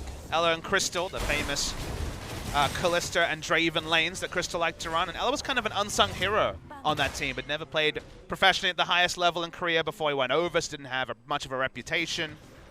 Beast, his duo or Korean partner on that team, no longer in the competitive scene from what I know, but Ella, coming back over to Korea, getting promoted up, and has been around his sin a lot, has so much experience that it has to be invaluable because definitely has played the most competitive high-level games on the Ever8 team by far. Yeah. Man. Wasn't the most impactful during the promotion tournament, played nothing but the Lulu and Zyra and a couple of those Juggernaut. And he was a peel support in China. Jana was probably his biggest pick back in the spring season when I was there. And, obviously played through metas and has other tricks to his bow, but you put a hyper carry next to him, he's very consistent on his results. Yeah, and Thresh has been very good from him. The Tom Kench especially there in game number 1, very much on point. But for now, just going to be a very tight-knit game, despite the kill lead here for Ever8 gold, even across the board. As they start stretching very slight leads in the bottom and the top lanes. And being behind in gold because of that last kill going over, even with a completed Iceborne Gauntlet for Marin, he's just looking to continue to be a split push threat. Doesn't matter the champion or the build, he's always looking to take down some solo turrets. Yeah, can already move up the minions very quickly, so now having that extra turret threat makes him a big concern there for the side of Ever8. Ash Arrow comes through, finds Duel first and foremost. Dark Passage is down, but the damage is just too much. Beautifully chained CC from Afreeca. Freecs comes with a kill. Yeah, the layering was the real thing to call out there. No chance for Duel to flash. Could only heal in that scenario. Look to try and get first brick in the bot lane. That's why Marang is positioned here. I don't think you can really contest Kramer too hard. But for now, Afreeca had largely positioned up towards the Drake, and thus it means that, at least for the next couple of moments, the turret will live. Yeah. So another pick comes through. Holds up Duel a little bit there. Gives Kramer even more breathing room. 21 CS up now. You see on that Ash. So in a very nice spot. Helper still chunking away at Marin where he can. Damage to minions down, but you pull the sword through a champion. You still do trade damage as Shen. Oh, they walk away from this turret for a second. Freecs are still nearby, so first brick will be coming through for them. Let's give them a nice little burst of gold. 1.5 thousand now in the lead at 16 minutes. That's why I said only a moment. Realistically, you can't have the Olaf wave clearing from multiple minion waves. You'll lose too much across the jungle and positioning in top lane, so do lose that bot lane turret at 16 minutes. Septid's going for one of the rarely spoke about Orianna ganks, top. Yeah, on for the roam up, comes around through the tri-brush. Marin very far forward, Septid flashing in. Pulls the ball back to himself. Nice cast will knock him over to the other side of the Weaver's wall as they try to dive in here. Helper tanking up the turret. Balrog able to pick up the kill, but can he make it out alive? Shield comes through from the Orianna, keeping him relatively healthy as Kuro keeps firing away with the threaded volley. There's down quite a bit of damage. Shockwave comes through. Kuro down to half HP, and Spirit waiting in the wings. They collapse forward for this one. Spirit roaming in. Flash obviously used here by Septid. Stand United comes through. Pops the distance down onto himself. Helper dashing forward. Flashes in for the taunt. Locks down Kuro. Can they find the kill? Dissident's not going to connect, but one more hit will do it. There it is. Helper finds it. Nice forward play there. Off the backside of the Stand United comes up with yet another kill. I'm really impressed with how well Ever8 played. Once again, you call out Septid because his sideways moves and his understanding with first rate. Ella flashes the Ash Arrow. Yeah, takes himself to the other side, drags the Dark Passage in here for Duel, throws out the Death Sentence, won't quite find the connection, and Marin has joined in the fray with that TP, throws out the barrel, won't find anything, and the box comes down, trying to slow up Kramer to keep themselves alive, but the wraparound is coming through from Tucson from Someone Marin. probably has to die here. Tether gets broken, Duel flashes away from the Q, barrel not going to connect, and he honestly might make it out of here alive. Ella can't say the same. will get taken down as Kramer finds that soul kill contribution, but the cast comes through. They knock Balrog in. He takes too much damage. Now it's a double kill over for the Ashe. Some really awkward stuff there for Everett. They were trying to juggle and have only one person go down, but I feel like Malrung and Ella had a bit of a miscommunication. Ella had already accepted his fate in many ways. He was always going to go down, but then Malrung overextended to try and spare some blushes and died. Awkwardly, level 11 Olaf passing over significant experience as well. Good evacuation from Everett, still gets paid. Now Septed getting jumped on, but it's a shockwave down. Rip Spirit and Kuro both down very low, but the Cocoon connects. He dashes forward, kills him with the execute. Septed falls, so now 5-4. Cloud Drake over into the hands of Afreeca. Growing that gold lead steadily, now up to about 2,000. Takes a lot of wind out of the sails from the smart sidesteps and cool play we saw in the top lane. Can't sidestep all the Cocoons. Does mean that Septed falls down. Mine still having a pretty happy time trading in top lane, although not one-sided by any stretch of the imagination. Afreeca have their first decent gold lead of the game. Seeing Duel have to walk so defensively into bot lane because they have just no control over their red side jungle. You can see double control ward has been sticking for quite a long time, and while there are 2 control wards of Everaids in this jungle, they are about as defensively positioned as possible. So they have to show respect to Afreeca's potential invades. Duel just going to be stuck down there, clearing out waves where he can. Kuro trying to recall, gets it off just in time. The last half second. Yep. So can't quite finish it off. Just the Righteous Glory used there for a second. I thought maybe it was the ghost popped out there by Malrung, but holds onto the Summoner spell. But in the meantime, with all that attention drawn down into that mid lane, top is exposed. And Kramer and Tuzin with a rotation up here. Go ahead, burn that out. So now 2 turrets to 0. It is Afreeca Freecs, so despite that very strong start for Everett, Afreeca starting to spin it back on its head. And if you ask them to choose between a 5,000 gold lead and multiple outer turrets down, Afreeca would actually choose the turrets down just because they have a comp that is so good at picking people who are overextended looking for farm. Weaver's Wall, Ash Arrow, movement speed from the Karma, and even the teleport from the Gragas. This is exactly where their comp is strongest, at 2 items and with outer turrets down. And we saw how respectful Duel was playing, picking up minions at his inner turret in bot lane. Even taking things like the red buff that we see on your screen becomes more and more risky now that Afreeca have this significant lead. See how they keep rolling with this. They had a significant lead there in game number 2, and things started going sideways for them. So we know that they are susceptible to, slip-ups and handing away these minor victories that they've gotten for themselves. See how consistent they can be moving forward from this point, because now it's 21 minutes in, Baron has spawned, so the implications of messing up are just greater and greater. Right, we'll just want to return to largely defensive play and farming up Septed in particular. Pushing very aggressively your Spirit. They've got so much backup, whether it's the Gragas, whose teleport's not up, that's right. It could actually be a 5v4. Malrung going in on a Spirit, chunks him down to half HP. Ella's there, could drop it over to the Baron, but comes straight back in, down onto the Olaf, and he gets taken out as Ella finds the killing blow. Weaver's Wall used, but not really going to do much here to help out the side of Afreeca. We're dashing forward, locking down Marin, definitely losing out on these exchanges at this point. So trying to trade back as best as he can as Marin just pushing back in down to this bottom lane. Yeah, pretty Spirit busy. As you can see, Shen's actually doing pretty damn well if he's able to pull his blade through. That's really close. Marin goes back in for the body slam, not going to find anything. Meanwhile, Duel very far forward to the top lane. It's going to be Stand United coming through, but there's no way for that channel to get off. There's just so much damage here from Tuzin and Kramer. And now the volley coming through Ella, knowing that he's going to be dead. He'll get taken out, another double kill over to the Ashe. And just really questionable positioning from the bottom lane of Everett. And the critical part is they're getting the picks we talked about, but they're getting them just in the 2v2. They didn't even need to call in Talia or the Gragas teleport, which is of higher value given they're playing against a Shen who has the double globals. So for them to just pick up the kills in 2v2 is a pretty significant problem for Everett. The Ash Arrow was enough. It looks like the QSS only now going to be completed. Wait for the replay. Duel thought he could go for one more minion wave. The classic AD carry story.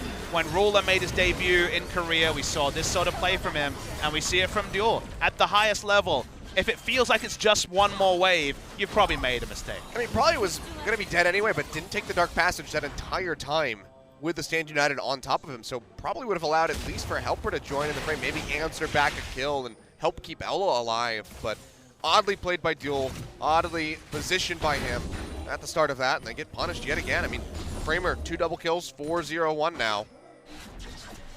Having a very scary Ashe. I didn't track the interaction, but small little tip for players out there is that if you full zoom in, even if someone looks to be body blocking the Dark Passage, if you full zoom, you can always click it. So oh, Coral, Shockwave comes through. It's a different interaction, but it's always possible, barring being CC'd, of course. Septed not feeling quite as bloodthirsty. I say that actually now flashes in, gets the solo kill with the seismic shove. Delivers him straight into the cocoon. Spirit's there to pick up the pieces. That's a big win for Everett, though. It ended up being a 1v3 because Karma was the first to react in mid lane, and obviously we saw Spirit clear up the kill. But they get the top turret, but awkwardly, still the balances with Afreeca. They're looking for more. Yeah, I mean, tier 2 turret here in this bottom lane going down. So much pressure being applied by this Karma Ashe duo. Kramer is so far ahead. There's just really nobody that can stand up to him at the moment other than, Helper. It's something they've had 2 games in a row. In game 2, it was very much about Rumble being significantly ahead and playing around that. This time, it's the duo lane. So multiple people standing up for Afreeca over the course of game 2 and 3. Well, maybe trying to bait this out for the Ashe Arrow. Knows that he has a QSS and Ella backing him up, but Kramer's not going to bite. Tucson went back to base, so just looking to clear out the waves where he can, keep the mid lane safe. The QSS is probably a more significant factor than we've outlined. You look on a simple level, of course, QSS against Ashe makes sense, but when you have a Thresh on your team who's already basically going to spend most of the game shadowing the Ashe for the W, and you're behind in gold, they're behind 4,000 gold. Remember, that's 1,400 gold, or sorry, 1,250 gold spent on a QSS as well, so the damage timings from the Caitlyn are going to be significantly far behind. It's 3-item Ashe versus 1.5 on the side of Everett, and that means they can't 5v5, which is what their comp is built to do because, I mean, Duel's just doing no damage. Yeah. So if you have an insurance support and you're going QSS from behind, it's usually a bridge too far at the competitive level because it's so exploitable. Just force fights because you're not worried about Caitlyn doing relevant damage for another 10 to 15 minutes. Oh, couldn't quite find Kuro there. Pop over the wall with the Orianna ball, but still don't find a connection. Meantime, Spirit pushing forward, looking for that red buff. Able to take this one away as Helper's the only one in the vicinity, and there's going to be the wraparound coming through from Marin, but now Malrung pinching down. Spirit flashes over the wall and Kramer's a monster. But here comes Kramer, firing away, just slowing everybody up. Even Helper stood on the dodge field just to try to survive. So walking his way out, looks like they will be able to limp their way through this, but the red buff will be taken by Afreeca Freecs in the end. So they're sending multiple members of Everett back to the base. Yeah, Kramer alone can basically zone multiple tanks. He was happy to just arrow a Shen almost point blank because he trusts his damage. Nice arrow. Yeah, connection in on Decepted, and even though nobody really that close to him has to show respect, uses the cleanse to keep himself safe. Now Marin coming through, doesn't quite get the connection he wanted on that explosive cast. Knocks Duel back closer to his own base. Still just disrupting where he can. Spirit going low. Goes up, must come down. Nowhere to go. He gets taken out. Septed finds the kill. Meantime, Stand United being used here onto L as they push forward. Helper going forward. Gets a taunt in onto Marin, dropping down that dodge shield, slowing him up as best as they can to try to get the kill, but he's still just so tanky on the Grog as he's able to walk his way out of there with the help of his flash. So 1-0 where the game was poised is still pretty damn good for the side of Everett. Another game in a row where Spirit has made an unforced error. There's no real other way to call it. Feels like you're a tennis umpire because he didn't need to be going for enemy wolves when they were winning in basically every other way. They also force out the TP there from Marin, so advantage will be in the hands of Helper. In the split push game as he works his way towards that tier 1 turret in the bottom side of the map. Let's see what Caitlyn comes back with. And the edge is cheaper. Okay, well he's got that. And just going to find himself a control ward as well. Still going to be behind in the damage game. Don't mince words there, but very important item to be hit. And that's the thing you have to remember is they went 1-0 with him sitting on 2,000 gold, the Caitlyn. So just winning any sort of skirmish when there's such a mismatch in terms of where the gold is, and unspent gold is basically an implied lead for the enemy team. Still a good sign for Everett, but a lot of work to be done. Yeah. Getting that Infernal Drake that's going to be spawning would be a very good step for them. But this game should be Afreeca's in terms of what happens next. They should be able to plonk 2 control wards down, face check the Ashe arrow, and pick up kills. So they should have the run of the play, and if they don't, it tells you a lot about their vision game, because vision supremacy when you have an Ashe who is just wildly strong, when you have other pick options should exist for Afreeca. They should not be trading objectives with Ever8 winners. Yeah, I mean, Kramer's got his own QSS now, so even locking him down is going to be very difficult. So the death sentence not going to be as effective. It's really going to be down to Septa to just, 100 to 0 as best as possible. Ashero comes through, does connect it, undecepted, seismic shoves there. Can't even finish the shockwave in time. He gets taken out, and now the map is basically Afreeca Freecs. Do they just want to go straight for the Baron? Because they can. I mean, double attack speed items into Blade of the Ruin King is a very fast Baron. Ashe arrows down, but got exactly the target that he was looking for. Prey-esque on the Ashe arrow. Great stuff there from Kramer. But so far, Afreeca doing nothing with the pick unless... All wrong. Gonna be difficult. Slow up here. Yeah, it looks like he's just going to chip away. But they see Olaf fighting, so that's why they turn on to Baron. Is there any way that Walrun could get himself into that pit for the steal? The damn impressive, but the Weaver's Wall comes down, and this Baron is just getting shredded by Kramer. Just firing away, and you can see they're just going to go ahead and see this one over. So freaking Freecs go ahead. They pick this one up for themselves. Now looking at nearly a 6,000 gold lead here in game number 3. Yeah, small interaction we didn't talk about, but because you don't bring Flash, Olaf can very heavily be gatekeeped away from contesting a Baron, and Afreeca definitely want that after the heroics from the steals in game 2. So they get the objective they set up for them. We talked about it. They have the pick power. They should decide what happens. Kramer hit an Ashe arrow, and everything else fell into place for Afreeca Freecs, and now they find themselves pretty comfortably ahead. But we've said that basically at some point in all 3 of our games, and only one of them has Afreeca won. Colonel Drake, definitely something that Ever8 is going to have to try to contest here. If they can pick that up, getting that extra 8%, especially onto somebody like Septid, be very massive for them in team fights moving forward. But if it goes over to the hands of Afreeca, that 5-1, that 5-0-1 Ashe is going to be doing that much more damage. 5-0-1 and up 40 CS at 320 at 30 minutes. Kramer has no cares in the world. Might actually just go for Mercurial and the Moamau Mortius and basically say, all right, Orianna, what you got? Famous last words. Yeah. I mean, he's got a 3.6 thousand over top of Duel right now. Marang has to use his ultimate just before Drake spawns. Definitely not a good sign here. Marin's still up in the top side of the map. We'll have that TP very shortly. 15 more seconds on that, so we'll be able to join into the fight. Should one break out around that Colonel Drake, but right now, I mean, Afreeca Freecs just have complete control over this lower half of the jungle. Well, when you have your Ashe basically walking into 600 range of an Orianna at the inner turret one-on-one and not having a care in the world, it lets you know that Afreeca feel really strong at this point. It's great, just get a death stance at this point. Yeah. That frontline Ashe. Yeah, you have to convince me, Achilles. I'm ready for the death stance meta. I, for one, salute it. Death stance overlords. Haven't really seen it other than Graves in the jungle, beginning of Spring Split.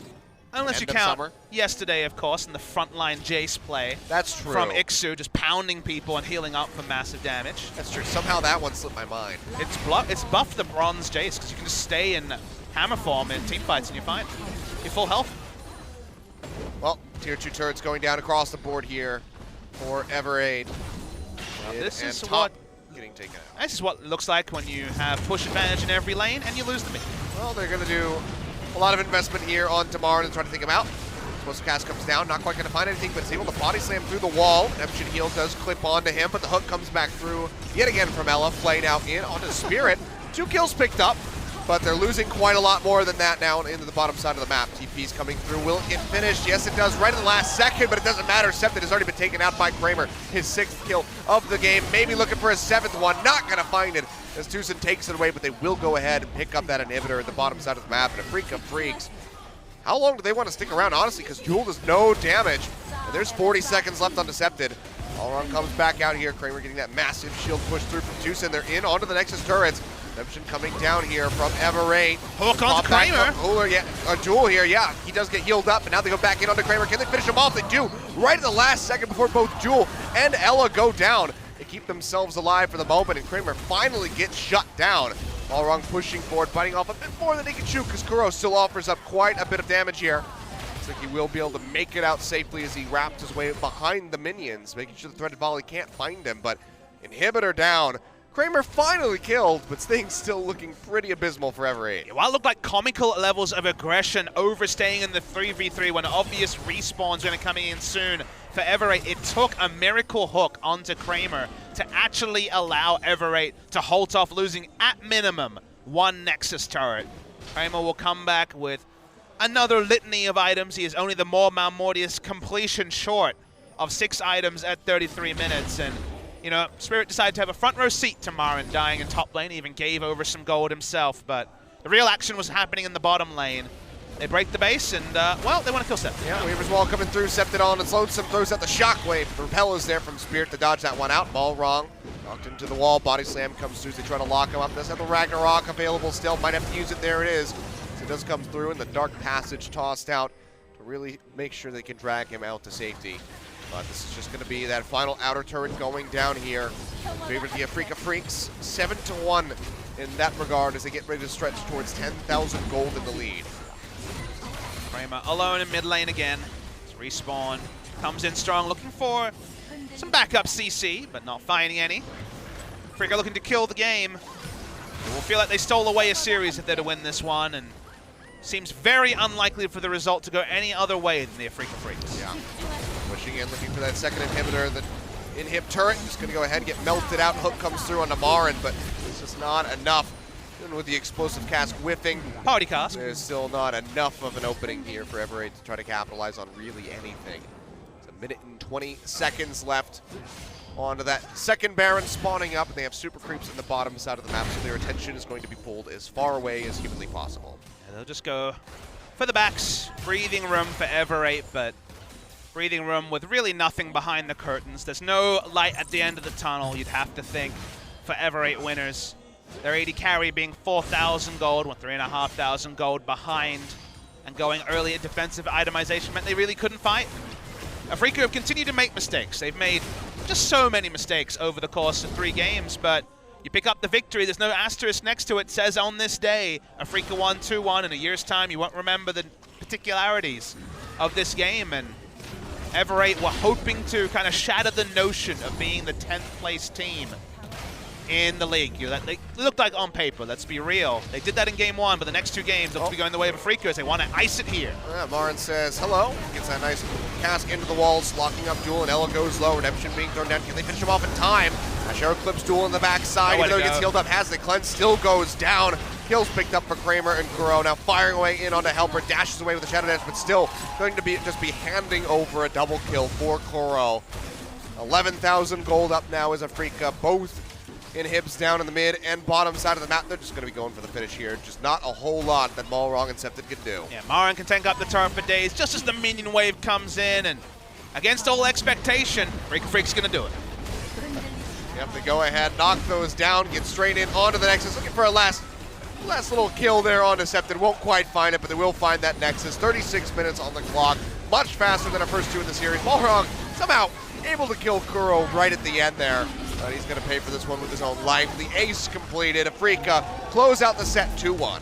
Does mean they will go into that match on Saturday against KT Rolster in a better ladder position, but this is the sort of game where the coach is like, guys, you won, great job. Also, I have 8 pages of notes to go over and 14 different VOD timestamps over 3 games. It was a messy one for the Afreeca Freecs. Spirit in particular having a poor series and then some. Yeah.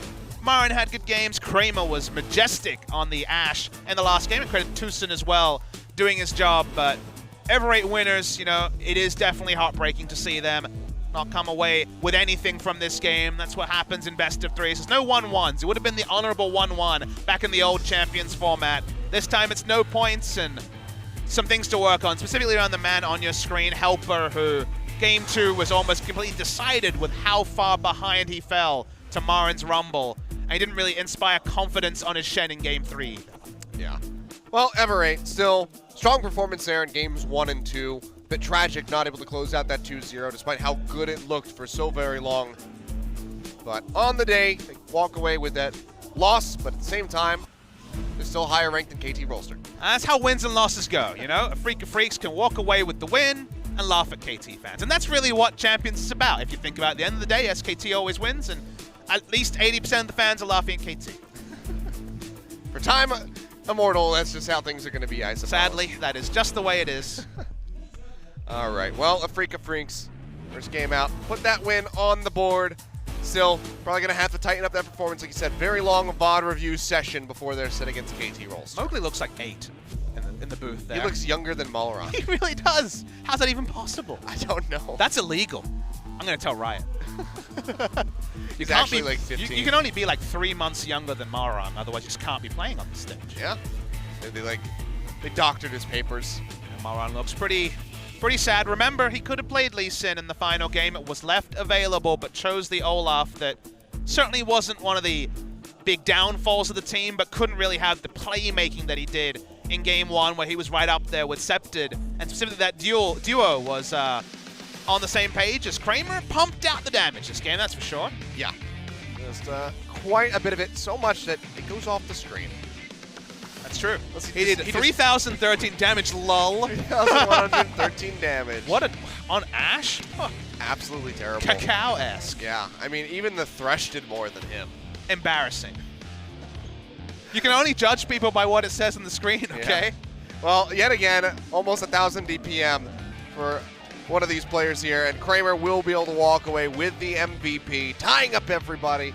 That 76% kill contribution, 8-1-5 at the end of that game. So really good performance from him. And the arrows, you know, the arrows is something you have to call out, because honestly, Ashe arrow accuracy is basically all of the champion's power. You can only really separate Ashe players on how they use the ultimate.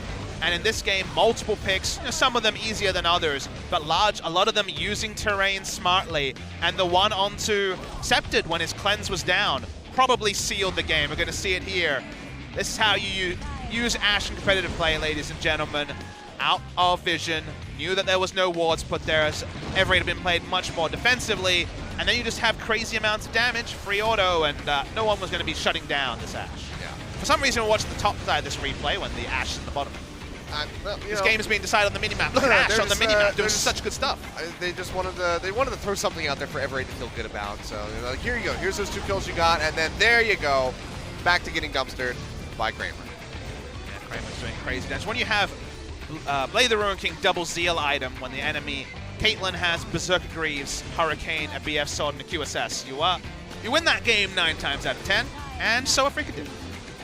Yep, they destroyed. But still, again, even though KT had that rather abysmal performance against Longshu just yesterday, there's still going to be a lot of prep to be done here by Afreeca when they get ready to go to that set on Saturday. I mean, I feel like I have no information on who will win. Like, you kind of want to give Afreeca the benefit of the doubt, but did you see this series? They don't deserve much of the benefit of the doubt, but Yeah. KT look pretty woeful themselves. Does Kramer play like that? Then yeah, maybe they win.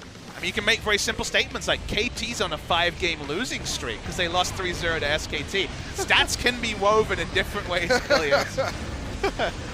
Panic stations for KT. They've been at a 0-5 deficit for months now. It's true. I haven't won a game in months. I don't know about this KT roster team, guys. But there we go. Kramer picking up the MVP alongside Marin out of the top lane. So let's go ahead, hand it over for the interview, and Joel will be taking over the translation as always. Thank you very much, guys. We're here with Afreeca Freecs, who did have a tough showing against the newly promoted Team Everett winners, but we do see them pick up a win. Aside from the heart, we do see them get a 2-1 victory against Everett winners, and we're here with today's MVPs, Marin and Kramer, for the interview. 오늘 첫 경기는 LCK 첫 데뷔전을 치른 에버에이과 아프리카의 경기가 있었습니다. 그 결과 So the first match of the OGN presentation of the LCK does result in a 2-1 victory for Afreeca Freecs, and we are here once again with the MVPs today, Marin and Kramer, and we'll have an interview with these guys.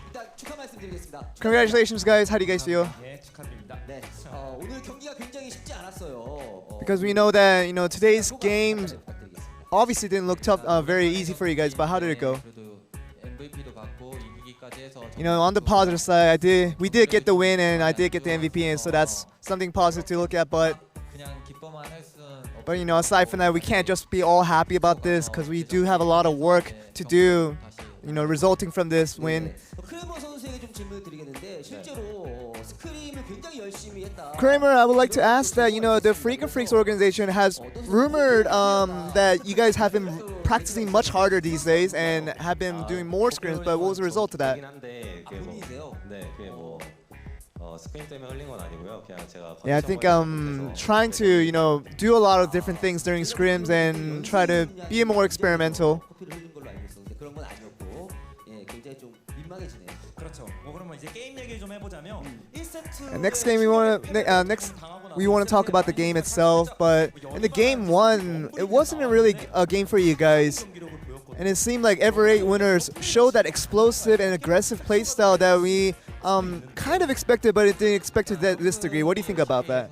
계속 주력 픽으로 이제 되고 있었는데 그때에 비해서 이제 너프된 게 ESK. Yeah, I think the Fiora is supposed to be one of the primary picks in this time of the current meta, but you know, with the recent nerf to the E, that, you know, that kind of hurt it a little bit, so I didn't get as dominant performance as I could have been. 굉장히 안 좋았고 상대적으로 에버에이스의 어떤 미드라든 정글의 활약이 굉장히 And it seemed like Afreeca was on the quiet side for most of the game one, and Ever8 winners, especially on the mid and jungle, have dominated you guys. What do you guys think about that? 1세트 때 이제 고전한 픽에 대해서 이제 이런 게 좀 까다로우니까 없이 게임하자. You know, we thought about what the Ever8 winners brought to the table with their picks in game one, and we tried to counter it as best as possible, but you know, I think we didn't have the best possible answers to those in that particular set.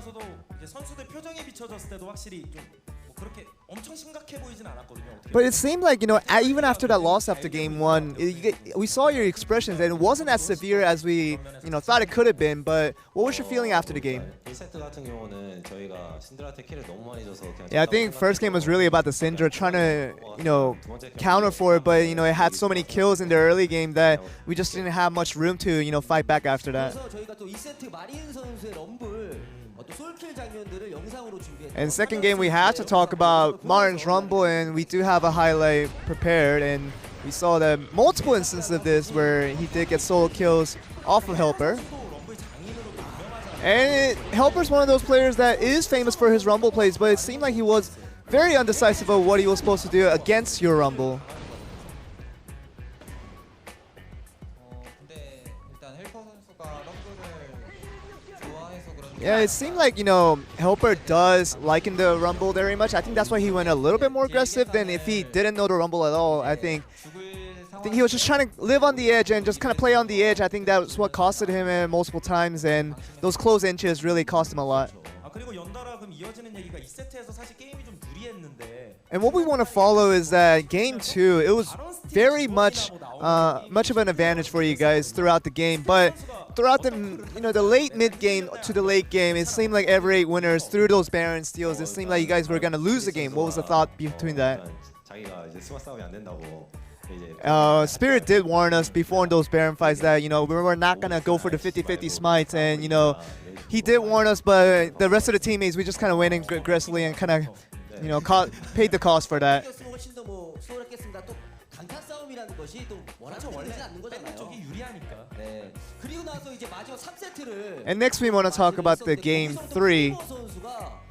And it seemed like Kramer just popped off just as soon as the game started. You got that early kill and continuing on from that.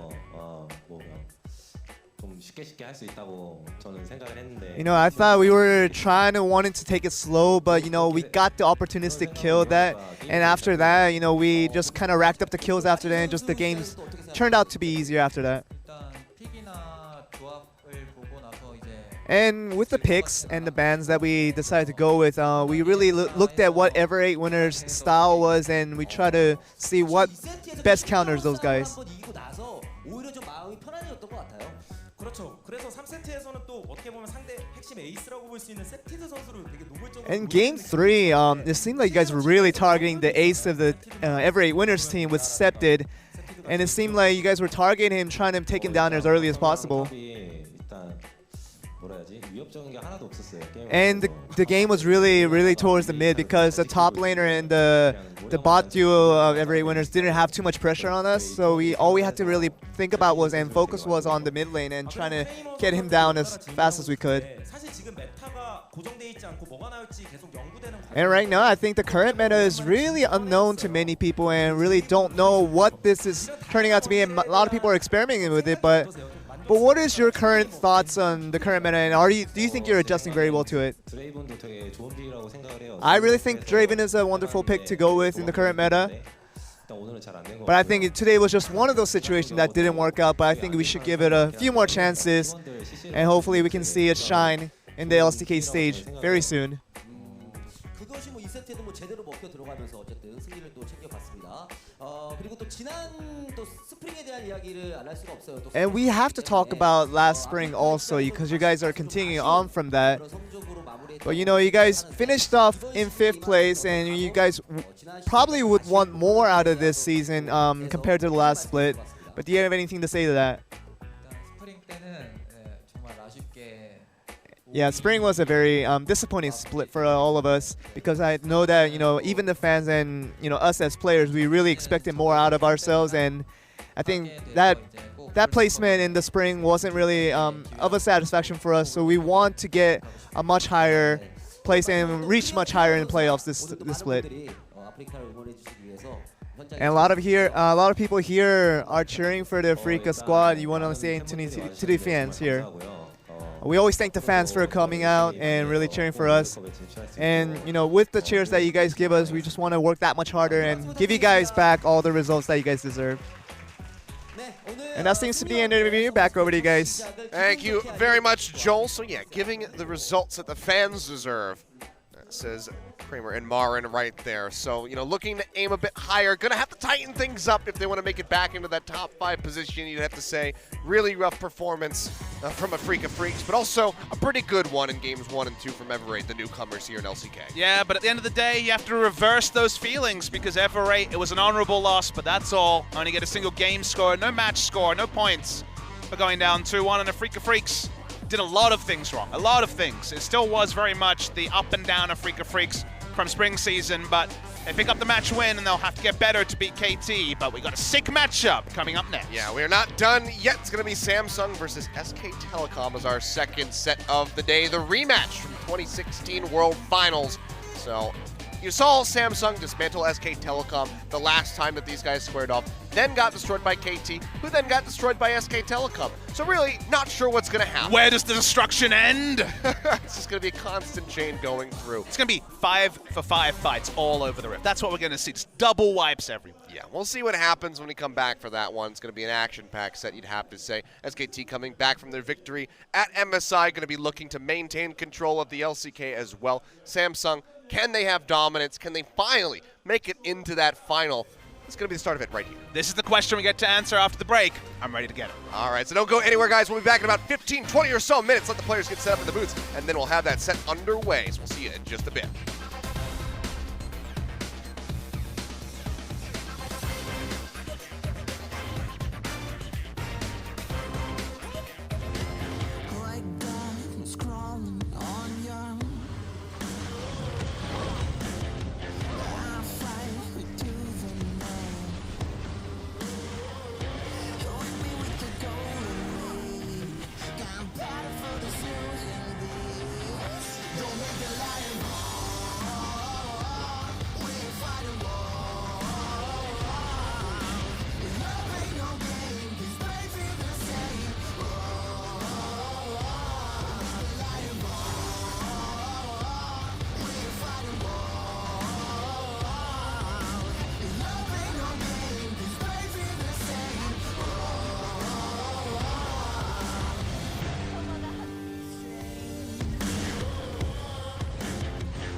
Coming up next, Samsung, SK Telecom T1, 2017 League of Legends Champions Korea Summer Split.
matchup. Samsung. SK Telecom T1. 2017 League of Legends Champions Korea Summer Split.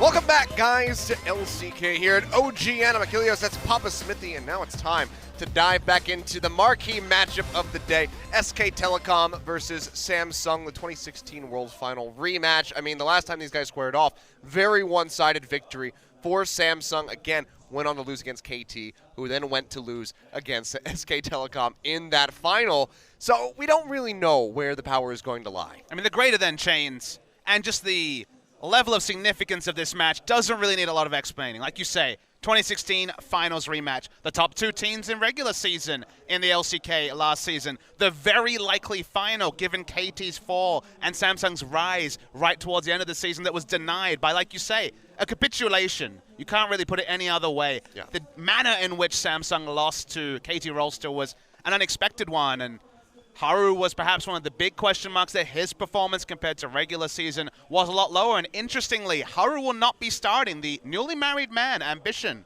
will be starting in game one. What that means, where Samsung's at, because if you remember, Crown today in an interview said, not really comfortable with where we're at now. Is this a mind game? Is this reality? I feel like we'll find out on the Rift. And where's SKT at? Because kind of unenviable for them to be playing, what, a week after they get back from Brazil. Yeah. Who knows where they're at with jet lag. They certainly have not had a lot of time to look at the patch or have a holiday or a break. So it feels like the excuses are already there for SKT, and yet they might come through, be the MSI champions we know they are, and cream Samsung. There's so little information about what the meta looks like, what's good, what's bad. Even in the interview with Afreeca, it didn't seem like they were particularly clear either. SKT often set the meta, so I'm so excited to see what Koma makes of the meta right with the first chance of asking, which is right now. Yeah, I mean, that's the big thing when you come back from a big match like MSI. The meta shift is so very different. I mean, Galio, pretty much like the one consistent thing that we had Rumble's at MSI and coming back in. I mean, I'm just saying, like, as far as like the big changes went,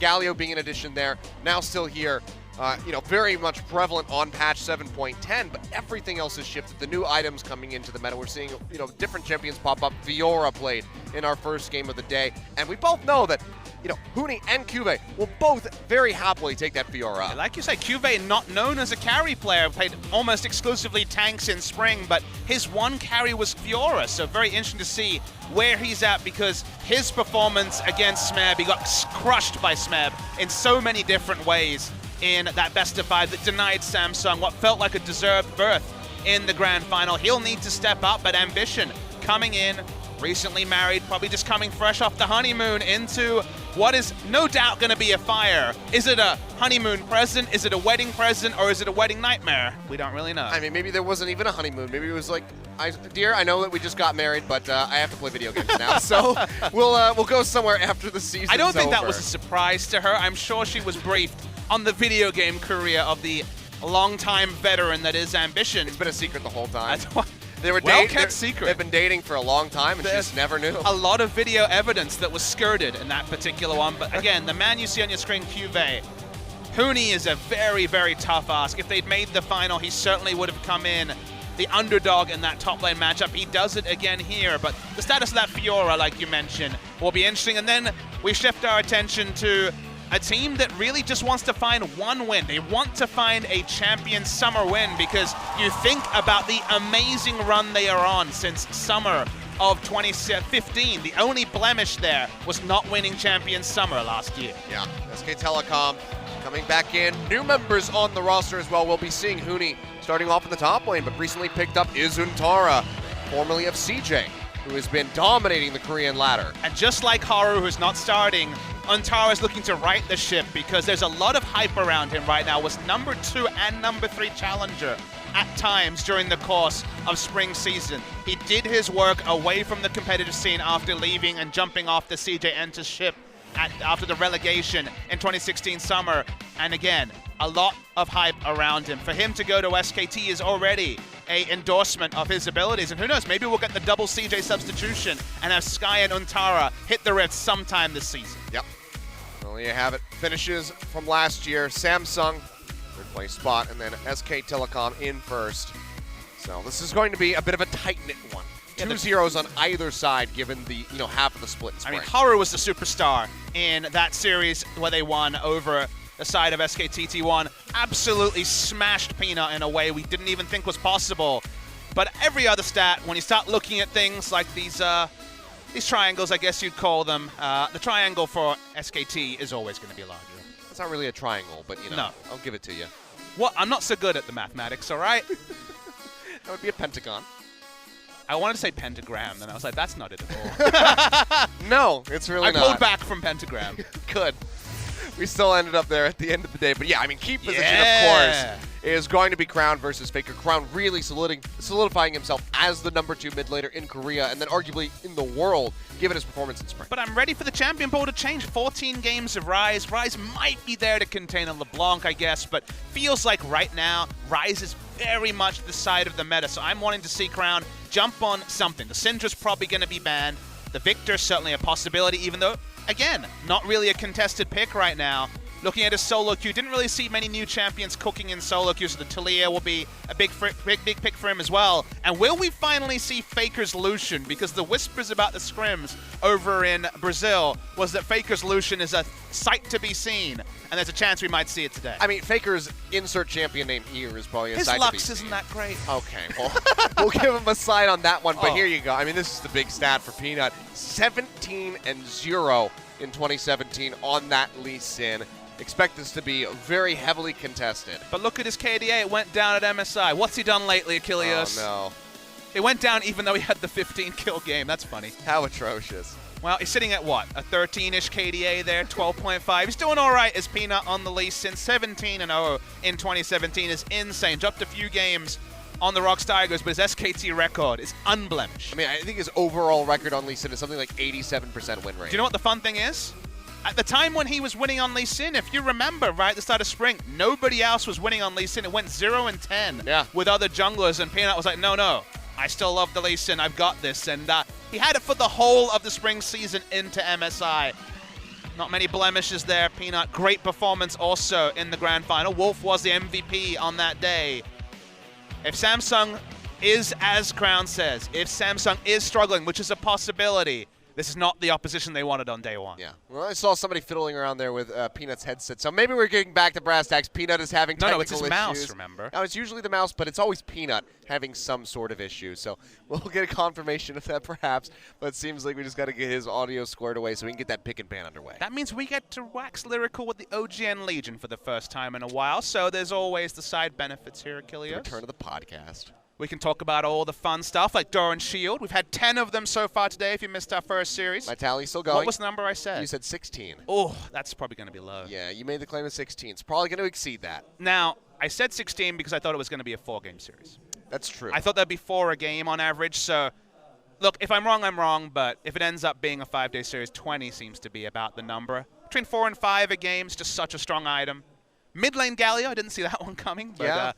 Apparently you can get Doran Shield anywhere, ladies and gentlemen. When in doubt, Doran Shield. I mean, he also said that Kuro was going to be the last one to die in the team fights, and more often than not in that game number 2, he was actually the first one that went down. It did take a long time. He was very exposed at the front of team fights, taking 4 or 5 people. So I'm wrong sometimes, you know. I don't know if OGN Legion's ready to hear this, you know. But Papa makes mistakes. But see, that's often the time where your childhood is shattered, right? when you find out your Papa's fallible. Don't worry, OGN Legion. Don't listen to this heathen. I have never been wrong. Yeah. You know, he'll always come back when he goes to get cigarettes. That's my promise so far. Touch and go, but so far so good. All right, well, here we go. Coaches are in the booth. Rapids and Mr. Coma showing up. I had the opportunity to talk to Coma there in the elevator coming back up. What did he have to say? Oh, I asked him, I said, well, first I said, congratulations on the MSI victory. He thanked me for that one.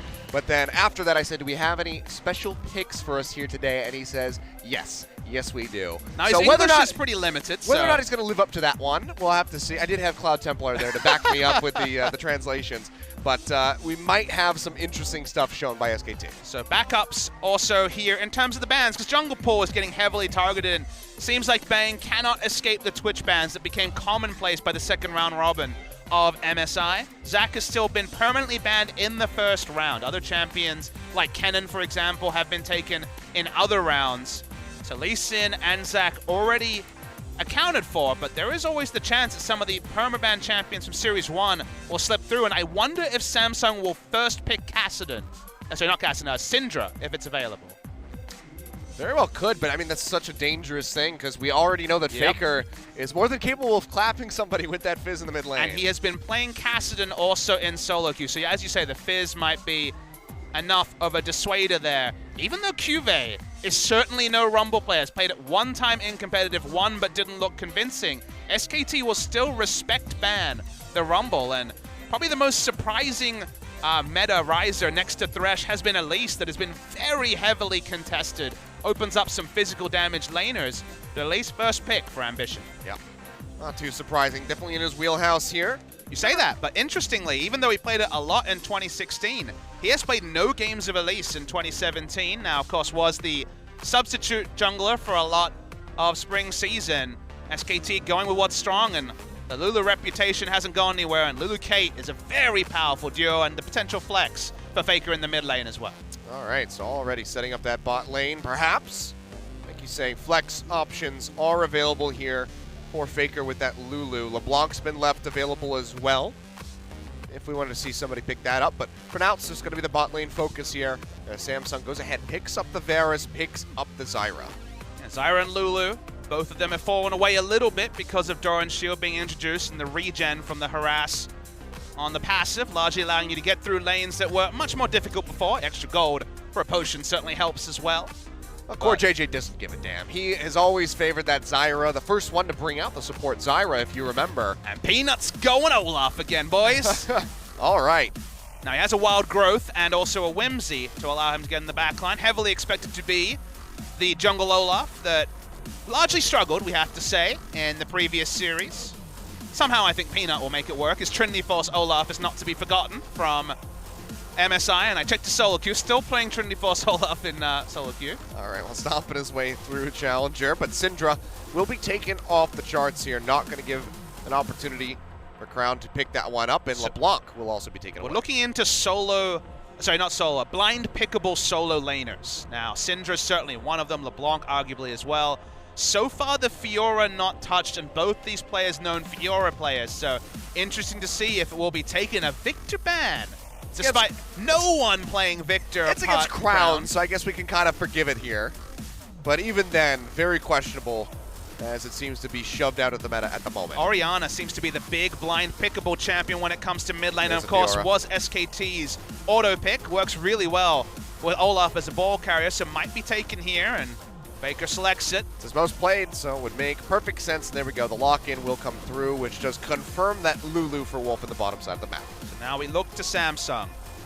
Looks like they might go super standard. Talia has been Crown's usual answer to an Orianna. That's not standard. Okay, Cuvée finding a new carry. Now jumping onto carries, being dragged into the carry battle against Smeb was one of Samsung's big problems against KT Rolls to end the semifinal, but Cuvé's found something, and Kled was a big pick over in MSI, and Huni certainly has plenty of practice against it, but has never been a big pick in Korea. The only person to pick it was Ixu for a couple of games on Jin Air. Didn't really work out.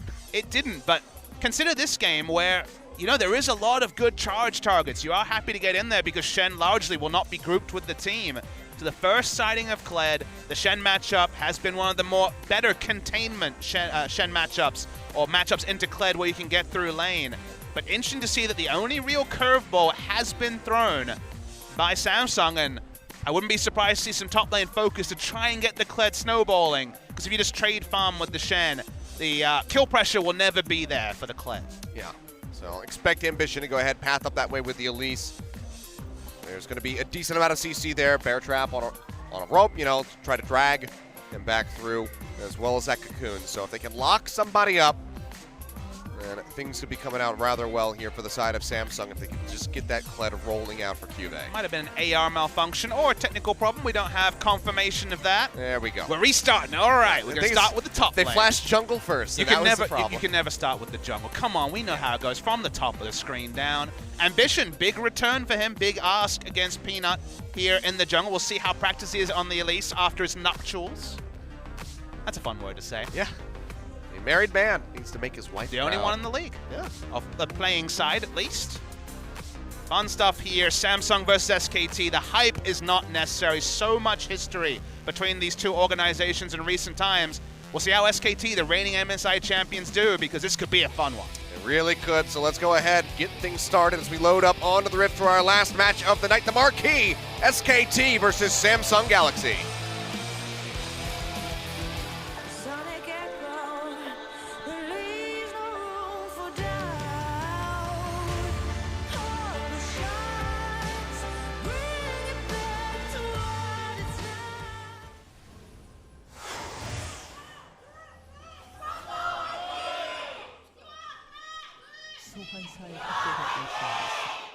All right, here we go. Already a full-man squad of SKT members working their way down towards the bottom lane. Ruler waiting in the brush. Gonna Go lead ahead, with the they'll trap. push in now. Could have led with the trap. Just gonna go with the auto attacks. All right, there we go. A 10 gold lead. Well, at some point SKT was winning, Achilleos. It's done. Game is over. Well, we always say that if you give SKT an inch, they'll take it a mile. See, it's good now. They can FF at 15. This is also a very microscopic inch. I wonder if you can FF at 15 in pro play. I assume so. I don't see why you wouldn't be able to.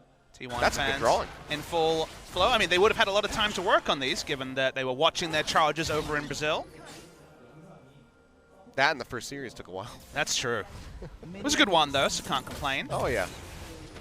And Ruler and Core JJ have the unenviable task of dealing with Bang and Wolf, as Bang actually finishes his recall. Okay. He wants to just get topped up here. Minions just not coming out, so it's not going to miss anything, but Have you seen that Pulsefire skin in action? I've used it. It's so cool that you get the random hats on the recall. You can't get the chroma hats, though, so I don't get the obnoxious pink top hat that I'm so sad about.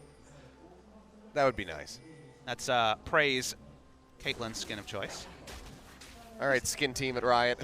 Why can't it remember my chroma? We Come need on. this. We need this modified. Something spaghetti. Well, Ambition showing some respect with the SKT Elite skin. By the way, we're at 13 Doran shields for the day. All right, so you got 3 more to work with. That's true. That's boy, better be Well, a I mean, 2-0. if it's a 2-0, you got 3 in this one, 3 in the next, so perhaps it'll work out. There also could be the first back Doran shield on someone. There's still the chance. But this is going to be the Caitlyn going for the Doran's Blade. So it seems like Bang is going to do his best Sven impression and also refuse to buy Doran's shield. Again, it shouldn't be a surprise that Caitlyn is going Doran's Blade. Of all laners, Caitlyn is the safest, has the longest range, gets the most value out of lifesteal because she's almost never zoned more than 650 units away from minions or champions. But again, speaking to a lot of pro players in Korea and indeed analysts around the world, the general thought is that Doran's shield is at such a power level that you should not even consider Doran's Blade, despite Caitlyn having very obvious use for the extra 7 AD. Well, Bang was the one that really started the Ninja Tabby build here for the ADC, so he's... So you think he'd be all over the Doran shield? He's re-innovating. He says, you know what? No, Blade's the way to go. They say I'm a defensive laner. Well, look at this, Doran's Blade! Woo! I mean, you got to take the little victories in our new Doran shield meta. Yeah. This is the most exciting level 1 start we can get now, as far as the items are concerned. But just going to be that general laning coming out so far. Nothing too crazy happening as our junglers just continue pathing. Quick level 4, and just going to get confirmation that Olaf's on the top side of his jungle. Cube already has that ward down in the river just outside the tri-brush as well, so has that a two-way traffic that he can spot out. Yeah, Olaf has to be very careful in the early game. Orianna gets pushed in by Talia. Kled pushes in Shen early, so at least had a very long leash to invade and potentially play around lanes. That's why you get the deep vision like you see. Good ward there. Peanut had to be a lot more defensive about his pathing because doesn't run flash, so if he gets the jump, if he gets jumped on, sorry, then he's in a lot of trouble. See those plants. Wolf doesn't have a Doran shield, so he takes quite a bit of damage. Noob. What a fool. It's actually going to be double ignite from our supports as well. Well, they want to do some killing, Kilios. I mean, you know, very standard from the Zyra, but Wolf even feeling a bit frisky. Which is a bit risky against a Kled, who, you know, if you're against certain champions, then exhaust always is a big one. You know, think of Pantheon, Aurelia famously, and Vayne. Feels like Kled deserves something along those levels. Still no Vayne. That's the one thing that has really been eluding us. What's the last time I don't even know the last time we saw a Vayne. Well, if you count I Am Gyeonggi, Peanut, sorry, not Peanut, Piglet played it. Yeah, that's true. And then it was really bad. It was really bad. I think someone will play it this season. I'm willing to go on record and say we'll get one. All right. We got our Draven game, so anything's possible. That's true. We did get that. I mean, we've also had support kills in the past, so anything truly is possible. I mean, MVP. I mean, when it comes to support pool, we have MVP to either push it through the, to the limits or that was ruin Wraith. It. That was Wraith, but then we had MVP playing support Sion and accidentally not playing support Rengar. So yeah. That's my funniest one. They accidentally did not play the yeah, we Rengar really in the wanted to bot support lane. Rengar, then we accidentally had to flex to top. Feels bad, man. And we got the win. So bad. Well, MVP's going to Rift Rivals, so they did something right with all their innovation. That's true. Be an interesting tournament. I'm looking forward to it. It's a cool format. I would have liked the best of threes, but there's only so much downtime in the season, so you got to take what you can get. Reminds me of my old Gigabyte Star Wars League days that I talk about, and 0.01% of the audience watched any of those matches. I mean, yeah, you can only complain so much when you get a new international tournament popping up. So you gotta be excited for it, especially with the death of the IEMs as well. Yep, the IEM circuit is dead. Season 2 fans will remember those. Changes aplenty. The meta changing too, but not really seeing it. You know, I actually thought there'd be a lot more priority around Rift Herald. That, again, it's just still week 1. It's still haven't really been figured out as an objective. It's much easier to solo down. We've seen that happen already tonight. So I think we will see increasing attention towards it and thus comps around exploiting it or being defensive around it. But for now, it's largely been just a tertiary objective on day 2 of this league. Baby steps. Peanut's already level 6, so Ambition thinks he's on a successful invade mission. Sure gets the double ward down, but doesn't have that kill pressure onto Olaf he would have a moment ago. Well, they're going to go ahead and spot him out here in the mid lane. Ghost gets popped by Peanut, will be matched by Crown, so just going to be summoner for summoner. Take that trade if you're Olaf. He has the summon spell cooldown reduction already on the boots, so even has a timing window there. Control ward comes down. Peanut spots that out. Make sure that that blue buff is going to be nicely covered here for the side of SKT. Weaver's Wall thrown down. They're going to try to get engaged in onto Faker. Shockwave comes through. Does lock up Ambition. And Faker just going to be jetting his way out of there with his own ghost. Doesn't even have to pop a flash. Yeah, doesn't have to use the flash like you say. It looked like it was a mistake to juke in the direction he did, but it was fine. His Ruler's low. Yeah, meanwhile, down bot. Ruler going very low. Ignite ticking away, but not going to be enough. One more tick would have had it, but with the heal, Doran shield as well, contributing. See? It's all about the Doran shield. Keeps him alive, so no first blood coming out yet, but Peanut, he still has a wraparound. Maybe if he had the ghost, he'd be able to hound down somebody here on the side of Samsung, but instead, he's just going to opt in for the Krugs. I realize that some fans think we're being ironic about Doran shield. No, seriously, it's super good. We're not being sarcastic. It really is super strong. But yeah, the little region there probably was significant. Can't tell without a detailed analysis, so if there's no other stuff, Cyrene, please have a look into that.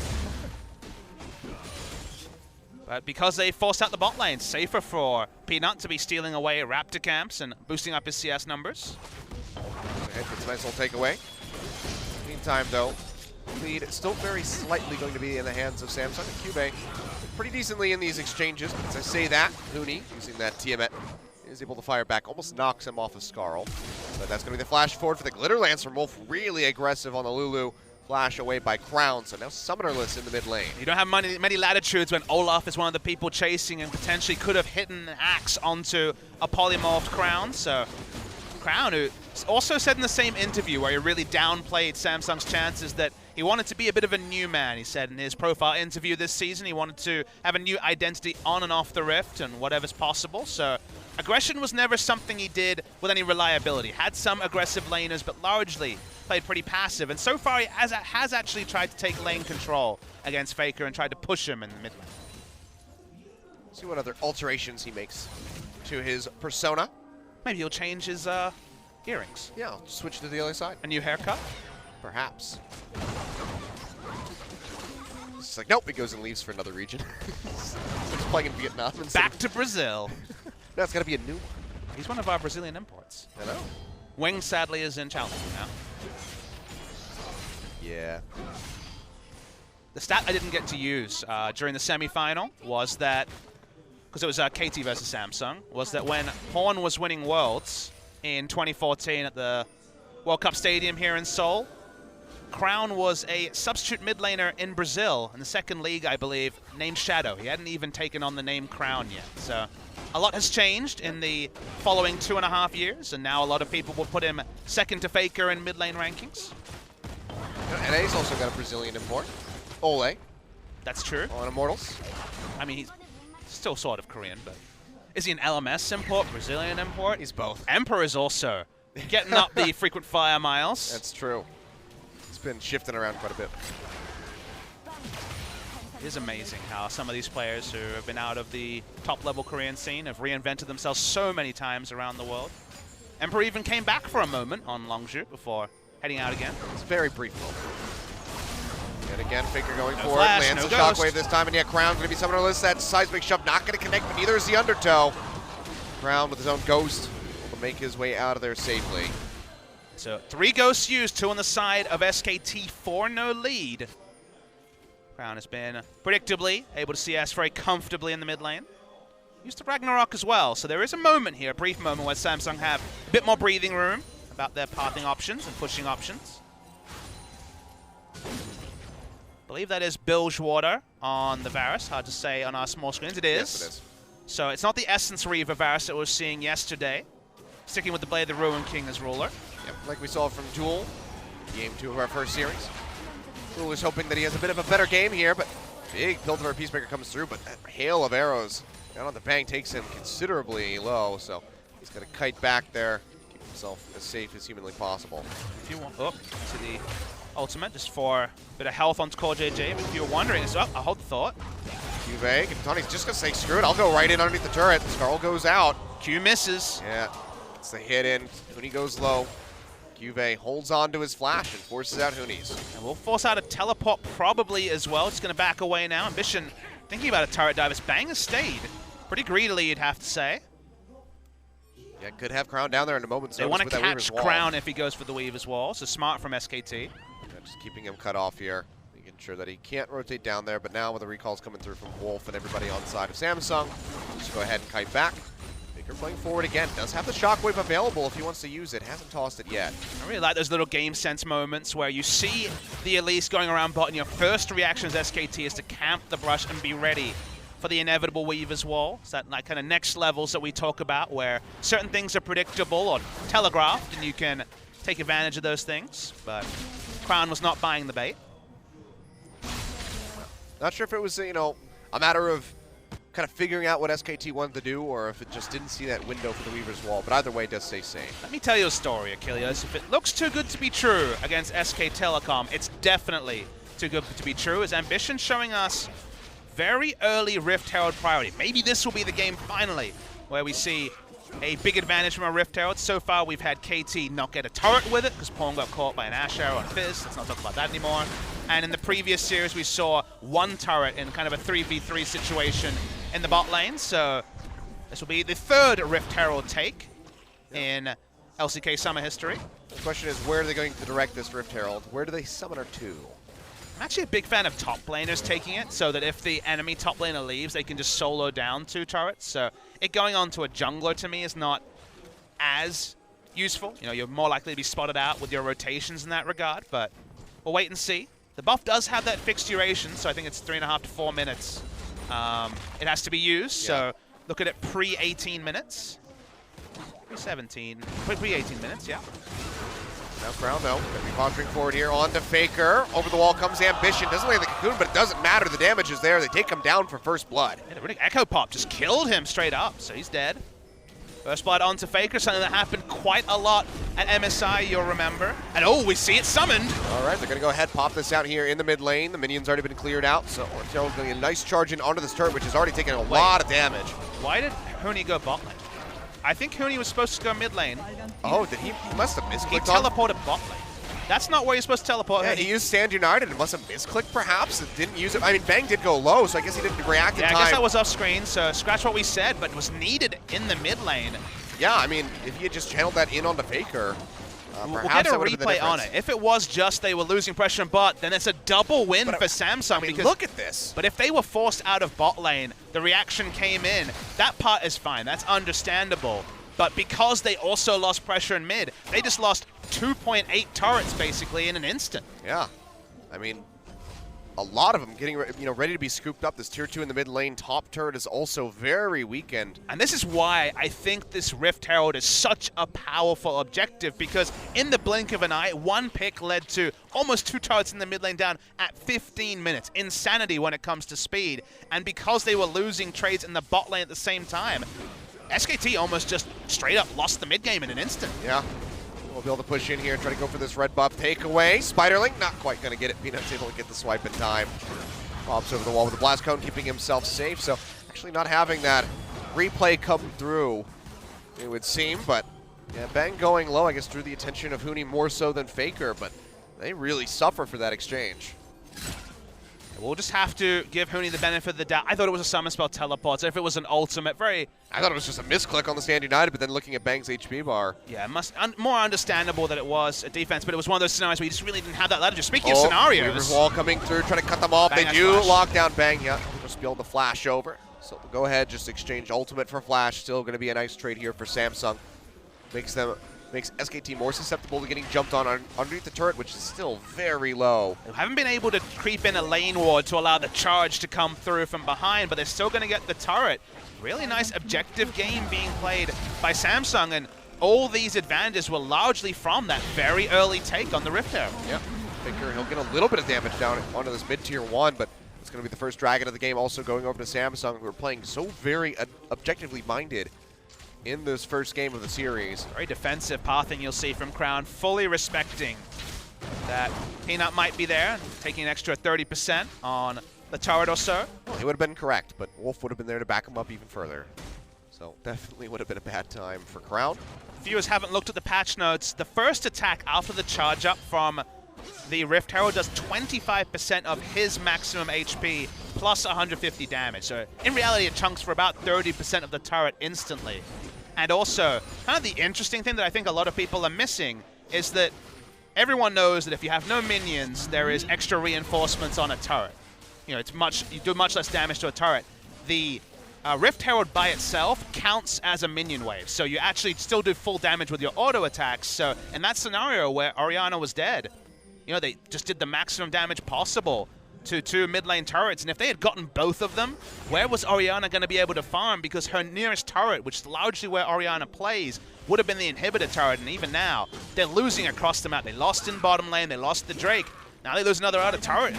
That's a casual 4,300 gold lead on SK Telecom T1 at 17 minutes. Yeah, and I mean, it's almost ready to stretch even further if they could just get pressure onto that tier 2. A couple more shots to finish that one off, but instead, it's going to be allocating people differently across the map. Right now, the majority of Samsung sitting up inside of this topside jungle of SKTs, looking for somebody to walk in on their lonesome, but SKT not going to be playing around that side. They know that they have no control over it. There's no advantages for them in that particular sector of the map. Banshee's Veil Rush here for Crown.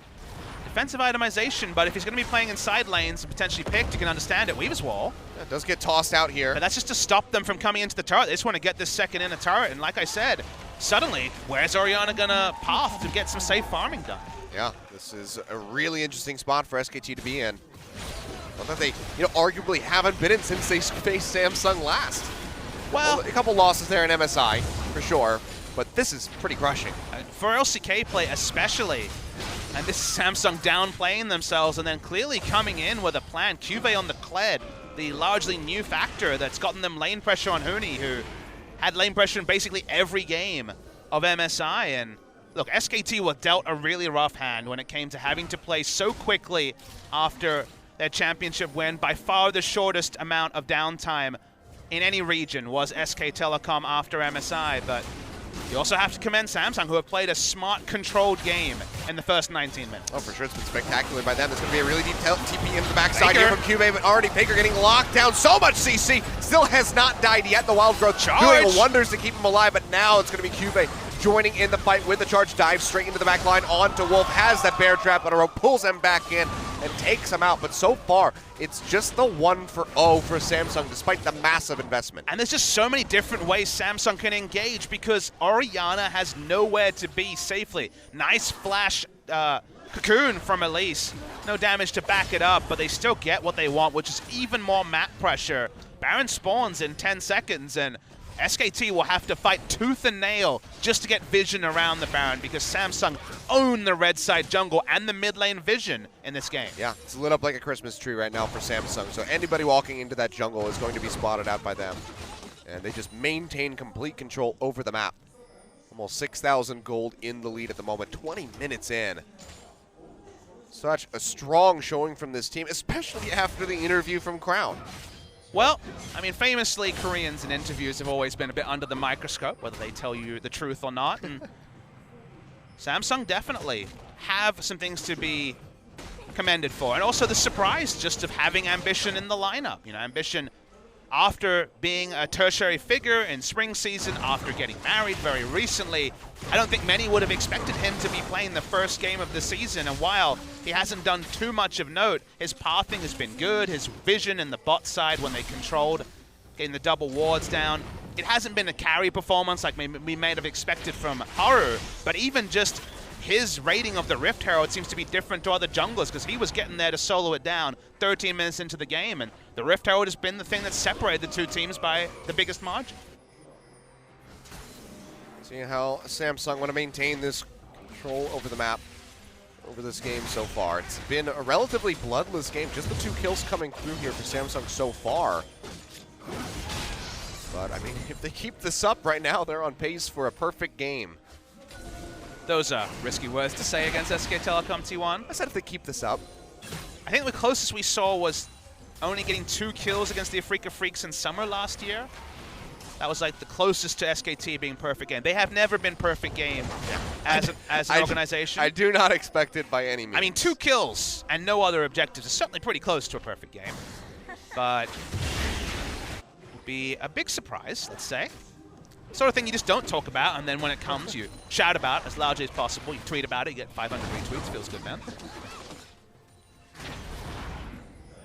I'll go ahead and draft mine now, just in case. Let's get it in there. Just drop. As soon as that Nexus Nexus crumbles, I'll be ready to go. Peanut having to pop the Ragnarok here. Wolf's there to back him up. Just gonna go ahead, give him that whimsy, make sure he can sprint out safely. And this is the battle. Just put down the aggressive vision that Core JJ has always been famous for as a support. It was the big difference between him and Wraith. When he first came into the team at the tail end of Summer, his vision control, it's one of those get wards everywhere. Samsung in general, it looks like they overward, but they have one mind. Get a single pick and then take the Baron is what they're going for, and that's why you see so much used. And sure, they don't get the red buff, but they know that the smite charge is down. They're taking Drake at the same time.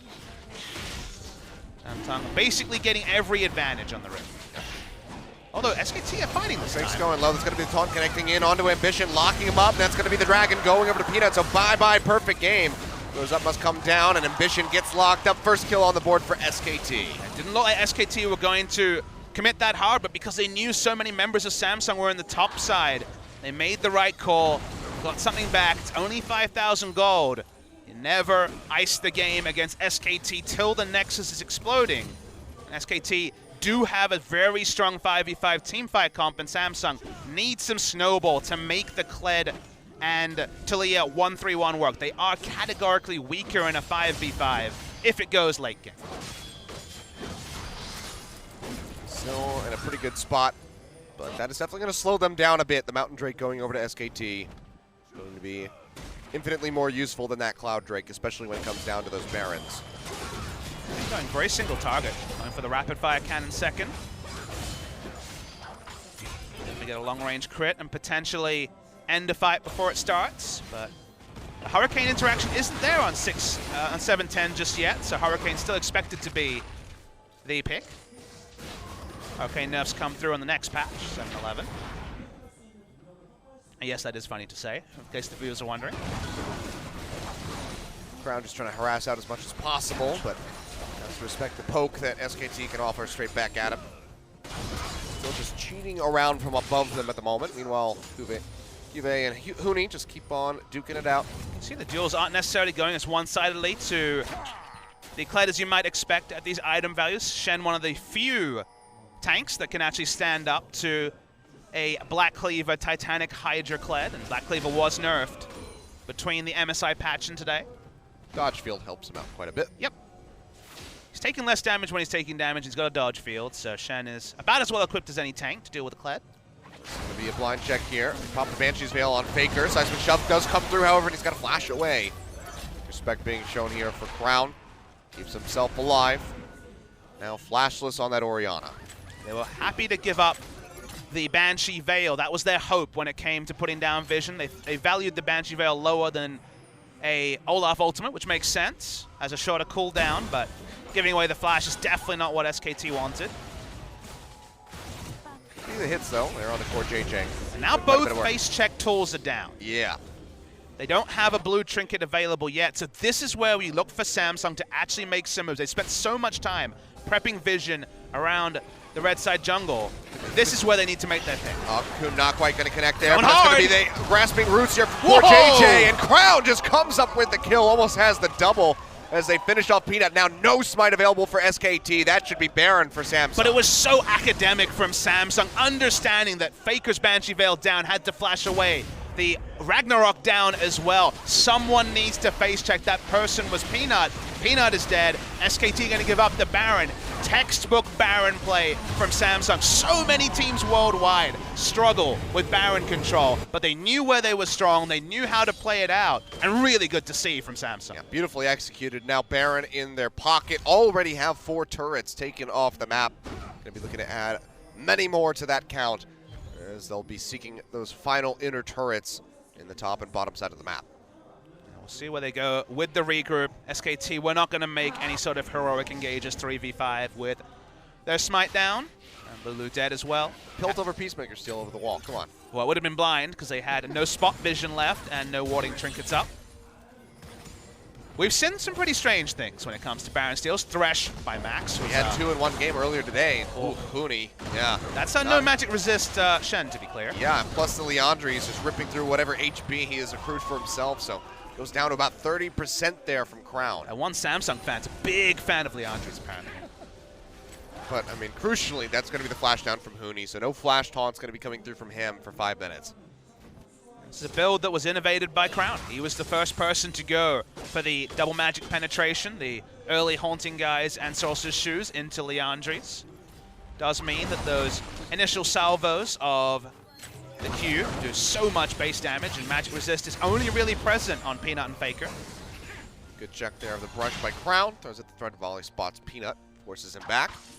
Well, Juve just trying to get as much ground gained as possible on this bottom side of the map. Still is really yet to get on top of that tower.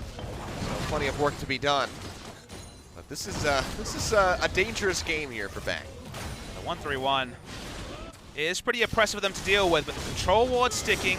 Oh, Chain of Corruption coming through as Ruler joins in the bottom side of the map. Has that Blade of the Moon King with the proc. They take him down. And all that is lost is Scarl for Juve. And you forget that, of course, 5 stacks of Black Cleaver means that Varus is going to very quickly kill the Shen with the armor reduction. They continue to push. Juve doesn't quite have his ult back up. Great Weaver's wall to keep him through. away. Yeah, they're just going to go ahead and try to clear this out. Faker can't get in range to throw out the dissonance to clear out the minions. They'll work this down, nearly get the kill on the turret, but can't quite finish it off. How far do they want to push this one? Faker just have the Ghost available. Shockwave doesn't connect, so that should be the end of it. MSI Faker would have hit that one. Somehow the hitbox gotten smaller since MSI. Feels bad. The Ninja nerf. But a lot of damage onto that turret already. They'll have to prep it later. Ambition is going to stay top lane, and they are still going to take a turret regardless.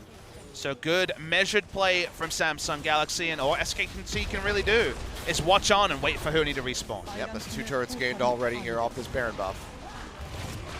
So, Samsung stretching past a 10,000 gold lead, now looking for the inhibitor turrets. 3:30 minutes. Second tower almost going down. Crown Ambition. How long can they stick around? Seismic Shove comes through on Huni. Has to Shadow Dash away, and the turret goes down. Bot This lane. is going to open up yet another one falling. Juve and Ruler just managed to stick around, looking for 2 inhibitors taken. Not able to finish off the inhibitor, but remounted finally is QV. Bang caught by the goes decisive low. shove. Kuhn comes forward, finds Huni, threaded volley, ripping through him yet again. Flash forward, that's going to be the Q. Out from Ambition, comes up with the execution. Now Peanut going forward, looking for a kill on the ground, flashes away, ace in the hole there. Ambition not body blocking. Just worried about himself trying to stay alive, but the rest of the team is joined in. Ruler rotates up with a help core. JJ comes up with a double kill for the Zyra. Second inhib going to go down. That's 40 seconds on Peanut. Wolf Dead's just banging Faker. Do they just go for the finish right here? It's 29.5 minutes in. I think they're going to Achilles. They're trying to finish the game, teleport into a minion as well. Keeping them alive as long as they possibly can here as Juve rejoins the fray. First turret getting ready to fall, and now the minions pushing in from the bottom side of the map. Super Creeps getting ready to come in, powered by Faker. Baron. Juve dashing forward, trying to get on top of Faker. Does so much damage with the cleave coming out. Now going back in, the root landing in on the bang, but they're not worried about the kills. They just want the finish right here. Nexus now exposed, 30 minutes in. Wolf rejoining. Can they do anything to turn this one around? Shockwave comes out, but it's too little too late. The damage is done. Samsung, 30-minute victory over SKT. And what about these Korean interviews? Because Crown and Samsung clearly have been working on some of their shortcomings that were on full display against KT Rolster in the semi-final last season. Having QV, who gets the pat on the back from his coach, onto the Kled meant a lot. Lane pressure on Huni was something few top laners were able to do back at MSI. Definitely present in this game, and one of the most picture-perfect Baron setups was rewarded with Baron. And also, let's mention, the best use of the Rift Herald that we've seen so far. Yep. So it feels like Samsung have the early understanding of the new patch, and understandably for SKT, only really a week removed from returning to Korea, like me, early Wednesday last week, they still have some things to work on. SK Telecom will get there by the end of the season. It feels harsh to really judge them too much on being a step behind with their relative lack of ability to prepare.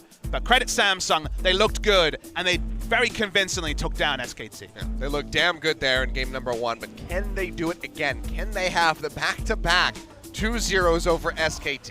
History says no, but they are now on a 3-game winning streak against SKT, and that has to mean something. Yeah. All right. Well, the team's got to be feeling pretty good about that one. The coaches, especially there, Trace. We'll see what he can put together as we swap over to the red side there for Samsung after the break. But a very fiery start here for Samsung. SKT gonna have to put their heads together. Coma already running through the game, getting prepared for the next one. We'll see if they can fire back, take us to another 3-game set, or if this is gonna be a 2-0 shutout for Samsung. Don't go anywhere. We'll be back in just a few.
Welcome back, ladies and gentlemen. 30-minute game there. And Crown going to be topping the charts with that Talia 16.4 thousand damage dealt. I mean, honestly, the damage to champions was pretty relevant stat this game. A lot of the game was played in a macro sense. Samsung prioritizing the Rift Herald, getting insane value out of that while they were winning trades bot lane as well, prepping for the Baron well. Feels like a lot of this game was decided in vision and also priority on some of those early game objectives. So the comeback mechanism here for SKT doesn't feel like you can just ban some different champions, maybe the Kled, but it doesn't really feel like champions are their way back into victory. And the man who won the regular season MVP in spring gets 100 points here. Yeah, it starts things off. You're going to tie up everybody else. Start off in first place. And well, he said that they were looking bad, and to be fair, the exact quote was, our chances of winning the season are 0, not their chances of winning today against SKT. So maybe he just outfoxed people with his specific knowledge, but you gotta say, this was really practice from Samsung. It looked like they were playing 7-10 League of Legends and SKT were playing 7-8, which I don't think is unfair to really criticize SKT for. I think at the end of the day, you can't heap too much onto them. They very recently returned to Korea just over a week ago, probably battling other jet lag and other issues, judging by my own experience as well. So we have to reward Samsung for looking very, very polished and honestly closing out this game in almost bloodless fashion. This was pretty much about as clean a game as you can hope to play against SKT. Yeah, it's really good stuff here. And, you know, especially from Ambition, making his return back from the wedding, from maybe even his honeymoon, and still putting up good numbers there for the side of Samsung. You see Crown getting his meditation Power that, in. baby. He's getting prepared mentally to go back in and close this out with a 2-0. It'd be such a statement for Samsung to start this off, even with SKT, you know, likely lacking the amount of practice that they should have going into the series, into this season because of MSI, because of their traveling. It would still be such a strong start for Samsung to establish themselves at the top of the charts where KT has already failed. It's always going to be either the best time or the worst time to be facing SK Telecom when you're facing them on the first day of the season, and Game 1 is going to tell us the whole story, which is unlikely. Then seems like SKT are running into a Samsung team that looks very, very polished on patch 7.10. I was thinking about the bans for Samsung on red side. It feels like Zac and the Kennen are must bans on red side against teams that can play them. So that may mean that these will be the 3 bans. It felt like they could only ban one of Lee Sin or Twitch, because leaving up one of those picks is massive. And well, I think SKT Samsung going to play a dangerous game here, because will they opt into banning one of them, SKT, or will they be happy to trade them? Because the power level of Zac on this patch especially is titanic. Yeah. The massive percentage damage that he gets off the queue is just pretty insufferable, but so far, But look at SKT. This is them saying that they are not practiced on Zac, because otherwise you'd think they'd be happy to take that at first pick. Samsung can just ban away Kennen if they so choose in this scenario. Maybe if they had Blank in the game, go for the Zac. That's true. He is the Zac master. So, unfortunately for them, he's not on the Rift at the moment. No swaps from either side. Everybody's sticking with these rosters. And now you wonder, will they spend the next games training the Zac and getting ready to play it? Because you never, as SKT, want to be banning a must-ban red side champion on blue. They already showed with the LeBlanc banning in the regular stage of MSI that they can always adapt when it gets to the next stage. Well, this has made it through. But it's something different from SKT, because in this matchup, they were blind picking the Rumble and being happy to go into the Galio matchup. This is them blind picking the Galio with Rumble available, and I think that's mostly because they don't necessarily respect the value of Rumble coming out of Cuvée, who's only played it once in competitive, doesn't have a great win rate on it in solo queue, and is another one of these players that's kind of been forced to pick up Rumble than rather really being a master himself. He's actually said in interviews, look, Rumble's not a pick for me, but I can play well against it. Looks like Rumble may not be a factor here, and that's just kind of a unique quirk of a draft against Samsung. Well, so far, Samsung sticking to their guns here with the Zyra Varus bot lane. Well, JJ 14-2 on Zyra this year. It's been a really big pick for him. Saw a lot of bans, you know, back during spring of that Zyra when she was very oppressive, especially against core JJ, but now he gets his hands on it. See what's going to happen here for the side of SKT, likely locking down that bot lane with the Karma coming through here, likely for Wolf. Faker could flex it into the mid lane, so we won't draw full conclusions, but as you say. Percentages are likely that it's a bot lane pick. Do they want to just do this again here? I mean, you look at what's locked in, and if you get ahead, it's very good against Varus and Zyra. You can run in as the Olaf and work against them, just like when you pick Olaf into Ashe. So you understand the theory here. And SKT have always been confident to run things a second time. Okay.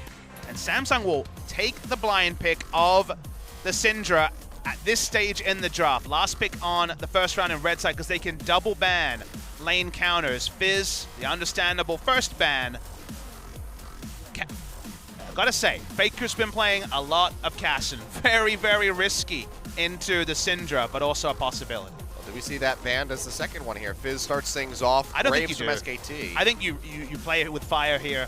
Are SKT actually practice enough to run the Cassin in competitive play? They go for the Faker choice. When Faker has laned against Syndra many times, it has been the choice of the Ahri, rather than necessarily banning away the Kassadin. Again, we may not see Kassadin for a while, but a lot of teams are preparing this pick.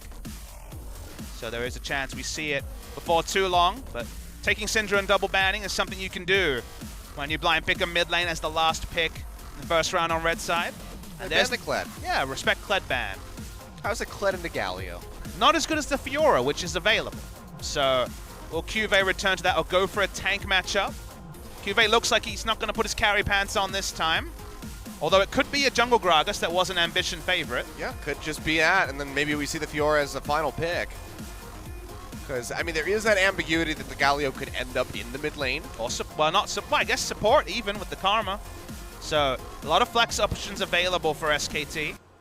Could definitely draft Rumble here if they really wanted to.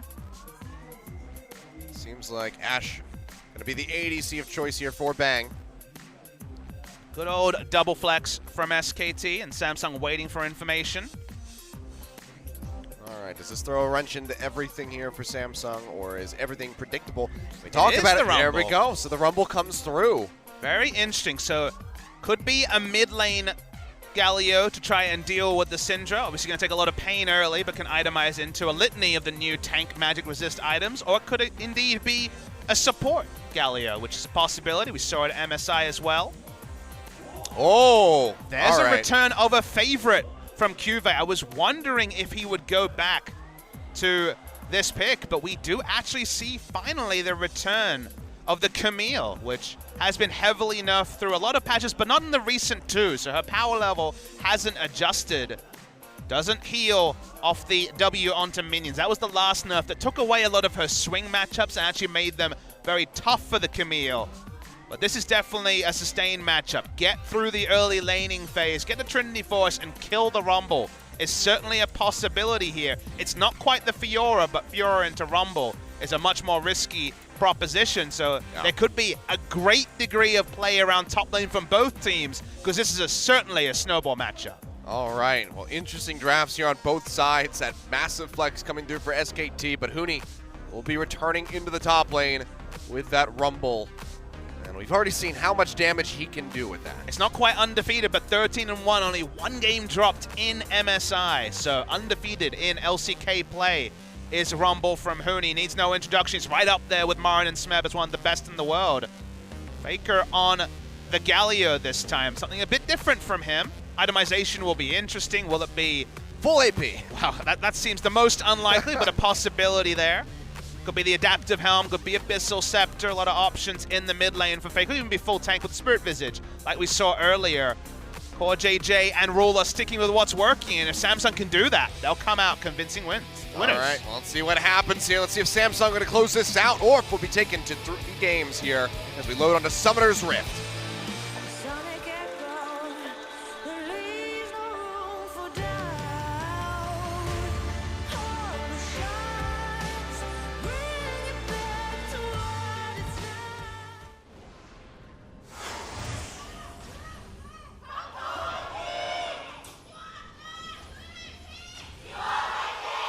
SKT fans still holding on, showing their support despite that first game loss. And I'd like you to show your support, please, Achilles, because maybe there is a new prophet in the LCK broadcast. And no, not the other one. We're at 16 Doran Shields. Oh, well, all right, now you just have to hope that there's a Please 2-0. no more. Just calm down. You need a 2-0. Please.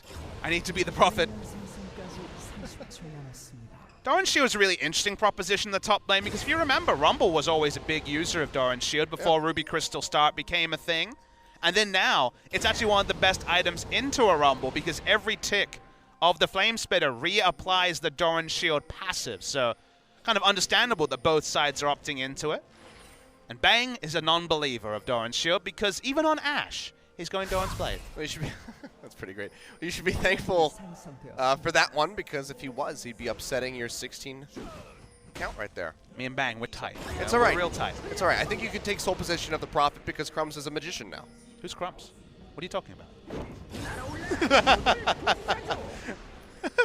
about? He's watching at home and he's gonna be shaking his head. But here we go. Invade coming through from SKT. Cuvée wrapping around from the top side, but Faker tossing out Twin Gus here. Cuvée gonna have to take that E, jumps over with a hook shot. So gonna be a bit of a rough start for the side of that Camille. This red buff starts getting taken away. Ambition all on its lonesome. They say screw the red buff. We're just gonna go ahead and turn straight into you. Just getting burned away at. Might have to use the flash here. Can he get out of here in time? The answer's gonna be yes as the red starts to get the reset through. Ambition still has the smite. What a jerk. He's getting gate kept here by this Flame Spitter. It's almost released. That's why he did it. Smart from Ambition. He noticed the patience was really low. Now he's walking up again. The wraparound's coming through here from Cuvée. He's flashing over the wall now. To a blasting plant. Could come back through. This is the most action you could ever hope over. Yeah, I know. Jumping in, Peanut going low. Doesn't have the flash, and over the wall. It's going to be first blood going over the crowd. Now Huni flashing away. Cuvée doesn't quite have the timing down on the hook shot. Still 5 seconds. 5 seconds, yeah. I mean, he could chase this one out and still get some damage down, but the kill pressure is just not going to be there without at least the level 2. But first blood over to Crown. Certainly not the way that SKT wanted things to go, and Peanut is going to be set very far back in his jungle. But maybe Ambition will as well. Never mind. You know what? I don't even know what's happening anymore. The level 2 comes through. Cuvée flashes in, gets the kill. What is happening? That red buff is where the source of all the action occurs. Comical level 1. Ambition. The one thing you can say about him is experience, right? That sounds like it's going to be a meme comment. But his understanding that if he stuck around, he could actually releash and force the patience to run out of the Rift Herald frustrated Peanut, and they got the inside track because, of course, Syndra was closer to walking over. There's no flash on the Olaf, and it was actually genius from the side of Samsung. What a nutty start to this game. Just all over the place. The red buff's got to be feeling pretty proud of itself at the moment. If you're Peanut, you had your fingers on Alt F4. You were like, well, let's end this scrim. This madness is over. Yep. Ambition needs a leash because it's 3 minutes 43.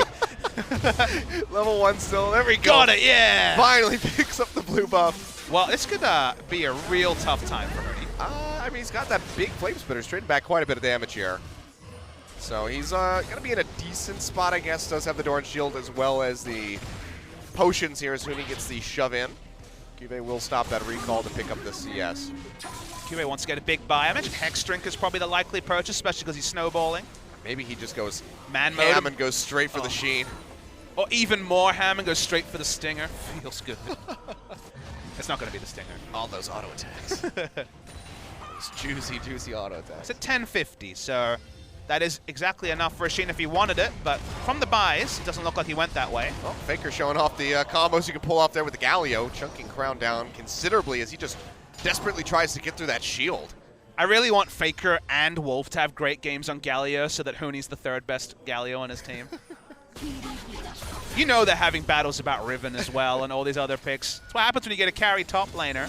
Shares a lot of champion pool with his mid laner. Still waiting to see the Riven from Faker again. It's been quite some time. Famous pick, the barcode killer pick that he built up at Season 3 Worlds. People thought, that's just solo queue. It wasn't. Last person to find that out is a new EU LCS import in Nagne in the LCS, not the SK, the LCK Summer 2015 final. As that was the last time. That was the famous sidestep on the Cassiopeia ultimate from Nagne. I don't think his career ever came back from there. Probably not. Hey, if they win EU LCS, that'd be a pretty good secondary prize. See, Rio managed to bounce back from his death. He did. He went overseas. He survived. Well, he was resurrected, I guess we should say. No one says he's still dying. Well, this has been a nutty game, as you said. Yeah. And that wasn't even Yeah, it's a pun. Whatever. Oh, no. Peanut first blooded. Uh-oh. Never mind. I thought there was an extra Doran shield. Oh. That's way more important than the game result. I have my tally ready to go, so I'm keeping track. It's going to be the... Oh, okay. Double ring here from Faker. Just looking for a bit more sustain out of the Corrupting Potion. Just like his longtime, I said it rival, but in inverted commas, Kuro is not going for any Doran's rings, which is by far the common pickup in top lane, but worth noting that mana sustain is less relevant in mid lane, because you can get access to blue buff. Yeah, I can't really call him a rival. I mean, I'm sure Kuro would like to be called his rival. I did a show, I did a Pieces of Faker interview about this, and I'm like, well, not really a rival. Kuro considers him a rival in like the anime sense, where he like thinks it's a rivalry, but it's really just. It's actually Gallia ultimate going top. Oh yeah, the jumping in here. That's going to be the ultimate coming down from Cube. Takes the hook shot out back onto the turret. Can they finish him off? So he might be going down in the meantime to the bottom side of the map. It's going to be a kill coming through here as Crown takes out Bang. Peanut falls the top side as well. So in that 1v3 scenario, Cube still comes up with the kill, and now Samsung poised to get this first brick yet again. Ambition's pretty low here. He's going to take at least a single turret shot. Oh, Grasping Root's barely going to miss. Turret shots being exchanged from both sides. The flash forward comes through from Ruler, and Ambition picks up the final hit. Let's wait for the race. It looks like Faker and Huni is certainly going to have an advantage, but there is 4 members of Samsung hitting the bot lane turret. They're running out of minions as well, so Huni and Faker are going to have to peel back out of this one, which should just give that first brick straight over to Samsung. We're going to see the HP. Well, they're waiting for a minion wave as well. This is a close race. This is going to be really tight here. As they start pushing back in, Cube desperately trying to make it back to the turret as best as they can. They get the last couple hits coming through.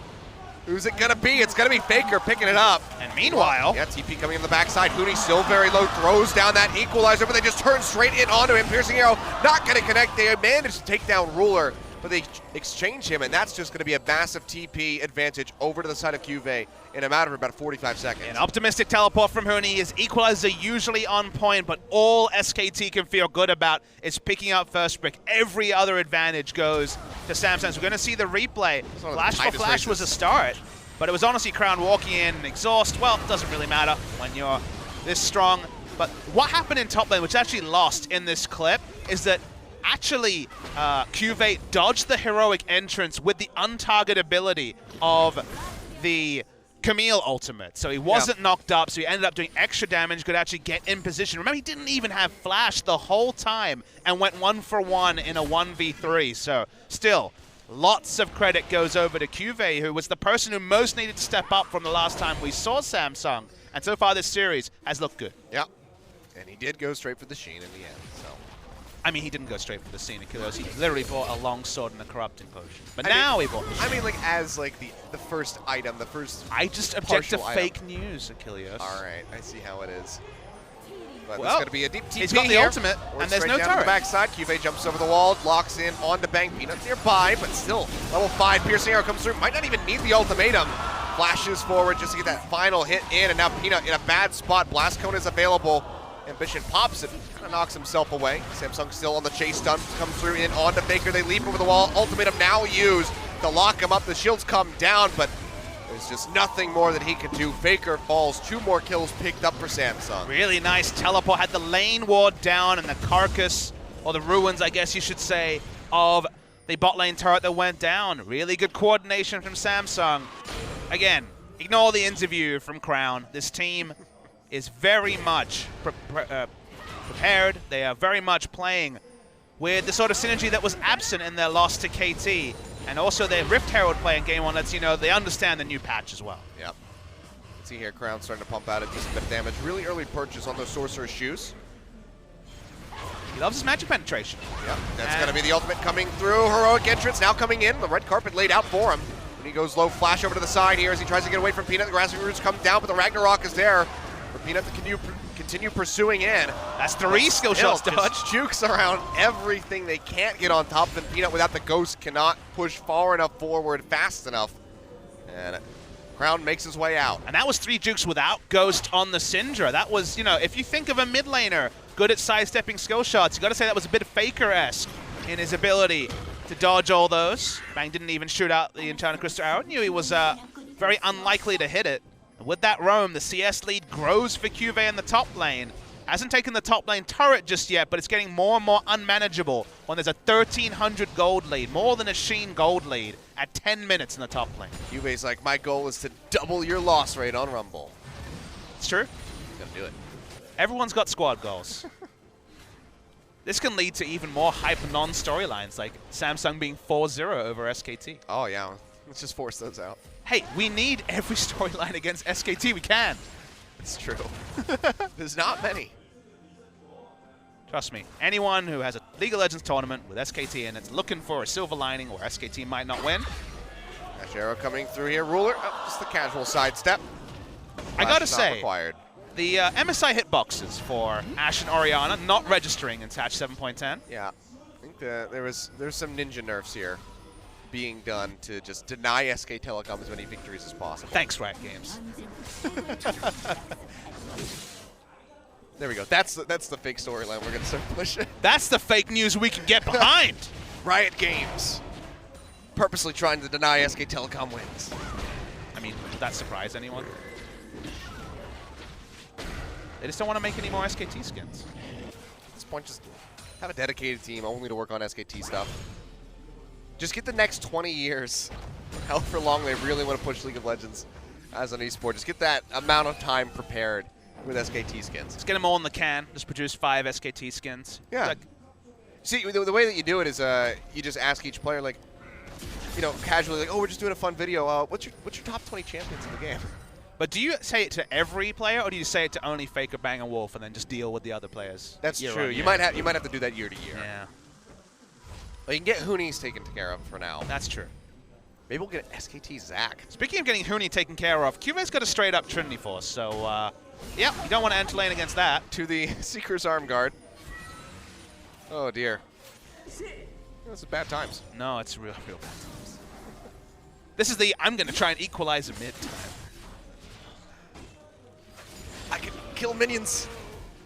Yep, he's got that going for him. SKT don't really have a lot of control over many things. Hextech Ultimatum and the teleport available for QV. One of Ambition's favorites from the jungle was the Gragas. That's why we saw it as a possibility. Oh, a straight line flash there from Ruler, but still in a decent spot because that equalizer not on top of him. But Peanut gonna change that up. Now Hero's entrance coming through for Faker, arriving in, but the double stun comes through. Huni going low, gets taken out by Crown in the end, and now Faker locked up with the Chain of Corruption. Has to flash away, gets himself out to the backside of the fight. Will survive for now. It's 1 for 0 in a 4v5. And QV has a split push in top lane going with the Trinity Force. Exactly, Trinity Force wasn't even needed to teleport, didn't even have to channel it and cancel it. And okay, won't get the turret, but still has that Trinity Force available later. That's what an early gold lead means, is they went super aggressive. When you see Galio and Olaf, you know what a team comp wants to do. The Olaf's doing fine in terms of gold, but the team just isn't in position to make these reckless dives this early. And now that's going to give just the 1-1 TP match here for the side of Samsung. Don't have to worry about the double. Only the the Hero's entrance there from Faker. Mooney on the TP. QV trying to get a little bit of work done there onto Wolf. You can imagine he'll just chew right through with relative ease. But it's really just a distraction, just keeping everybody focused on the mid lane as opposed to that Mountain Drake, which was taken by Samsung. And now there's an Infernal on the way. You'd imagine they will be in great stead to compete for. Faker looks like he might be rushing the Abyssal Scepter. That's what the build path kind of follows, with the Null Magic Mantle turned into the Negatron Cloak and also the Spectre's Cowl being completed. I think it's just sad this isn't the same Galio that he played in the Kespa Cup. That's true. He was playing AP Galio in the Kespa Cup last year. Kespa Cup story is always of questionable value, but he did play 2 games Galio, so that was pretty cool. Goes on his stats resume. I'd call it 8. But then you get into this awkward spot where you're like, the only tournament SKT hasn't won is the one they didn't take seriously at all. Because they've never won the Kespa Cup, Achilles. It will haunt them forever. It's like that in the NALCS. It's one of the few things that they haven't taken. That's true. Do you think Faker will win the NALCS in his career? I really do think he will. That'd be a very big buyout. There's a very long time left. It's true. He's still very young. And those mechanics aren't really faltering too much, you have to say. Tilt just going for a little bit of a walk here into the river. Being taken here by Samsung. Now trying to get on top of Crown. Flashes away from the taunt. Knows that he'd almost certainly be dead. Ash Arrow yet again not going to connect here from Bang. Rift Herald has reset. Brown actually picked up level 11 off a creep dying near him, which could be relevant if we do see a true skirmish around Rift Herald. Would need to be taken in the next 3.5 minutes or so. Limited time for that one to come through. He's doing his split push job in the bot lane.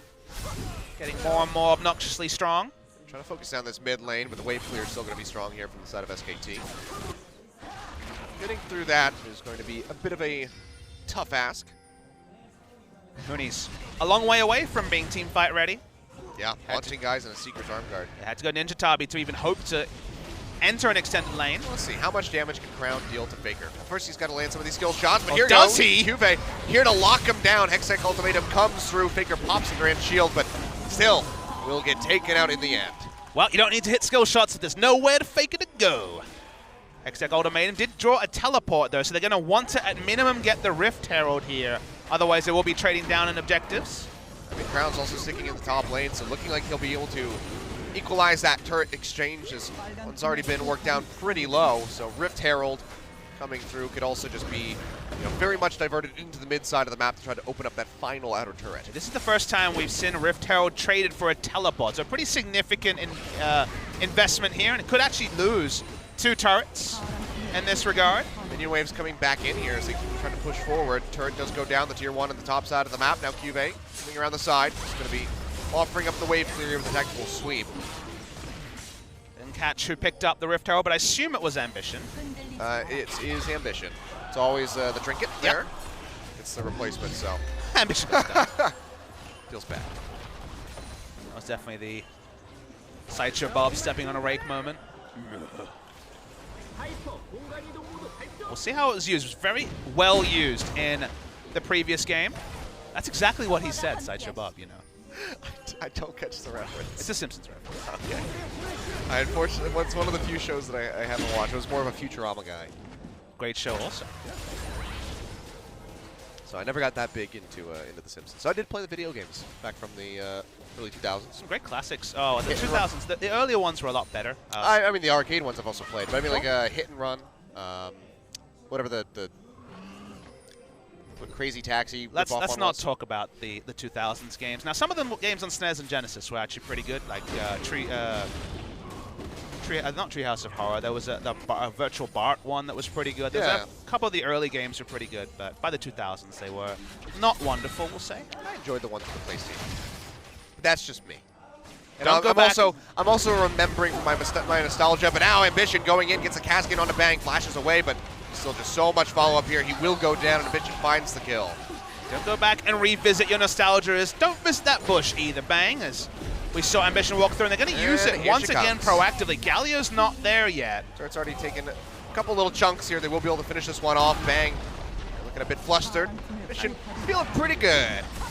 Just to let you guys know, in 2 camera shots, that was the Rift Herald doing about 50% of the turret damage. I only get a single turret this time, no serious chunk onto the second one. So I got to say, if we're going to rate our Rift Herald usage, that one wasn't quite as high tier as the one we saw in the previous game. It's the second one, second best. It really feels like 2 turrets should be the goal, and you can hold it for a while. Now, there's a question about getting your minion waves in position, and whether in the next 3 minutes there'll actually be a good time to use Rift Herald, and they got to pick onto Bang. But again, you mentioned the fact that it was the last outer turret they hadn't broken. Have now broken the mid lane at turret, and it was this position from here that the stranglehold from Samsung in game 1 could certainly be re-established now that they have a very long lanes to try and get picks in. Well, now things all going to be about this Infernal Drake spawning in 20 seconds here, especially for the side of Samsung. I want to maintain this lead. Don't want to give it a single inch over to SK Telecom. Mission prep is there for the most part. A couple wards deep inside the lower half of the jungle here of SKT. We'll go ahead and start clearing out the river. No teleport on QV, so that's why he's in the mid lane and not matching Huni in top lane. Is very, very powerful offensively, but if he goes for the wrong ultimatum, he can be taken down very squishy before the Titanic Hydra is completed. Go ahead, they start this one up. Most of SKT pushing up towards that top side of the map. So will not be here to answer this Infernal Drake for free over to Samsung. Yeah, no realistic way to compete, so smart of SKT to back away, just like they were backing away from Baron when they lost 2 members in game 1, but it's another advantage layered onto Samsung, who are also 5,000 gold ahead again. Another Ashe arrow going wide. Bang, just not going to be his day here for this Ashe. The quest has already been completed, as I noticed a nice burst of movement speed when Core JJ hit the grasping roots onto Wolf. So you have to upgrade to the 2nd tier. Yep. And Zyra's had plenty of harass come down from the plant, so that's why the quest is already in, but no sign of the evolved Frostfang from Wolf, so maybe delayed on getting the same quest reward. Does feel like the one from the Spell Thief into Frostfang is probably the best of the 3, which is kind of awkward given that it feels like Spell Thief has always been the best of the gold generation support items. Definitely the most gold. SKT have significant problems. Huni cannot enter lane against Cuvée. If he wanted to do that, he would have rushed Azonias and just not really been able to team fight. But that's kind of a losing play, whatever you do, so probably smart to go Leandries and hope for the best. So that's the side of the map they can't enter. It's why you see Huni in the bot lane. That also means that Samsung, if they get control wards around Baron, probably going to be able to protect them for a long time because they're not playing around that side of the map. So Cuvée fares here against Faker, goes for it. He's going to go ahead and drop the Hextech ultimatum, so he's feeling pretty confident in this exchange. In the meantime, that's going to be the stun coming through. And Faker just using that hero's entrance to get himself out of there safely. See, he was taken down very low in that exchange. Bang, yet again. Another Ashe arrow coming down. Does lock up Rulu this time, but he's got the QSS to keep himself safe. Tries to kite back. TP coming in from above. Chain of Corruption comes down. Huni flashing forward. Feel a bit frisky down. Faker goes in. Massive taunt. Locking up multiple members of Samsung, but they're still kiting back. Peanut going low. Gets taken out by the explosive cast from Ambition. And now the rest of SKT have to kite back. Try to get out of here safely. Fake comes over the wall, gets a lockdown in on a Faker, taunts him back, mitigating a bit of the damage that could come through from the side of that Camille, but massive engage from Faker, and still it's SKT losing somebody and can't find a single kill. Well, the awkward thing is all the damage dealers are hurting for gold. No kills on Rumble, no kills on Ashe. Equalizer already used when the QSS was burned from Ruler. So even though it was picture perfect in a different game, you win the game with that sort of an entrance. Hello, Speaking of entrances. Yeah, going ahead, pushing back forward, but might have been biting off a bit more than he can chew. Has to go ahead and flash away to safety. So a bit overzealous there, still, even with the limited damage options as far as items are concerned that SKT have, when you have 3 people hitting you in the face, it still hurts.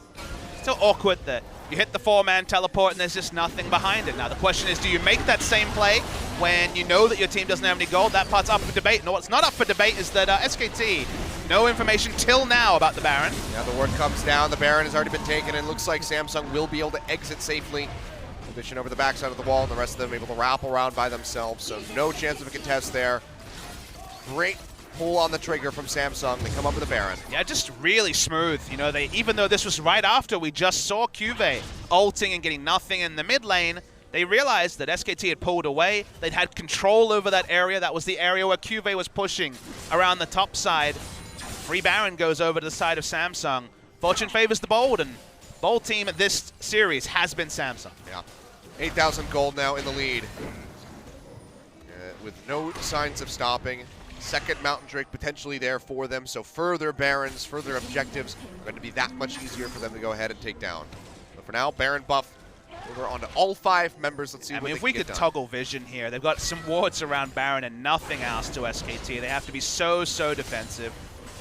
They have to respect the engage and the pick power from multiple members. Cuvée is just stealing away enemy Krugs. And well, that enemy is SKT. You know the game has gone very much different than expectations, but once again, we'll say it a couple of times, expectations for SKT when they've just come back from Brazil a week ago, by far had the least amount of time to prep of any team in the world for summer season. Expectations are in a weird spot, so all we can comment on is what's at hand, which is Samsung largely making correct decision after correct decision, which is something to commend regardless of their opponent's level. Seems like they might want to play here on the Cuvée, but still going to be very safe. They're going to have to land the Ashe arrow, and that's not been something it's been too accurate with this game. USS on Forest as well. Stun thrown out just to try to zone them back. does so effectively, and that's going to be the tier 2 going down in the mid lane. So mapping further opened up here for Samsung. Pretty soon it's going to be these inhibitors yet again, like we saw in game 1. Vision looking for Galio. Oh. Going around the backside here.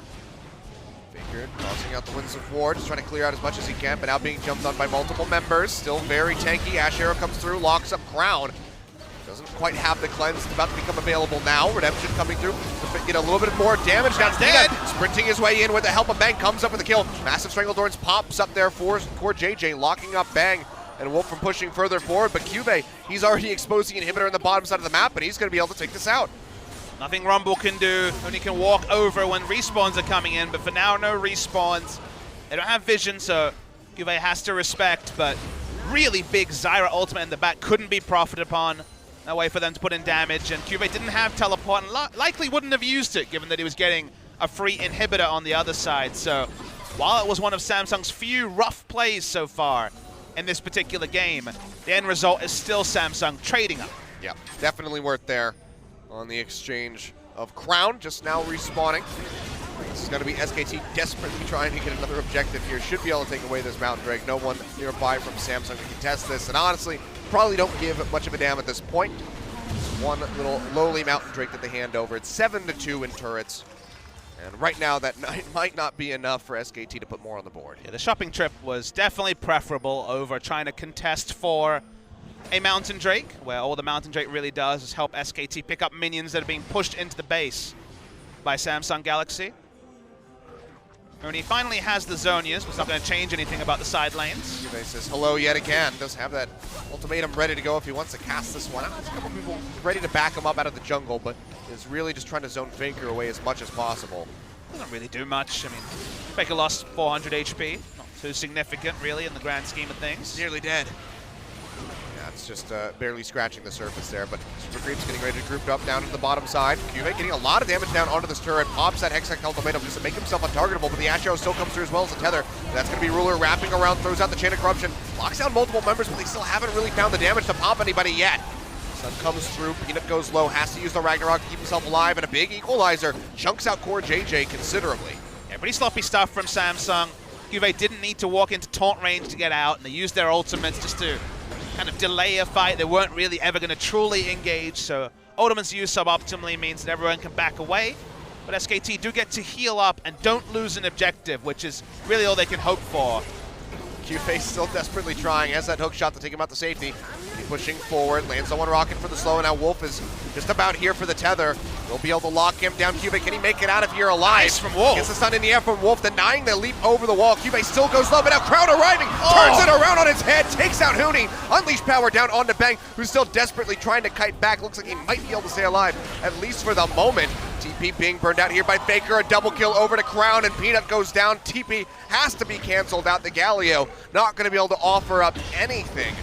The next level from Wolf looked great, smart to interrupt the hook shot, but just ended up inviting more kills and maybe even the ending of the game. It's certainly starting to look that way. 20 seconds still out here on Huni as the second inhibitor is about to go down here in the top side. Faker and Bang, the last vestiges of hope of SKT at this moment on this push, and Samsung, they're going in for the victory, focusing out this first turret already. About to go down, the second one a half HP. Cube doing so much work with the Trinity Force. They pop Bang out of the fountain. They take him down. They lock up Faker with the Hextech ultimatum. Nexus now exposed. Samsung yet again, about 30 minutes on the clock, will be taking down SK Telecom for the 2-0 victory. They're trying to mop up some kills. Will they be able to delay it here, though, SKT? The answer to that is certainly going to be no. Peanut trying to make a heroic entrance, but they can't have a real one. Galio's dead, and Peanut is just another kill onto Samsung.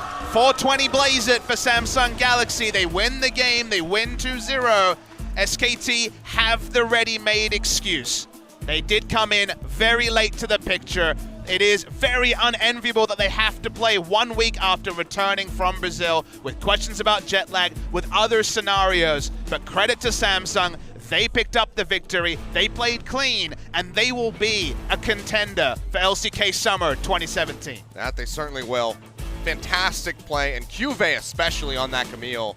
just doing them dirty off the bat. And he was the one who needed to answer the most questions. Him and Ambition were kind of tertiary figures. Cuvée just playing Maokai and tanks in a meta that evolved into a lot of top lane carries. Jumped on carries against KT. We know how that went. Jumped on carries here to different degrees, but the Kled was something new, the Camille was something practiced, and in the end, Samsung Galaxy convincing 2-0 winners over SKT. Yeah, I mean, even with SKT, you know, all of the excuses that we can give them, that was still just beautiful performance by Samsung, everybody playing cohesively. And we're not belittling them. They deserve those excuses. It is a bit absurd that they're playing 1 week after getting back from Brazil. I agree. Schedule working against them in many ways. It's the first game. They will go on to play 18 best of threes in the regular season. No one, no viewer is questioning that SKT will get there. There's too much talent and too many runs on the board for them not to. But no one can also question the fact that Samsung looked great in their own play, even if their opposition was clearly not at 100%. Yeah, their macro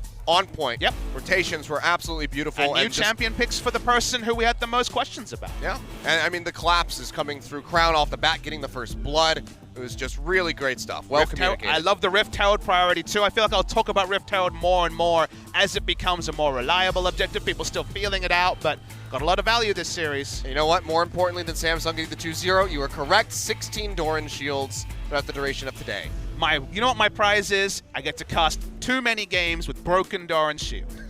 That's what's going to happen. It's going to be played in almost every game. There's no changes on 7-11, so baby, enjoy the Doran shields because they're keeping coming for Papa. Yeah, if you haven't been using it in your solo queue, you're doing it wrong. That's so true. Go ahead, pick that up. How many Doran shields did Bang buy? 0. How many games did he win? 0.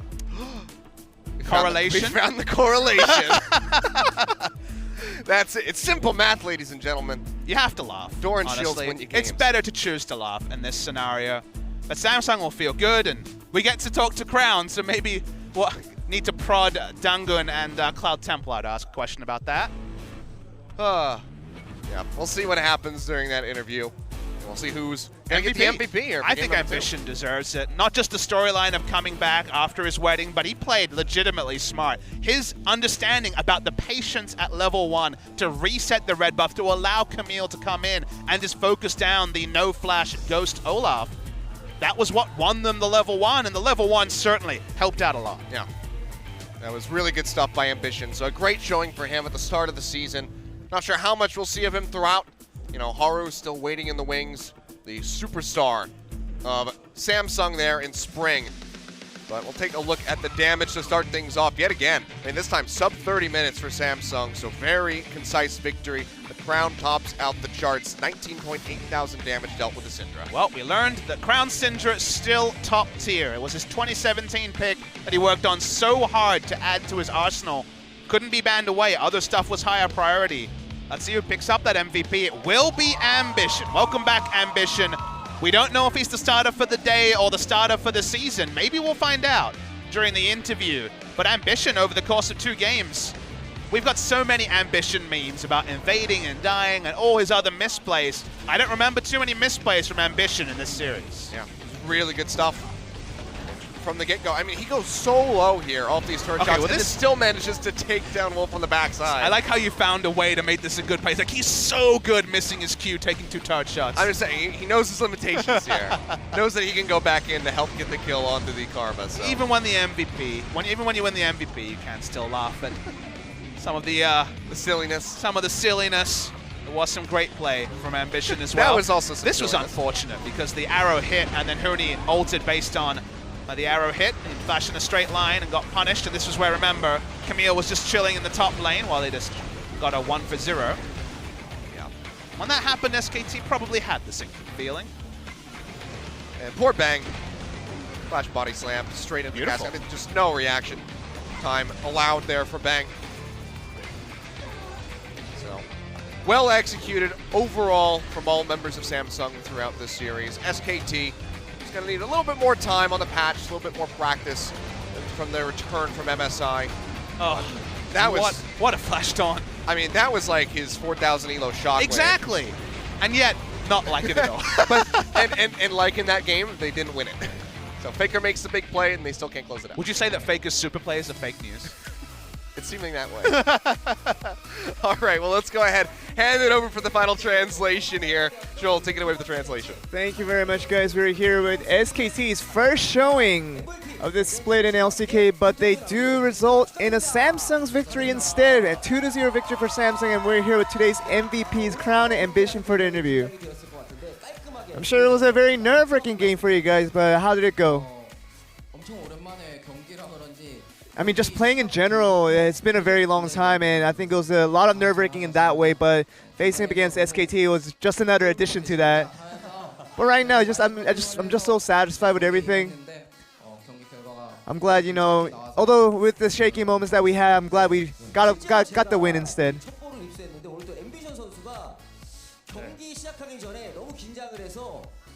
And I've heard that, you know, Ambition, right before the game started, that you had some really nerve-wracking situations that almost forced you to not play the game today. Yeah, I think it was a lot of situations coming together, you know, because we haven't played in a while, and with the first game being against SKT, a lot of nerves were really getting to us.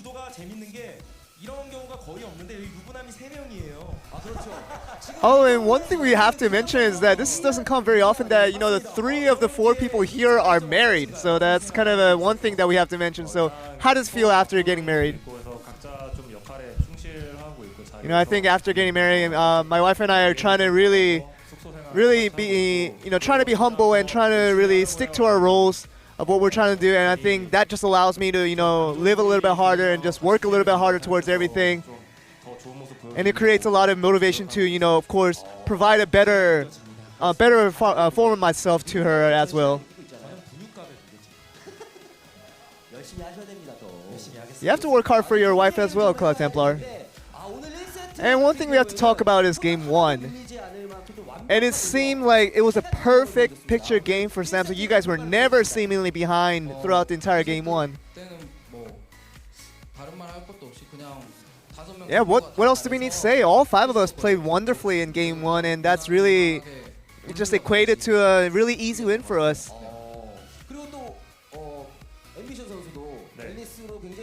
And Ambition was also a surprise. You know, you never showed that kind of aggressiveness with the Elise in the last split, but you showed something totally different today. Yeah, I think I did pretty well, I think, but, you know, mostly luck had a lot to do with it. And I think a lot of the situations really came together, and those kind of little things that once they all came together really gave us a lot of advantages going forward. And we saw a scene where Victor was banned, and we saw you smirking after that. But right now, we thought that Victor wouldn't actually even fit the meta, but what do you think about that? Yeah, I think Riot needs to buff Victor as soon as possible, please. And I think the reason I say that is that, you know, compared to the other mid champions, Victor is just lacking in so many things.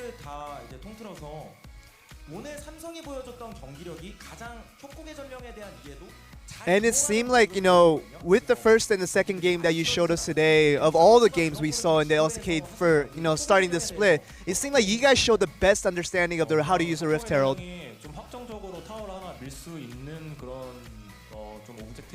Of course, you know, you guys know that the Rift Herald is supposed to be used to take down turrets. And, you know, when we're trying to have an, you know, very decisive opportunity where we can get the snowball going, and when we have situations where we're ahead in numbers, we can use that Rift Herald in the correct timing, and we can get a huge amount of advantage off of that.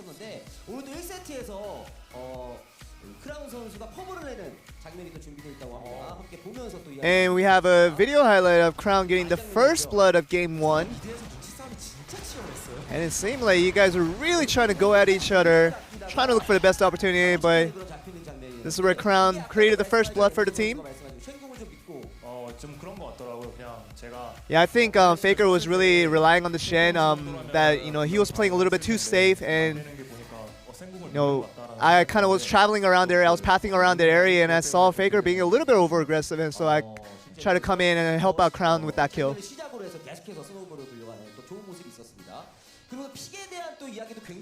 And we do have a lot to talk about, especially with the picks and bans. And Camille was a surprise pick for us because we haven't seen Camille from the other teams. But what's your take on that champion? I mean, we don't have much understanding of it. It's just that Cube, he just wanted to play Camille, and we just kind of let him be. You know, of course, you know, he does practice it from time to time during practices. But you know, I'm not a top laner, so I don't have too much knowledge of it. And another snowball of Game 2 that we have to talk about really started with the level 1 jungle camp fight that you guys had in the beginning.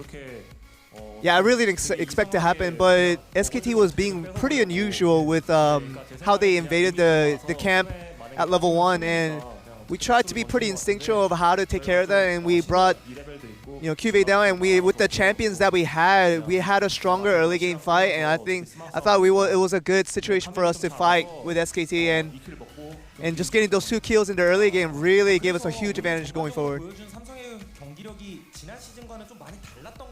And right now, just from watching those 2 games, it seemed like the Samsung right now that we saw today is very different from the Samsung we saw in the last split.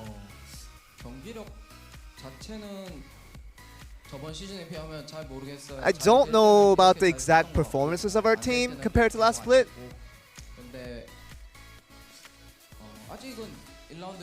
But for one, you know, it's only the first game of the split, so I think we do have a lot to go in. Even us, we just really need to find out what our identity is, and we want to see what our team is made of.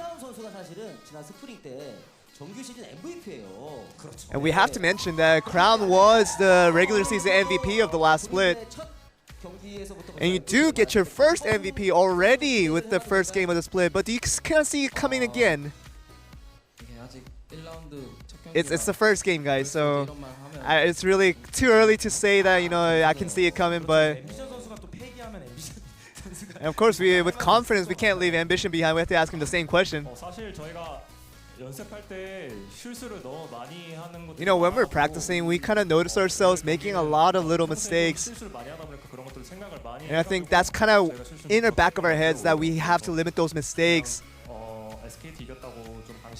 But I think we want to be in this situation where we just beat SKT, but we don't want to get complacent off of it, but we want to just work that much harder to, you know, move forward with the rest of the season. Lastly, Crown, with the fans here cheering you guys on, would you like to say something to them?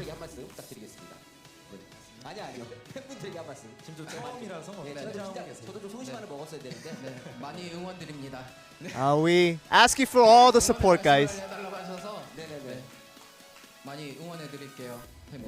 And we will support you as well, the fans. Ambition, and one more from you as well. And I think we had a lot of disappointments, you know, ending the spring split, and we want to improve on that, have a more successful summer split. And that seems to be the end of the translation, and back over to you guys. Thank you very much, Joel, as always. So yeah, I got to feel pretty good about that one. But, you know, still, like I said, not getting complacent, not going to get overconfident in that performance. Still a lot of work to be done. Still a very long road ahead, not just for Samsung, but for all of the teams here in LCK, including SKT, who we know will very confidently turn around this performance in their coming matches. Yeah, all we can say is that Samsung played excellent on the day, showed the best grasp of the meta of really any team, specifically around their Rift Herald priority, which I think will increasingly lead to more topside vision, maybe even some lane swaps and things like that, but that's for a future day. That future day may even be tomorrow, Achilles, as OGN comes back tomorrow with Longzhu against BBQ and Rocks Tigers versus Jin. Yeah, Jin Air having a really strong performance on their first day. I mean, at least in the, you know, that first game, it was pretty good by them, but then Rocks Tigers, they've been on the uptick as of late. So we'll see how they're going to do with all that downtime they were able to have. Yeah, 2 more teams to debut, BBQ and the Rocks Tigers, so should be good to see. Yeah, and then coming up on Saturday to close it out for us here at OGN, it's going to be Afreeca Freecs versus KT Rolster, the match that we really don't know which way it's going to go. And depending on tomorrow, Rocks Tigers versus Samsung as well could be a very interesting one if Mickey can show up big. And if Rocks Tigers can show up with a win, that could actually be exciting. Rocks Tigers really leveling up their play towards the end of the spring season after they came back from IM, looked a bit of a changed team. Not even sure what roster will be starting, so things to learn there before the week is closed up at the Gangnam Stadium. Yeah, and that'll be Ever8 winners taking on MVP. Ever8, strong performances there in games 1 and 2, falling off a bit in game 3, but maybe they can bounce back and take down MVP. We'll have to see what happens there. And then BBQ Olivers versus SK Telecom T1. I mean, BBQ are going to be meeting an angry SKT. For sure, they will be completely irate at dropping a game here. So give them a couple of days, and I think we'll see a different SKT. Yeah, it's probably going to be straight down into the boot camp there for SK Telecom. We'll see how they improve by the end of the week. That's going to close it out for myself and Papa Smithy. We'll see you tomorrow for more OGN action.